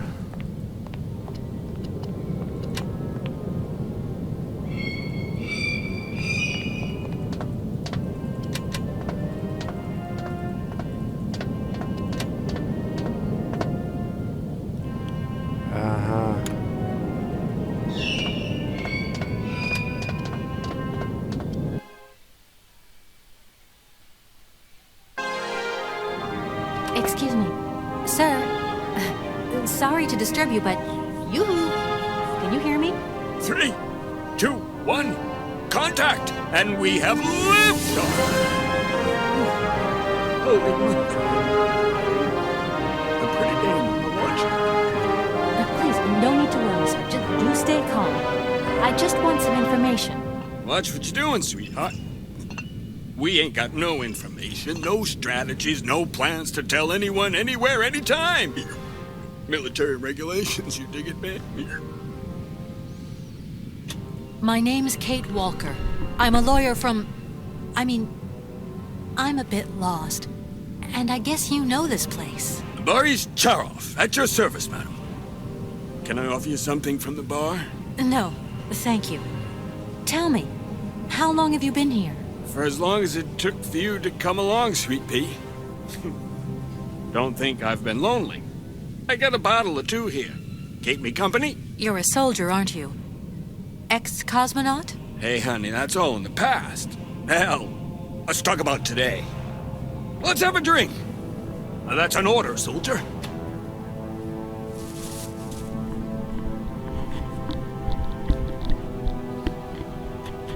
Please, can you try and get a grip? I must absolutely find a way out of this industrial complex. Jeez, me too. I've really got to get out of this dump, but not before I have a little drink. Here, get your pretty little lips around this. Vodka. Tell me what you think. Do you have a vehicle to lend me? I think I'd even test one of your rockets right now if I had to.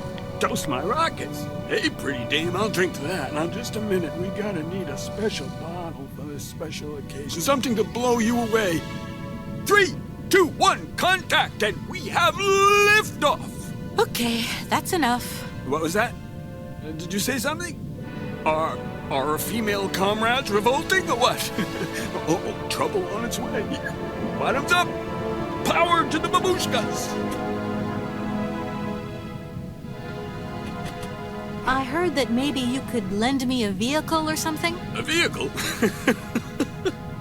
All our vehicles were picked up and shipped out to the borders years ago. General's orders. I say, let us raise our glass to this finest soldier this country's ever known, little lady. I don't mean to offend you, but I'm not in the mood for a drink right now. And you'll live to regret it to your dying days, sweetheart. To your health, while you have it.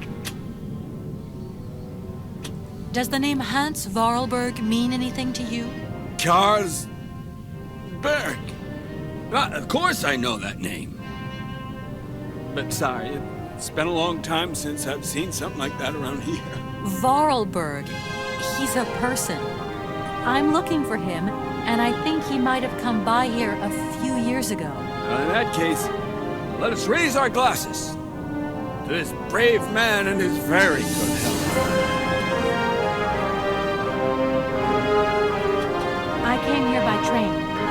I've got this mechanical problem. I had to leave the train down in the industrial zone. The director down there told me you were here.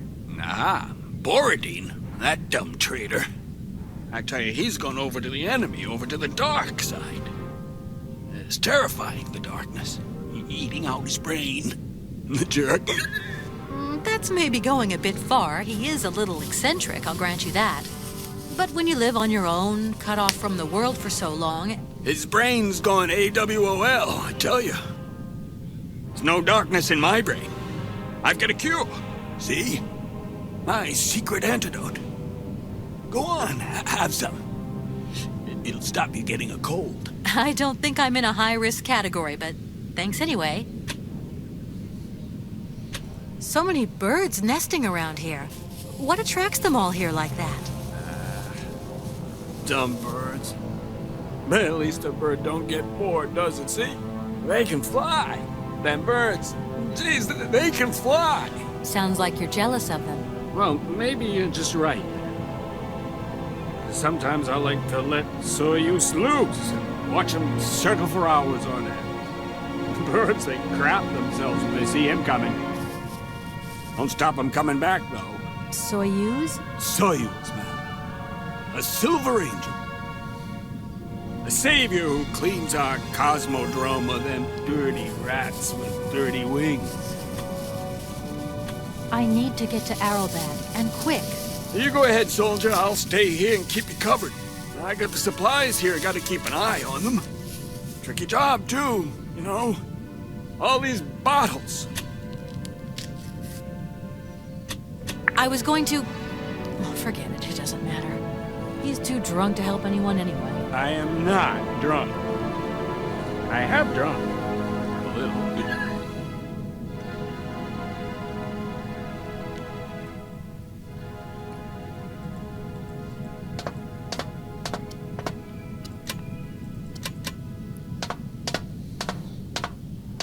Strange. Sure, I left a bottle or two around here. I gotta get some air. Wall's getting pretty tight. We'll think about that blast off later. Are you okay, Colonel? Are you sure you're all right?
What happened, brother?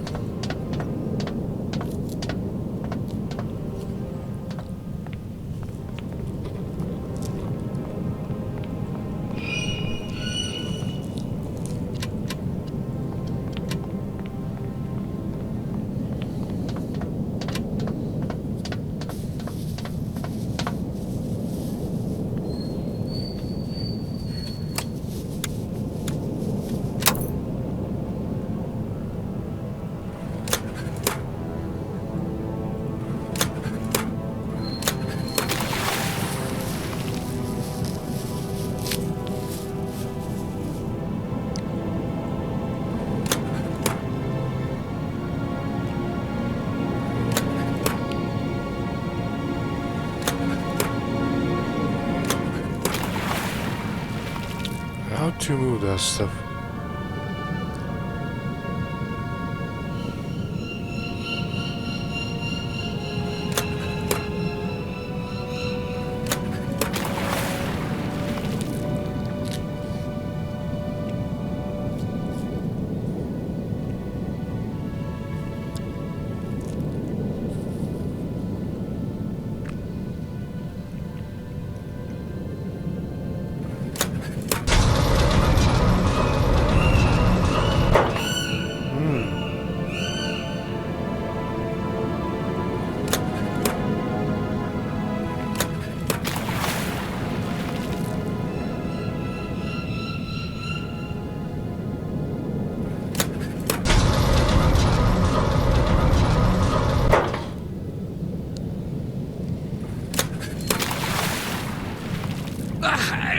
What's happening?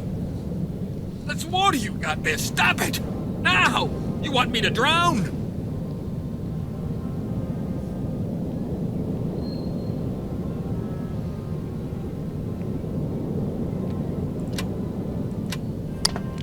You're finally sober. I'm eating banana. Calm down, it's all right. Just a little wake-up call, that's all. You must have had quite a bit to drink. Gee, you're right there. Not the first time, either. Probably won't be the last. Please, did you whisper? Please, do excuse me. It was the only way I could think of to bring you back to your senses. A little extreme. But I get the impression you're a lady who likes to see results.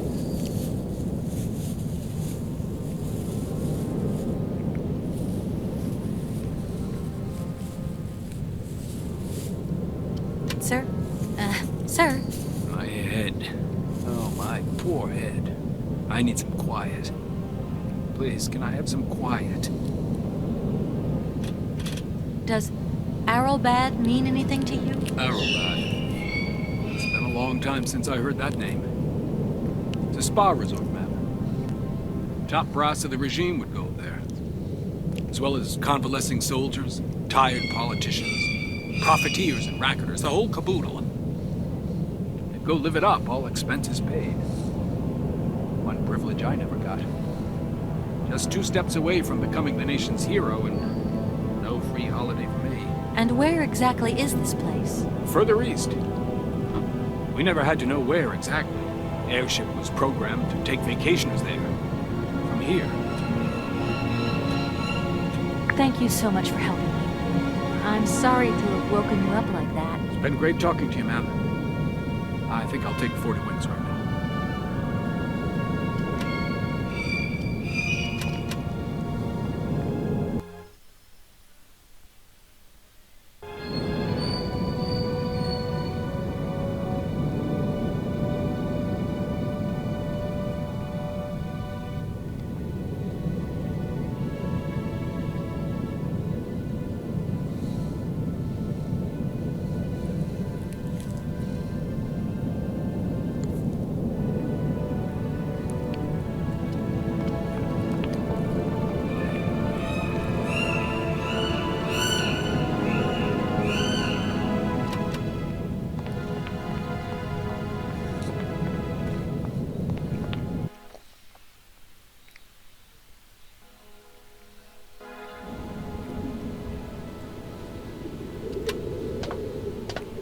I don't need to use this console. Not yet.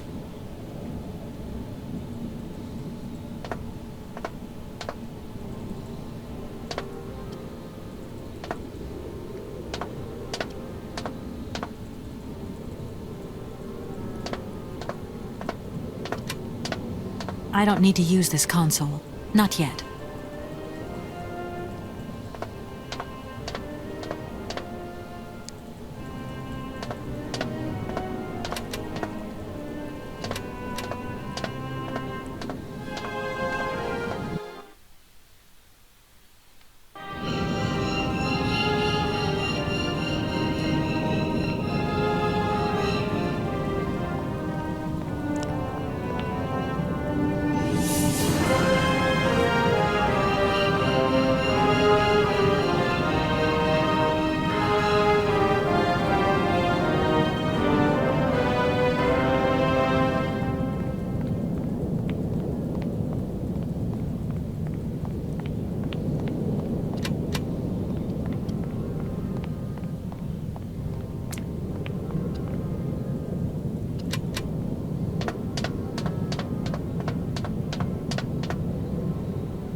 ahead. I need some quiet. Please, can I have some quiet? Do you think the airship still works? No idea. It's been so long since it was used. And then I've got to learn how to use it, too. You won't have any worries there. It has an automatic pilot. Go visit if you would. Here's the key.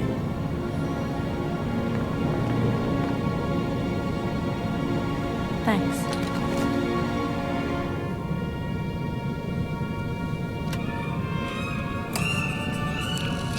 Boris gave me the key to the airship. I hope it's able to fly.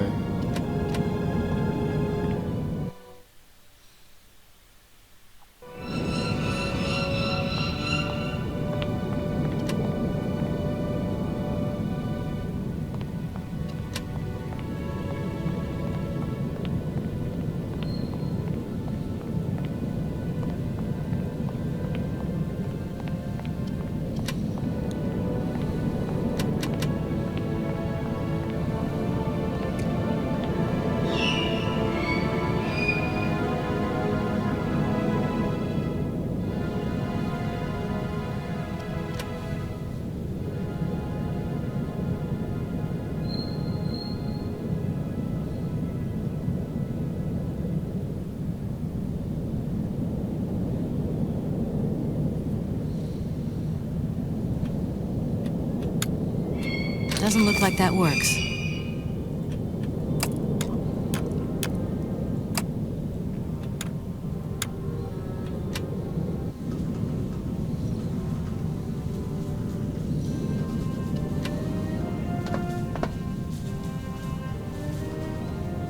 Doesn't look like that works.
There you are.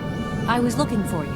I've managed to trigger the autopilot mechanism, but the airship still won't take off. Do you know why? Me. I've got some idea. But you look like you're a pretty good mechanic.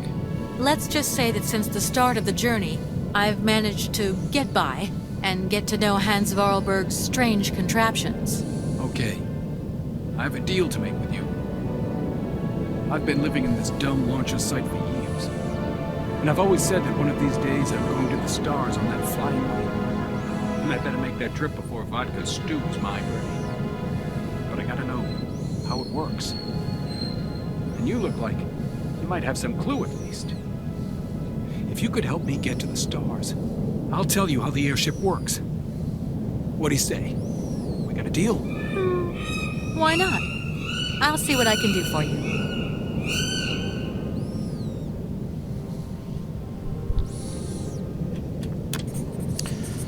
Come on, kid, getting a rocket off the ground can be harder than fixing a bandstand, can... I hope not.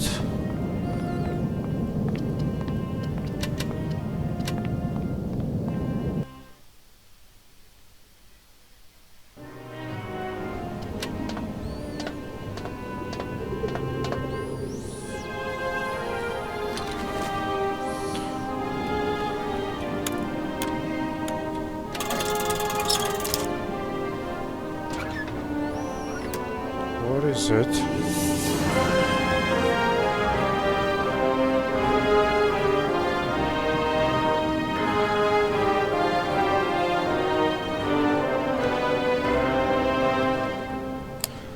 Ah.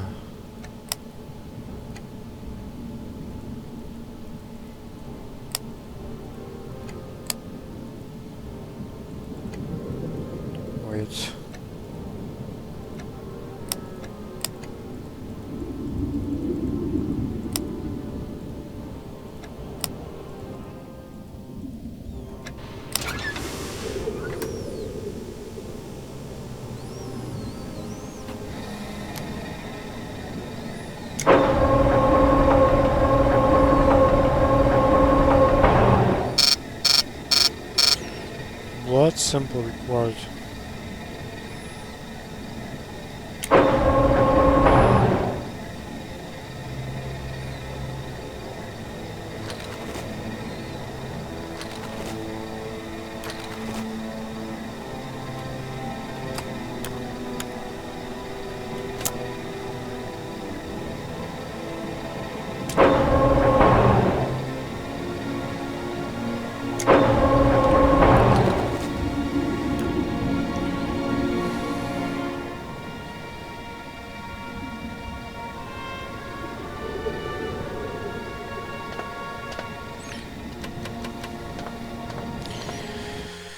So we need someone's blood.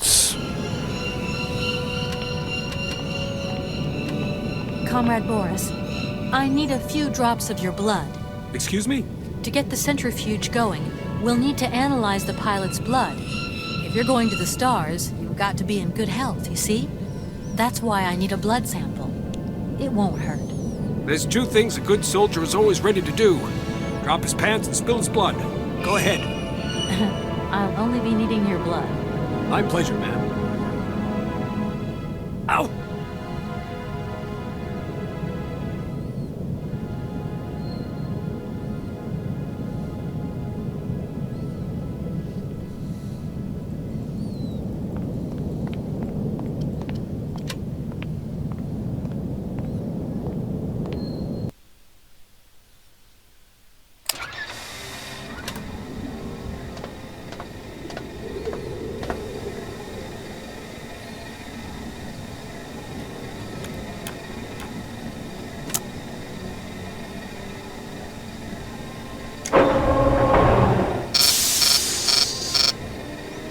Alcohol level too high.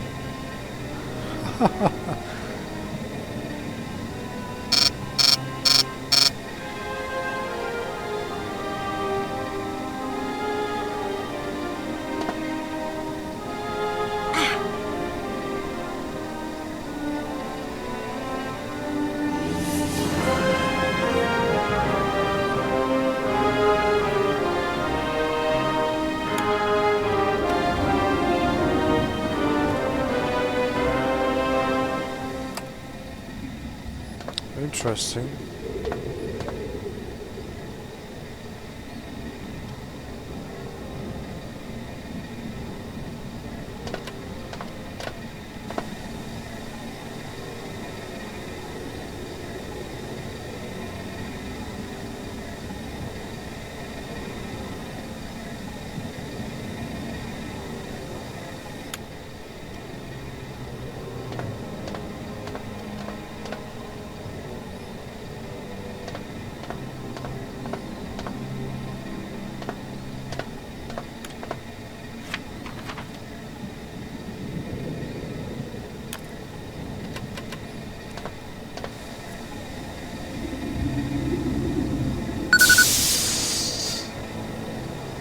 Okay, I think I've figured out how it works. Get settled in and let's go.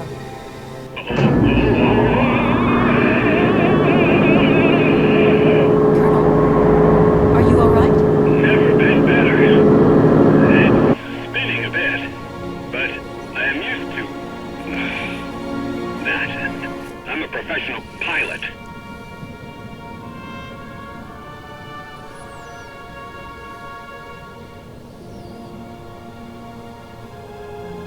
Miss Walker!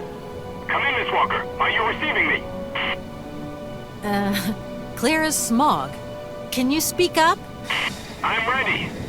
Press the launch button. Okay, here we go. Good luck.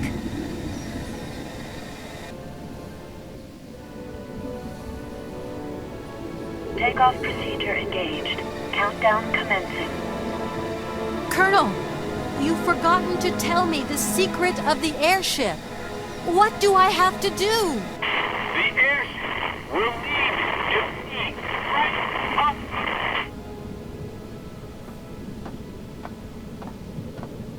10, 9, 8, 7, 6, 5, 4, 3, 2, 1, 0. We have liftoff.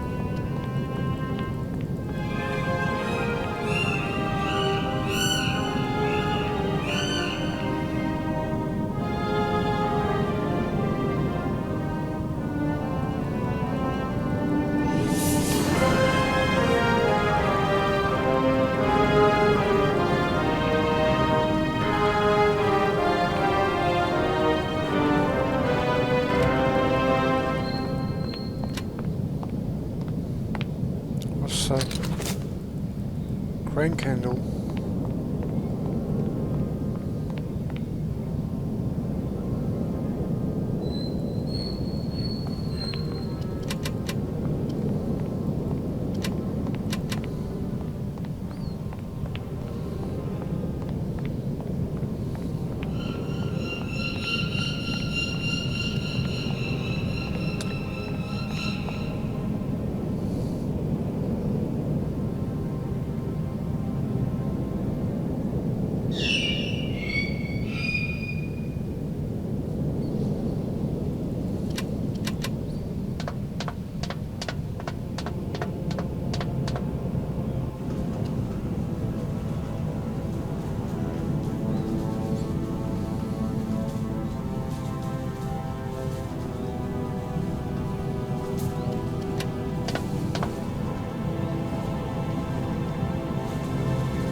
To Arrow Bat.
Hello?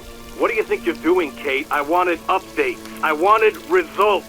Certainly, Mr. Marson. We all do. Down on the ground, we're doing all we can, but there's no new developments. Kate, I don't think you understand the urgency of this situation. Universal Toys are on my back and digging in. I can't hold them off much longer. You're putting the firm in a very tricky situation. I am very sorry, but a slight mishap or two has meant that I've had to modify my mission temporarily. Miss Walker, you're walking on a minefield here. I don't have to underline that this affair is Class A priority numero uno. Hot. I am only too aware of that, Mr. Marson, and believe me, I am doing all I possibly can. But this mission is really no piece of cake. You can have all the cake you want and eat it too when you get home. Next time I call you, I want something concrete, something solid. I want results. You understand? Results. Yes, Mr. Marson.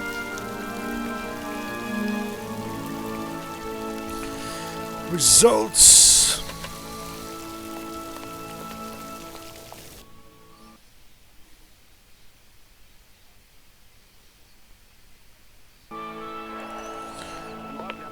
Another hotel. For real. There's a Russian football team I hear playing. Russia, Tunisia. World Cup 2002. I don't even know they come to the Kronsky Hotel.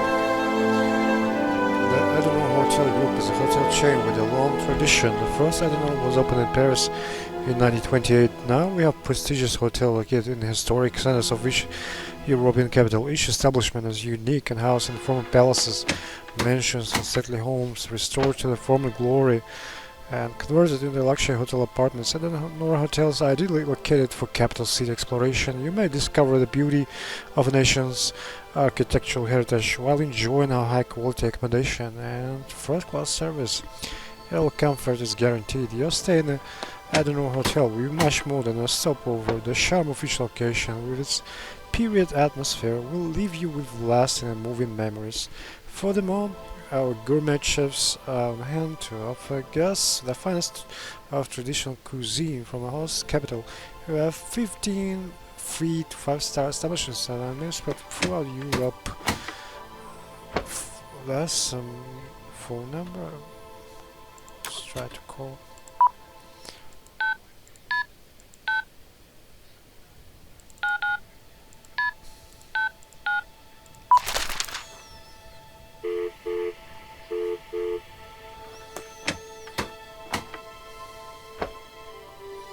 Busy. Football is no more.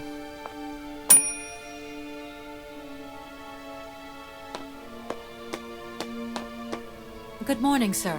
Good day to you, ma'am. And welcome to the Hotel Kronsky. I don't expect you've made a reservation, have you? Well, no matter. We've got a few rooms left with a sea view.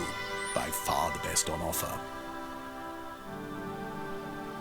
Well, actually I wasn't counting on staying in Arrowbad. I see.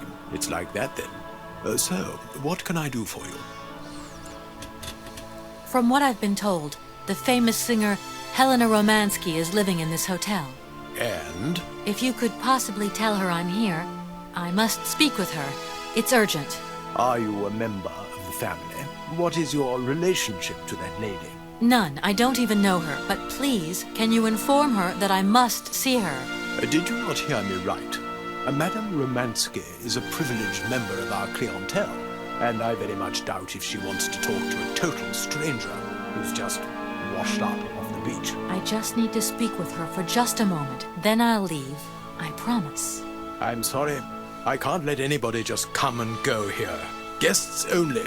An establishment like our own has to think of the well-being of its guests. We like to think of ourselves as a stronghold, resisting enemy invasion, unwanted callers. The world is a strange and changing place, ma'am, and its roads are full of undesirables and indespicables, just waiting to abuse generous hospitality.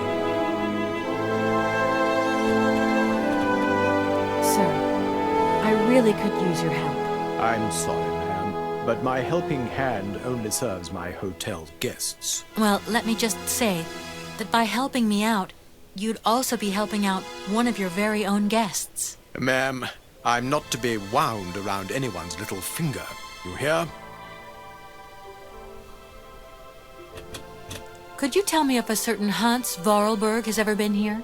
On a spa holiday? Yes, that's it. I'm sorry, but our hotel register is strictly confidential. Come on, please. It's not like it's a state secret you're telling me here. And if I just let you consult our register, what am I going to get out of it? My eternal gratitude? That's just what I was expecting. Adieu, as the French say, madame. Let me introduce myself. I'm Kate Walker. I'm a lawyer sent by a major American law firm to take care of a delicate inheritance case. Ah, very pleased to meet you, Miss Walker. Felix Smetana at your service. I'm the receptionist of this establishment. Between you and me and the brick wall, I often play the role of general manager here, too. Ah, these days the place ain't what it used to be. This hotel is truly incredible, though. It's kind of sumptuous in an old-fashioned way. You should see how sumptuous our suites are. For more than a whole century, they have accommodated some of the world's greats. Would you like to take one? No, it's okay, thank you. I'm not staying. I've got to get away. I'm expected. Right. Well, in that case, I don't see what I can do for you. I want to meet someone who lives here. That's very inconvenient. None of my customers said they were expecting someone. You can't just turn up like that. We've got a very strict policy. In this day and age, the hotel ain't too open to, impromptu visits from any Tom, Dick, or Harry. Please, I absolutely must speak with her. It's very important. If it was that important, all you had to do was ring the hotel. People come here to rest, you see, to get away from the world, which ain't turning so good these days. Don't let me keep you. Good day to you, ma'am. Honestly, if I could have called, I would have called, but I couldn't. So please, can you bend the rules just a little, sir?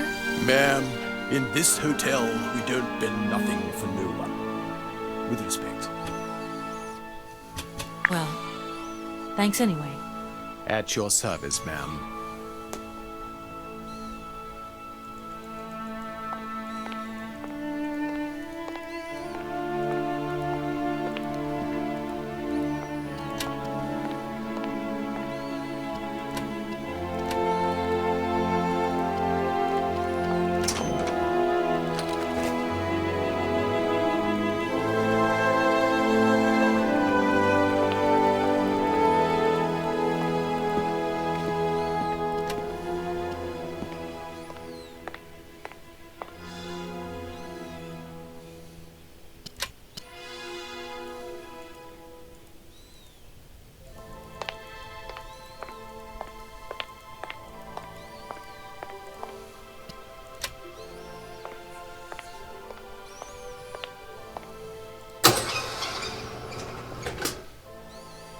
Nobody cares.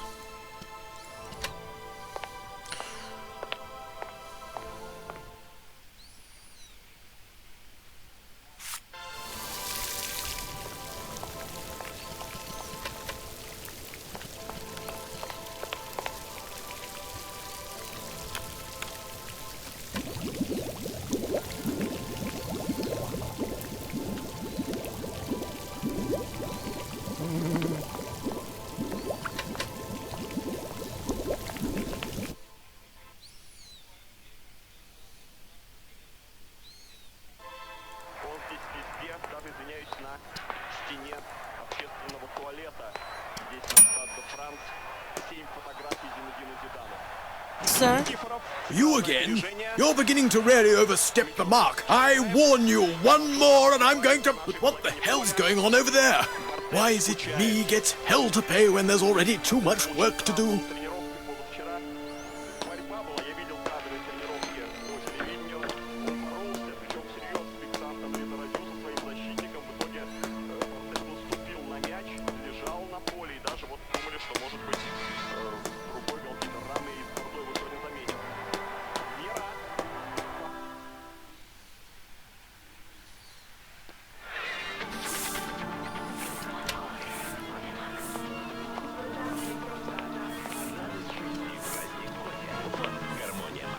Doesn't look like that works. Doesn't look like that works.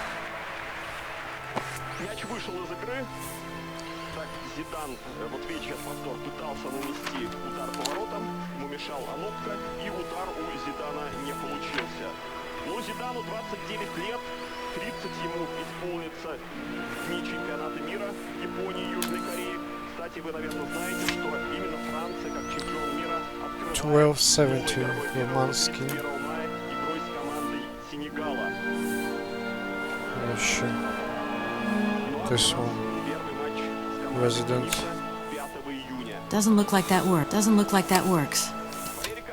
На ваших экранах наши, наконец, перешли на половину поля французов. Анопка подключается. Справа от него Даев. 12. Ну, в общем, удар столов. 7.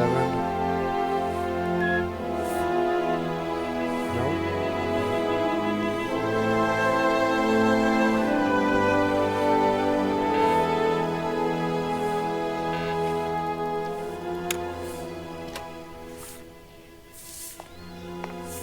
Doesn't look like that works.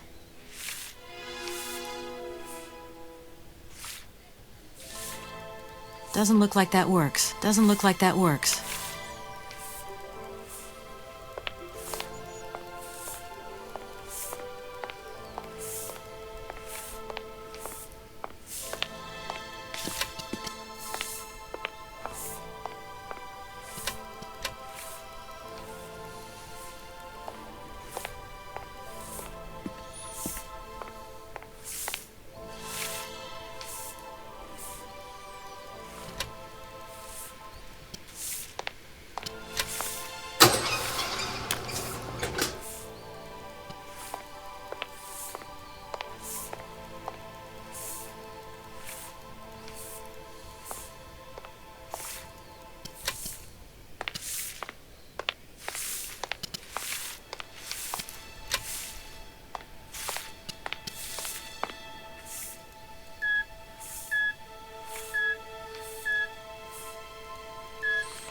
It's like a puzzle or what?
We're going to pretend like we bring the wine, I guess.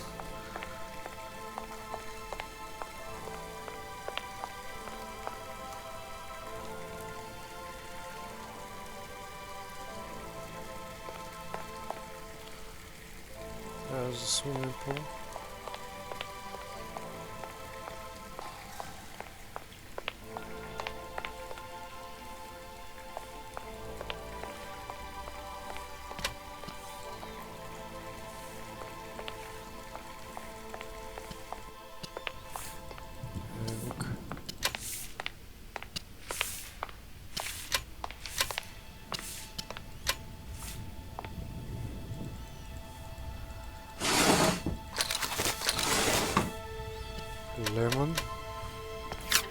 honey, tequila, so rum. A list of alcohols written on a note as well as musical symbols. GNFK seems to refer to champagne and cognac respectively. Champagne, cognac. Hello there. Good afternoon, miss. Are you the hotel barman? My name is James, miss. James, the automaton nurse. I am not a barman. I'm sorry. I didn't want to upset you. If you don't mind, miss, I would appreciate it if you would just be a little more rigorous in the terms you employ in the future. Can you take me to Helena Romansky? Not at this hour, miss. Madam will still be watching the sea at the end of the pier. So? Madam knows perfectly well that during this season I don't go down to the pier. My wheelwork goes dicky under the double corrosive action of the salt and sand winds. Listen, you can hear them sweeping up and down the beach and out to sea. We call it the salt wind here. It'll drive us all crazy one of these days. Come on. Just make a little effort. No, I'll stay here and make ready for Madame in case she needs me. She can be so unpredictable, such violent swings of mood. I'm looking for Madame Romansky. Do you know where she is? 3:30 to 4:30 p.m., Madame Romansky takes her daily constitutional on the pier. Tea is served at 5 o'clock sharp. Is it possible to go see her? As you wish, but do pay attention to the salt wind. Do you know Madame Romansky well? I have been in Madame's service since my inception. So you must have seen a thing or two. That must have been amazing to take care of such a great lady on all her journeys, be a part of all her recitals. I was but a twinkle in my creator's eye. Madame required my services shortly after her arrival here at the Hotel Kronsky. Well, I'm going, James. See you later, maybe. It would be a pleasure to see you again, miss. Okay. Let's try here. I thought that's Romansky sitting here. Oh, how about 12?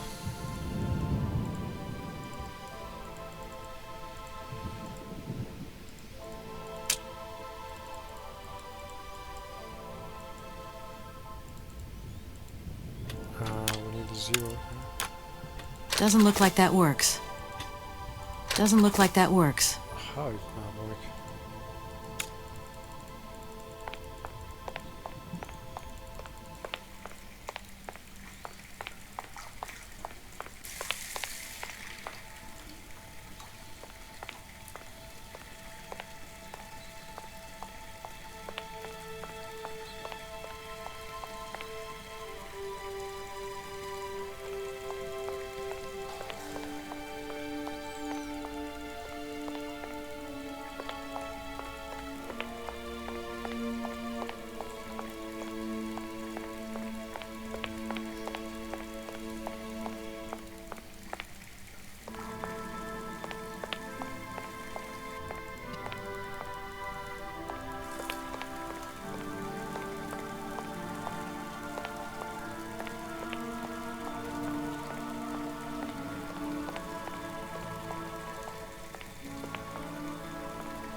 I've got to find another way around. Darn it.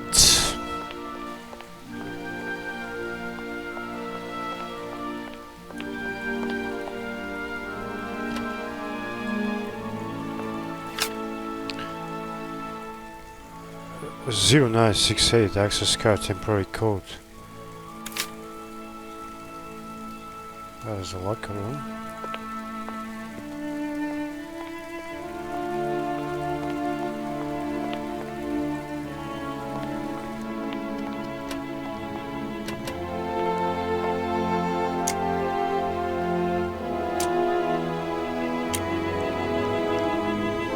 How about 8?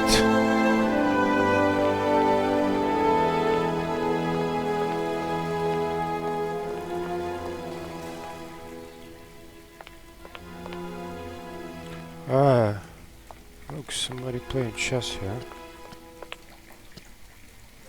I'm sorry to disturb you. Yeah, I think I can thrust with my queen through there. Unless... I can see that I'm disturbing you. Hey, no, checking 2 moves. Maybe I'll squeeze him with my bishop instead. Nothing like a good squeeze from a bishop. Okay, I wouldn't like to disturb you any longer.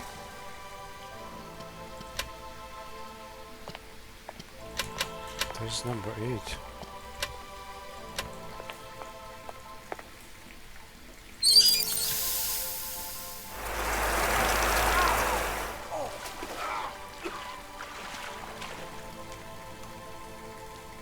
What she does.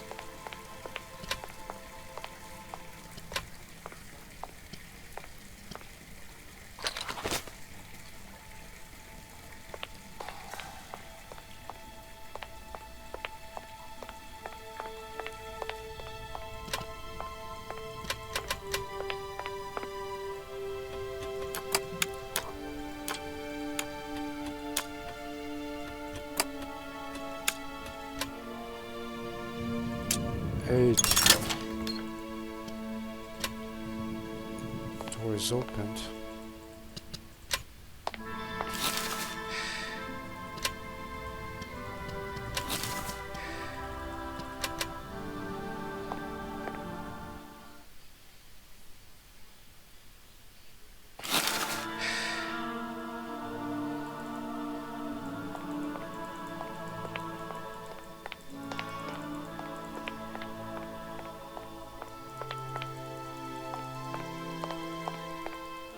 Wow, there's no oxygen here. Why should I have to wear that?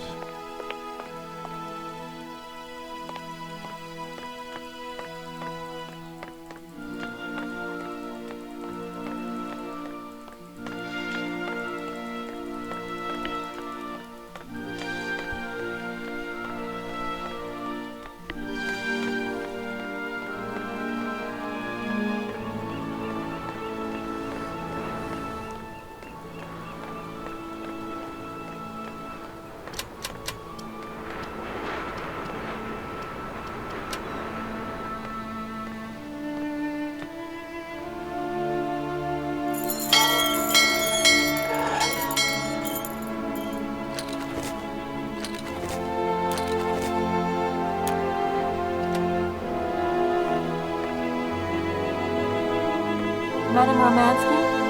Madame Helena Romansky? Who are you? What do you want? I'm sorry to disturb you, ma'am. My name's Kate Welker. I've come on behalf of Frank Malkovich. Ah, Malkovich, the old son of a gun. Are you one of his relatives? Not exactly. He's a good friend of my mother's. He told me you might be here in Arrowbad. I'm American, a lawyer. To what do I owe your visit? You have come so far. It must be important. Indeed it is. I have very delicate and pressing business to attend to. I have just left... Later, my dear, later. I have a slight headache. This hotel mask, they pinch so. I have to go in. Please, could you be so kind as to call my valet? Your valet? Of course. You back here again? How dare you show your damn face round here? Get out of here immediately! Please. I absolutely must find. Miss Romansky! Oh, yes. I'm sorry. She managed to lie her way in here. Don't matter how vigilant you are, there's always one. But it won't happen again. She'll be out on her ear before you can say, I hope she hasn't upset you too much. Oh, Felix. Stop being such a grizzly bear. This woman is my guest. She's your guest? But that ain't possible. This vandal didn't even know you 3 hours ago. Be quiet, Felix, before you offend someone. Miss Romansky, please. This maniac turned up earlier and tried to wreck the fountain. If it wasn't for the... I said enough, Felix. Please treat Miss Walker with the respect befitting one of my friends. Don't touch and don't swear. Have I made myself clear, Mr. Smetana?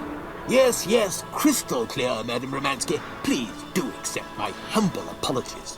Very good, Felix. You may go now.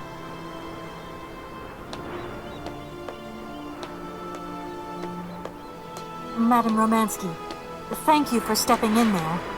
I'm so embarrassed to put you to such trouble. Oh, nothing that I haven't lived 1,000 times before, my child. I want to go in now. I am exhausted. Can you call James to pick me up? Certainly, ma'am. Right away.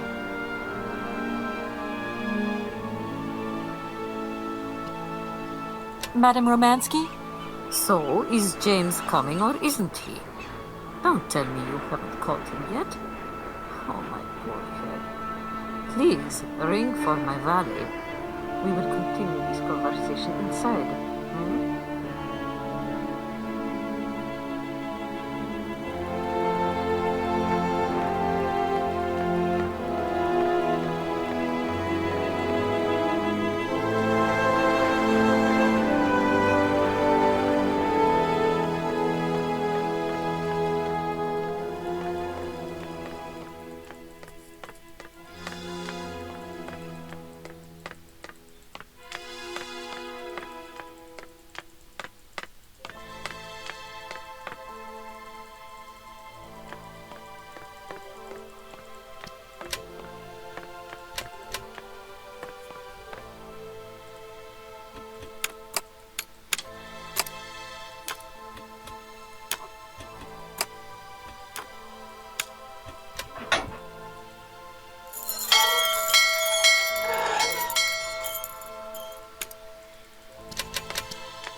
The bell did indeed ring, but it is very windy outside, isn't it? Yeah, it is a bit gusty. But what's that got to do with it? Madam doesn't understand. She says an automaton doesn't need protection, but my insides don't like the salty wind. I'm afraid to go out, you know. And if you wore my mask to protect you against assault, would that help? Oh, most certainly.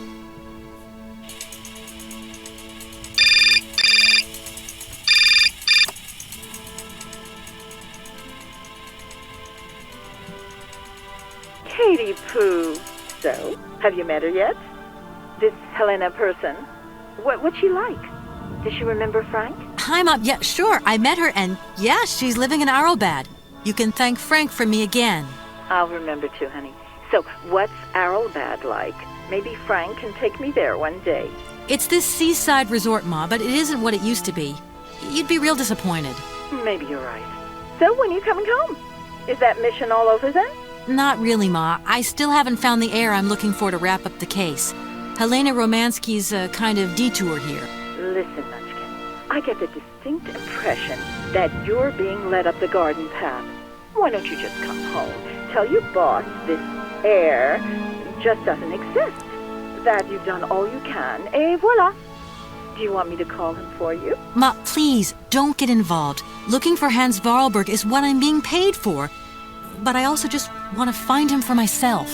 Honestly, you're just as stubborn as your father. Don't complain that your mother didn't warn you. Don't worry, I won't.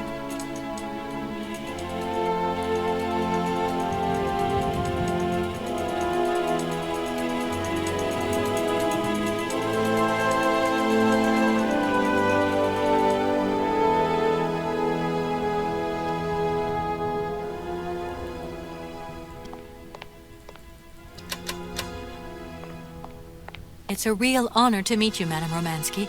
People have told me so much about you. People still talk about me? Oh dear. Of course. Everyone tells me how wonderful you were. How you were one of the greatest singers of the century. Ah, so I was, my dear. But surely you didn't come here just to dig up the past. Strange. I get the impression that Hans Voralberg turned up here, too. You know Hans Voralberg? Not exactly. I'm looking for him to sort out this inheritance case. But I've had to snoop around in his past a bit to get on his trail, and I guess he's kind of a close friend now. You knew him, didn't you? Oh, yes. I knew Hans Voralberg. Do you hear, James? Ah, if you had the chance to meet Hans. My Hans. Oh, my God. What has become of him? Where is he? As questions go, madam, that one is not without certain complications. I'm sorry, but I have no idea. That's the goal of my mission, to find Hans Voralberg. That's why I have to get back to my train as quickly as possible and to get out of Komkolzgrad. And you cannot find him without the train? The train is one of his last inventions. So is Oscar, the automaton engineer. I get the feeling that the two of them are going to lead me to him. Did you hear that, James? I might see Hans again. I have dreamed so long of meeting my dearest sweetheart again. Oh, if only I could sing. If only I were in Paris, I would ask George for that miracle cocktail. The one that only he knew how to make. Wouldn't I, James? Yes, madam. As you have frequently said, without that famous cocktail, your French tour would have probably been cancelled. I don't understand. An extraordinary tale, my dear. It was December, and it was terribly cold and damp. I had to play the role of Tatiana that evening at the opera. But since the morning, I had lost my voice. It drove me completely mad with worry. I don't know how George, the barman at the Moritz Hotel, heard about my affliction, but he brought me up a cocktail that he had invented. A strange concoction. But it turned out to be a miracle cure. My voice returned to me in an instant. That's amazing. That's just what we need.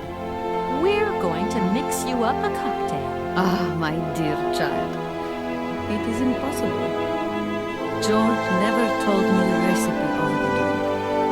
He loved to keep his trade secrets. He said it made him absolutely irreplaceable. Well, I'm going to get George to tell me. He hasn't yet met with my powers of persuasion.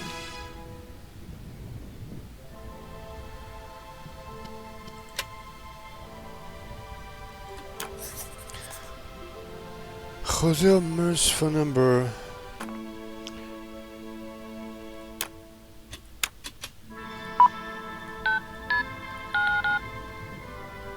Wait. 464-33643. 464-3643.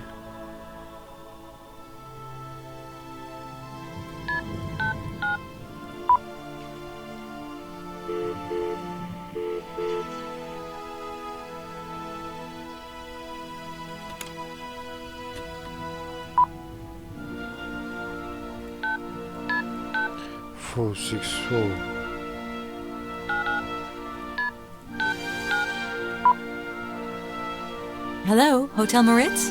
Reception here, can I help you? I'd like to talk to Mr. George. He's a barman at your hotel. I'll connect you with the bar. Just a moment. Hello, Hotel Bar? Hi, I'd like to talk to George, please. George? You mean Mr. George? Yeah, probably. He must have been a barman at the Maritz in the 50s? Well, don't want to disappoint you, but Mr. George stopped working here quite a while ago. What was it about? I've been told that Mr. George had a recipe for a fantastic cocktail, and only he knew the ingredients. I absolutely must know what was in it. It's a matter of life and death. I'd love to help you, ma'am, but you see, old George, now he knew a lot of cocktails. One hell of a barman and one hell of a reputation. He did write down his recipes before he left, but if you can tell me which one you were looking for exactly? I don't know. There are a lot of them, you say? Yeah. The Paris Peking Shuffle, the Deep Green Secret, Boko Poco, Blue Helena, Red Mambo. Helena! Yeah, that's the one. The Blue Helena. Right, I'll take a look. Blue Helena, you say? Let's see. 1 measure of vodka, 1 measure of blue curacao, 1 measure of honey, a dash of lime and ice cubes. Shake it all together, and Bob's your uncle. Perfect. Thank you very much, sir. You have been most helpful to me.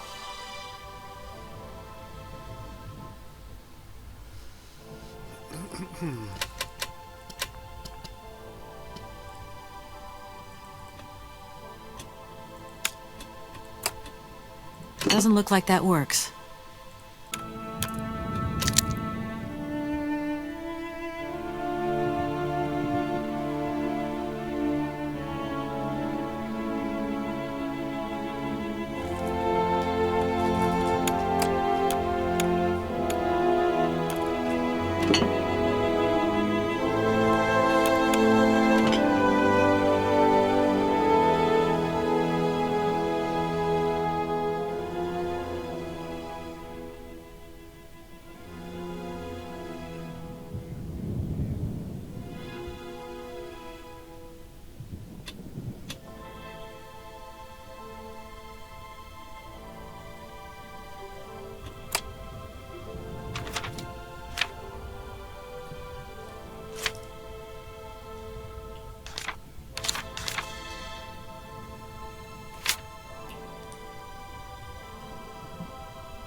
My voice.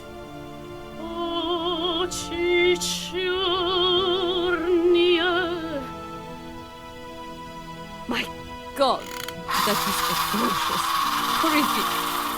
It was too good to be true. George's Blue Helena is powerless, ineffective on the voice of an old woman. But your voice is perfect. Don't be so down on yourself. You just need to warm up a bit, that's all. After all these years, it's to be expected. No, I am very grateful for all your efforts, but really, I cannot go on stage with such a puny, pathetic voice.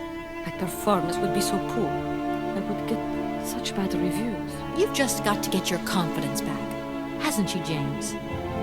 I must concur, madam. It sounds to me like your voice is fully restored. James, be quiet. You are a sniveling little creep.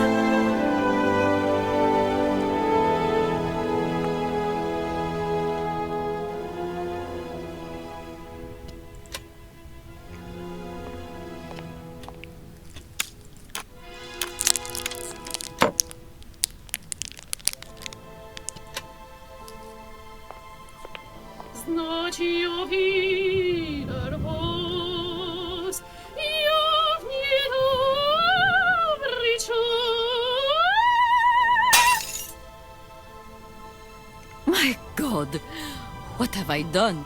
My voice has returned. Did you hear that, James? My voice has returned. Your voice is still as magnificent as ever, madam. But please don't forget, you're no spring chicken these days. Time has taken its toll. And you're not the toy boy you once were either, James. I hope you have fun on your own. Madam, leaving you is quite out of the question. Don't be stupid, James. What would you do there? Your place is here. You must prepare my return. Madam, I won't insist. Adventure is not an integral part of my action functionalities. Maybe you're right, madam. As ever. Do I understand correctly that you're going to go with me to Komkolzgrad? You do, my dear. We're going on tour, my dear. Anchors away. I'll go back to the airship to prepare my departure. You can join me there when you're ready. James, take me to my room. I must prepare. Quick! Quick! What are you waiting for? My fans are waiting for me. Are you sure you're sure about this, madam? Shut up, James, and put your foot on it.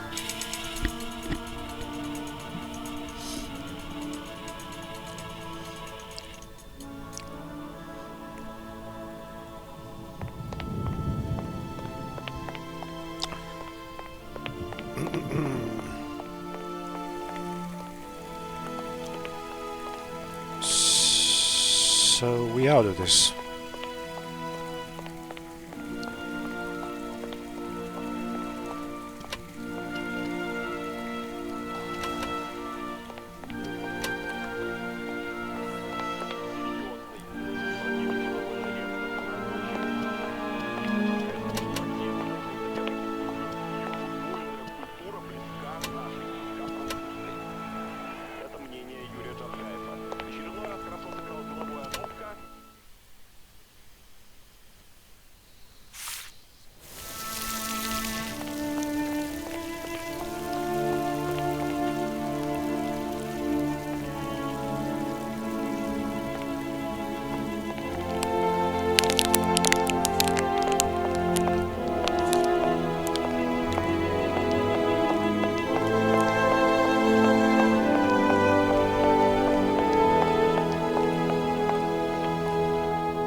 Hello? Hi, it's me, Olivia. Hey, sweetie, what's new?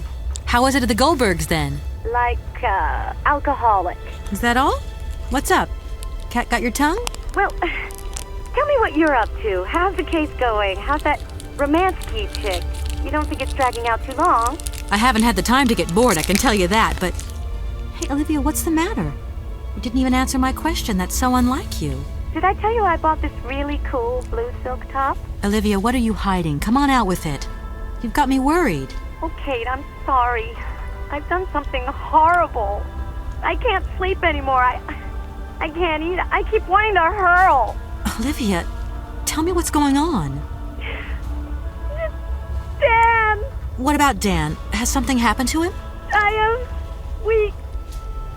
You're gonna hate me for the rest of your life. And you'd be right. In your situation, What?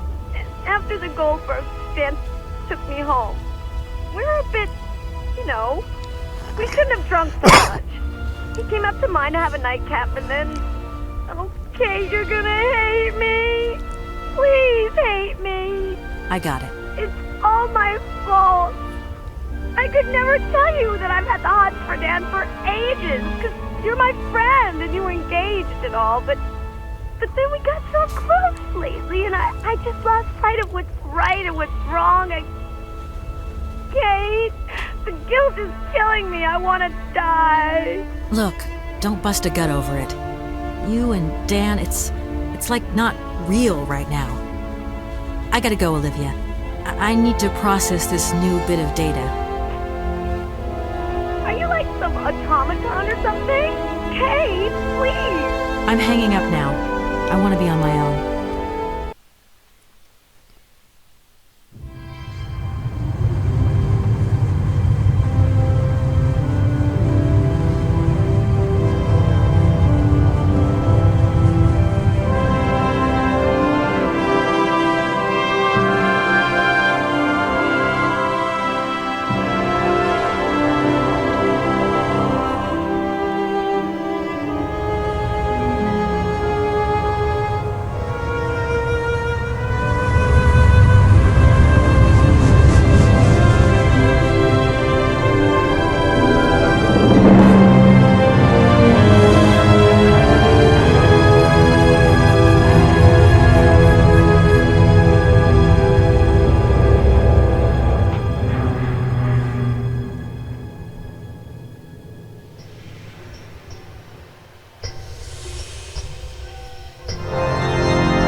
Yeah, I've been stuck.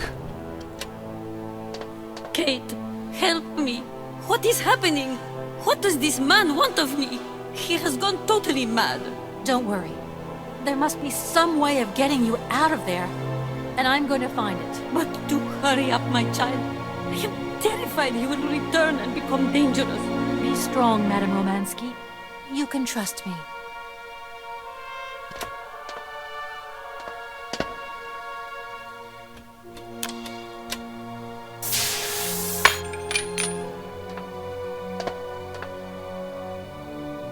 At last, young lady. I was beginning to be desperate. I came as fast as I could. Now hurry! Get out of here quickly before that maniac notices. I've got to get Oscar's hands back.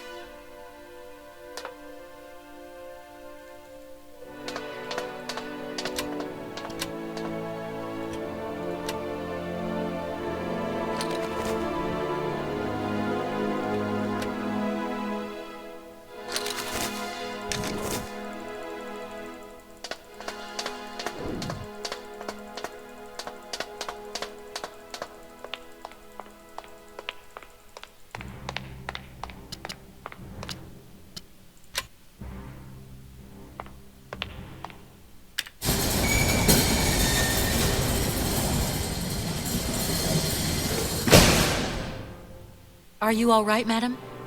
My heart has been put to the test here, but it just might hold out. Let's go. Let's not hang around here. Yes, let's leave this dreadful place.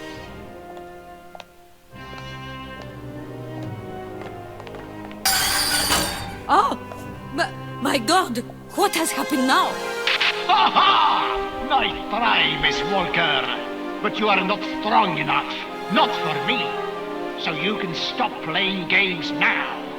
Return the hands to me. Bring Madame Romansky back. I shall not be responsible for my actions. You don't scare me, you old lunatic. Helena, grab the hands and get back to the train. Tell Oscar to get ready to leave. I'm gonna find a way out of this lousy factory. No chance. You will never succeed. Ha! We'll just see about that. I warned you, Kate Walker. I warned you. Be careful, my child. You too. And don't worry.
Crazy. Scared me, that stuff. Because I'm playing the headphones.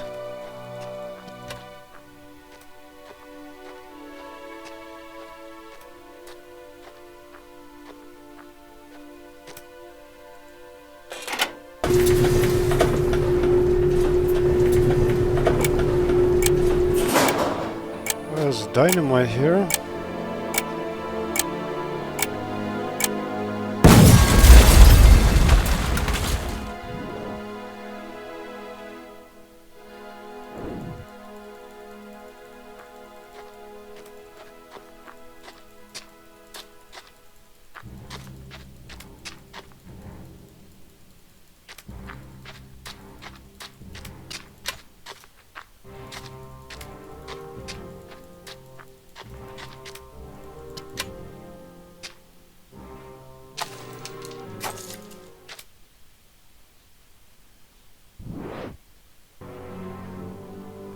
What?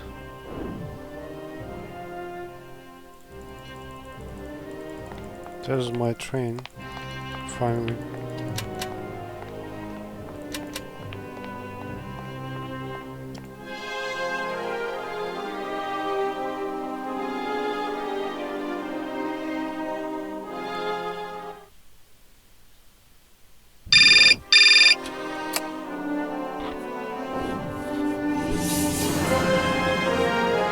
Hello?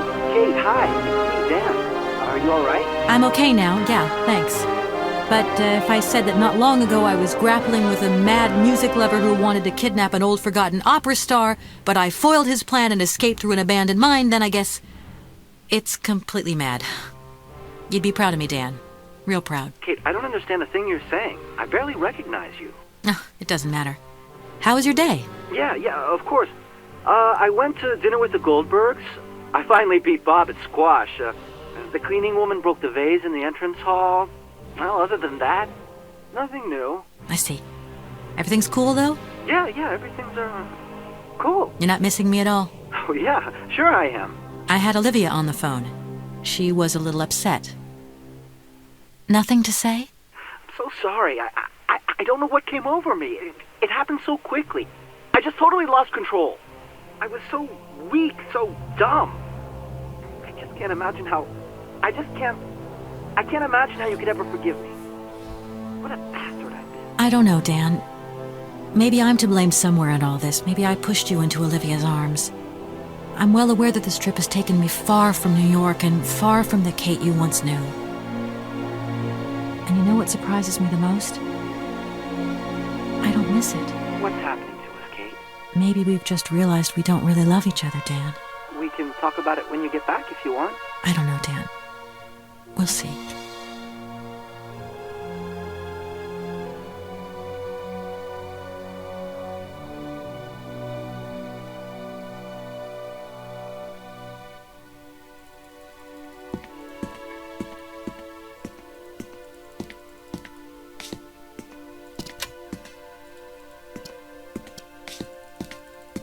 Who I could speak to here?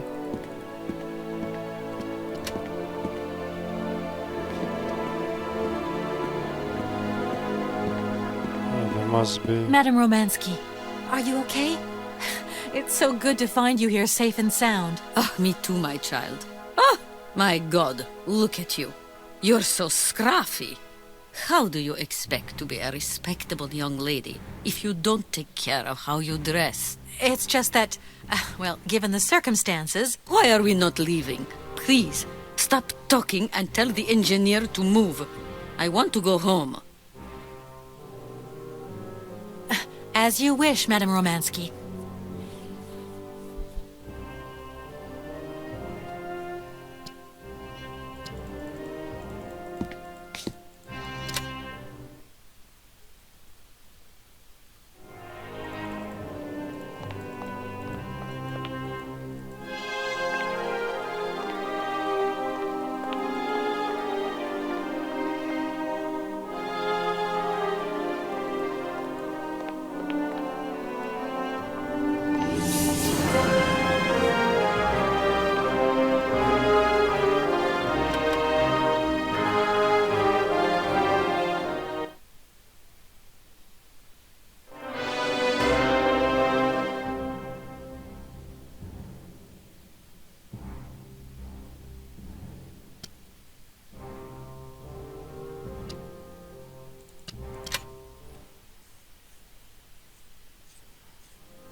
Dynamite.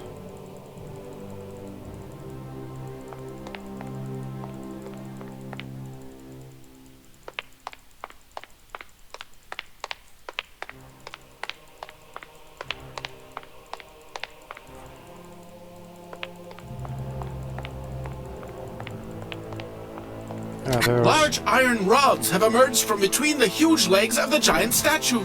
The track is now completely blocked. But that's absolutely crazy. Will that madman never get off our case? I'm gonna see what I can do. Oscar, I was just wondering if... Kate Walker, we have to do something. You must find some way of getting us out of here ASAP. Perceptive as ever, Oscar. ASAP.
Oscar, let's get the hell out of here.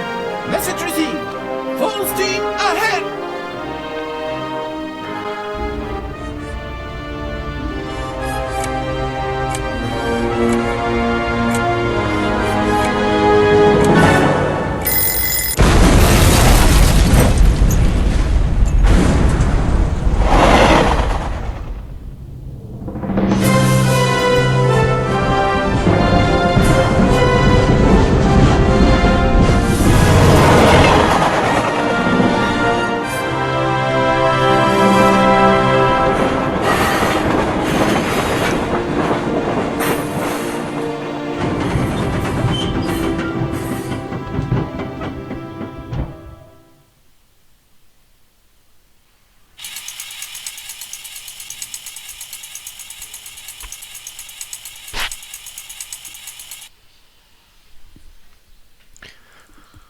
Oh, finally we arrived.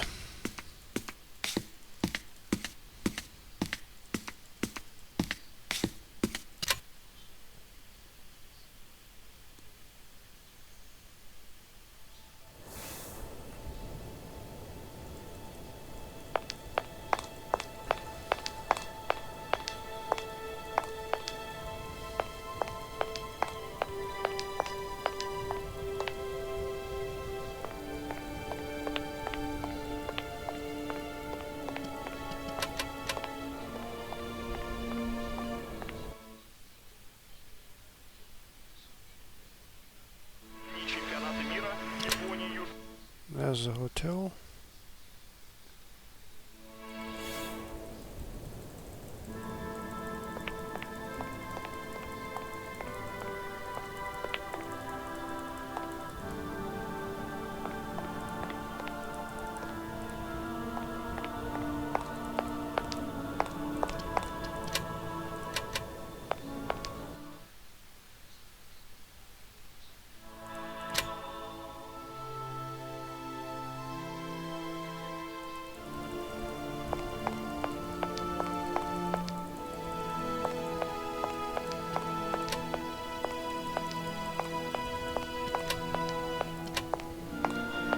You okay, Oscar? Still in one piece?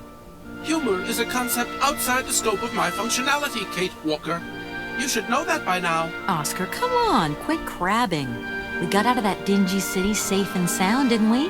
And even with a certain style, I might add. Style is the right word. Hey, what are you doing on the platform?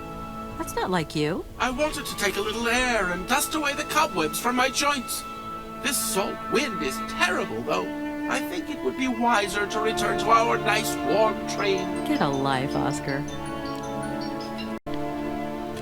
Oscar, can we get going now? Really, Kate Walker? First, we have to wind up the train's mechanism. Of course. What was I thinking of? Right away. I'm on the case. See you around, Oscar. I'll be waiting for you, Kate Walker.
Hello, Oscar. Hello, Kate Walker.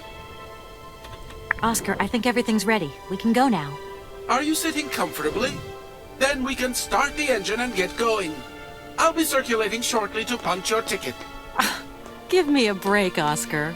Miss Walker! Miss Walker! Wait, wait! Don't go yet!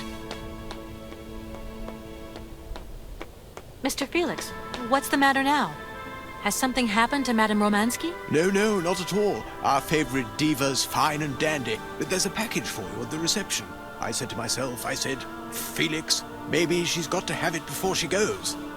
A package for me? But that's impossible. But it's got Miss Walker written on it, clear as day. Why didn't you tell me about it earlier?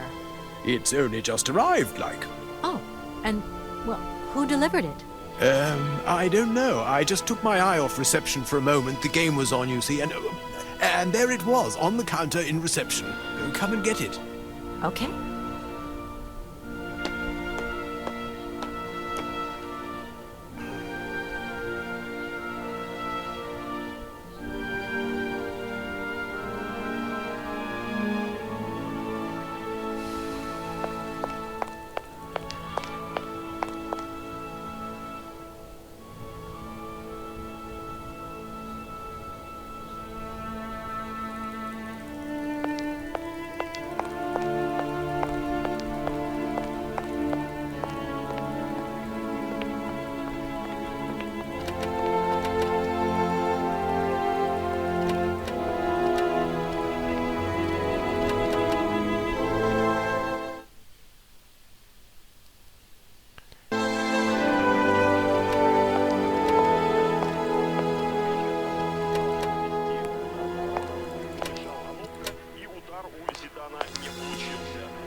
Hello? What the hell are you up to, Kate? Mr. Marson, please, do try to understand. Understand? What I understand is this. 1. Our main client is ready to drop the whole caboodle if the deal isn't tied up in the next 24 hours. 2. This is going to cost the firm multi dineros. And 3. I made a serious error of judgment trusting you with this case. That's what I understand. I know it doesn't look like it, but... No buts, Walker. You're looking for a senile old creek and you're making heavy weather of it. You know, he isn't as senile as all that. He's got this creative streak. Look, drop the mumbo-jumbo. I don't want excuses. I want... I've got to go, Mr. Marson. I think I'm onto something.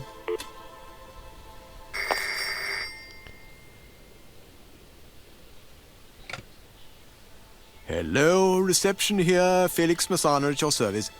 Yes, ma'am. Yes, yes. Yes, she's right here in front of me, ma'am. Immediately. Please, be my guest.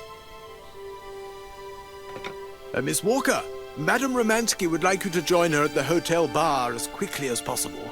I'm going.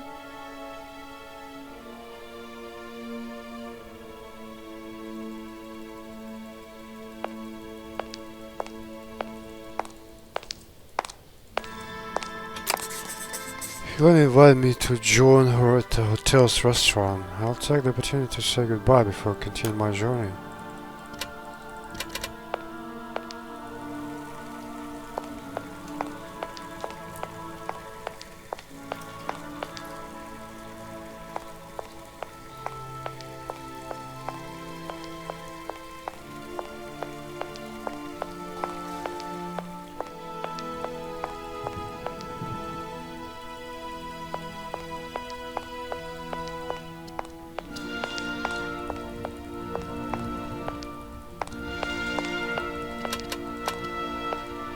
Madame Romansky, you wanted to see me? There you are, my dear. I wanted to talk to you before you leave. I didn't want you to get the wrong idea. Despite our mishap in Komkolzgrad, I'm very grateful to you.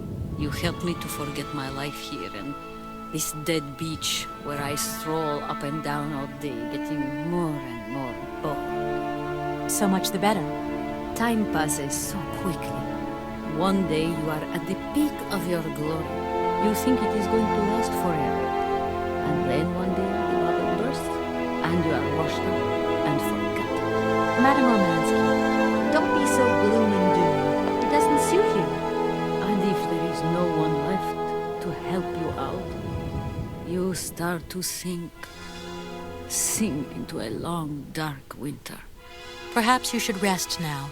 We've had a trying time. It's been emotional. You must be tired. When I returned here, Hans gave me such a taste for life. He too was ill. Oh, he coughed. He must have spent too long at the factories, breathing in their smoke. And then he was better. And he left. And I stayed with my memories. Hans Voralberg? Hans Voralberg was so full of joy, so carefree. He was a little simple of spirit, of course, as they say. He was a child who made fantastic toys. I think that maybe I loved him. God alone knows where he is today. The plane with the hotel supplies has arrived. Maybe you should take a walk outside. I don't understand. I am old. I am tired. I have been very pleased to meet you, Kate Walker. Goodbye, James. Do look after Madame Romansky. That is all I ever do, miss. May fortune follow your every footstep. The snow is a good sign. Really? The snow chases the wind away and covers the salt and sand on the ground. The air becomes purer and stilled. Ideal conditions for a constitutional. Great. Thanks for everything, James.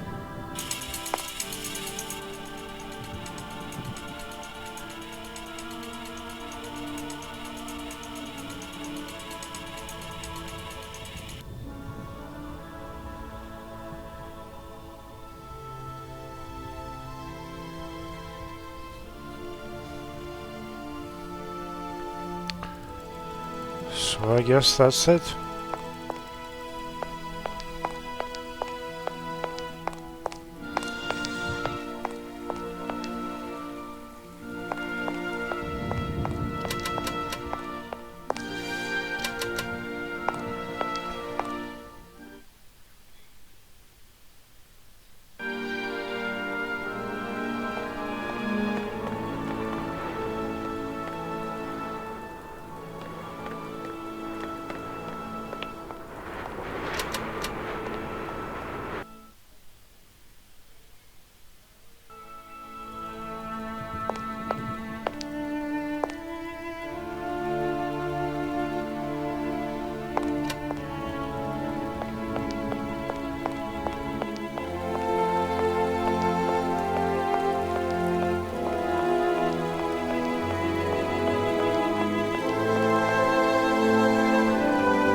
Alright.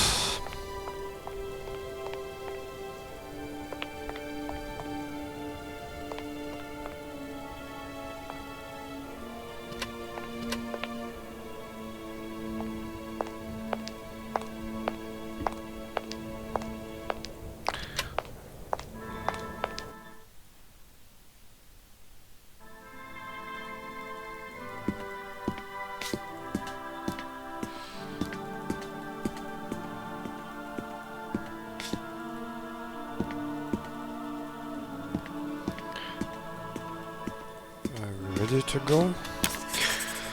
I should go back to the pier before I go. The wind has calmed down now and I can enjoy the view. Last time before... so she wanna enjoy the view.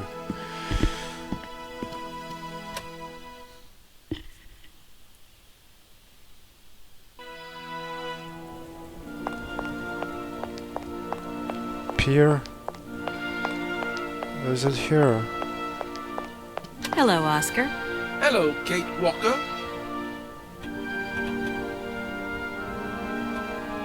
See you around. I'll be waiting for you, Kate Walker. That's the place.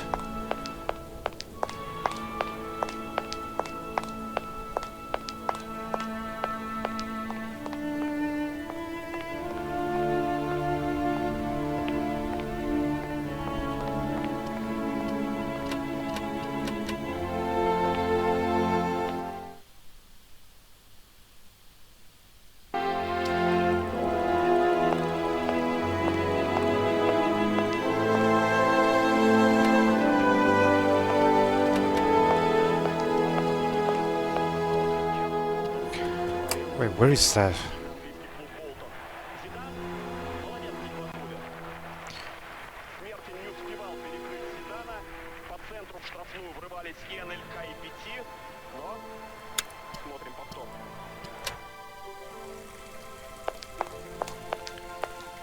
Maybe it's...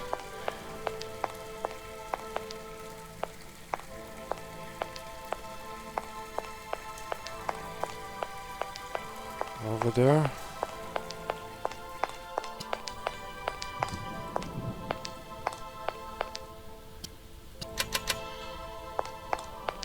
I don't know.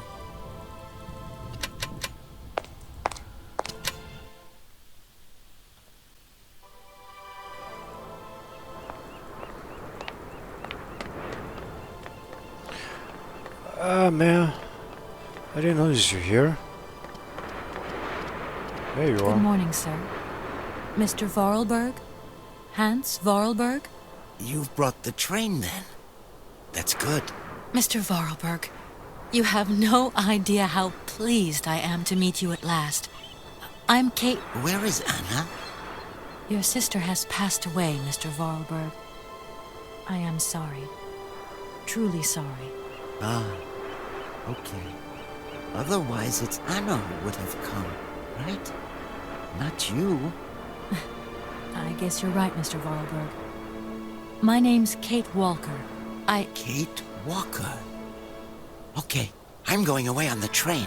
A long way away. Where's that? That way. Syberia. Syberia. I'm sorry.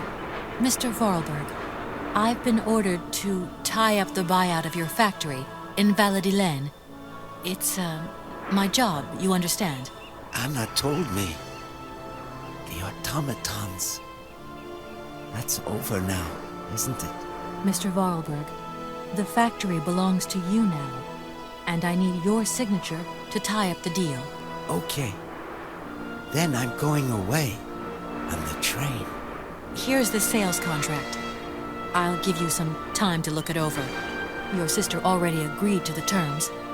All we need now is your signature.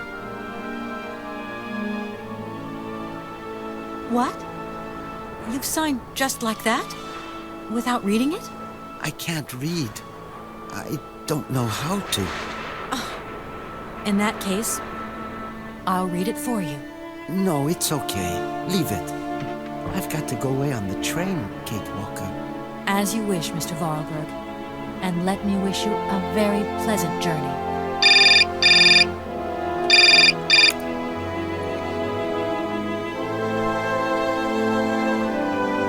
Yes? Listen, Walker, I've decided to send over some backup. No need, Mr. Marson. What do you mean? Hans Voralberg has just signed. Everything's hunky-dory. Are you saying that... Yep. That Voralberg Manufacturing is now the exclusive property of the Universal Toy Company. But... that's great news. Good work. Excellent work, Walker. A real masterstroke. I knew I could count on you, Kate. I congratulate you. Thank you, sir. Right, now get back here as quick as you can. I want those papers on my desk tomorrow.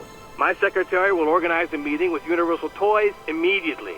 You'll no doubt want to hand over the contract yourself. And now that I think of it, I've got no one on the Schwann Airport case. Big trial coming up. A real opportunity. The job is yours. My little way of saying thank you, Kate Walker. You're too kind. You have a great career as a lawyer ahead of you, Kate. See you tomorrow. Well done again, and don't lose those papers, huh? That would be the dumbest thing. Sure. Real dumb. Kate Walker? Yes, Mr. Voralberg? Are you coming on the train too, Kate Walker?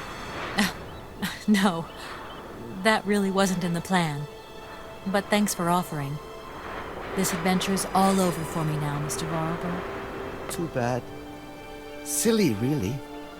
You don't like adventure, do you? I don't really... I mean, maybe there's... It's not easy to say. Yes? I have to go back to New York. They're waiting for me there, you understand? I understand. The plane. It's going to New York too, maybe. Maybe. I suppose I'd better go find out. Yes. It's more sensible. Maybe. See you later, Kate Walker. Yes. See you later, Mr. Voralberg. That's the end. Alright.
That's it.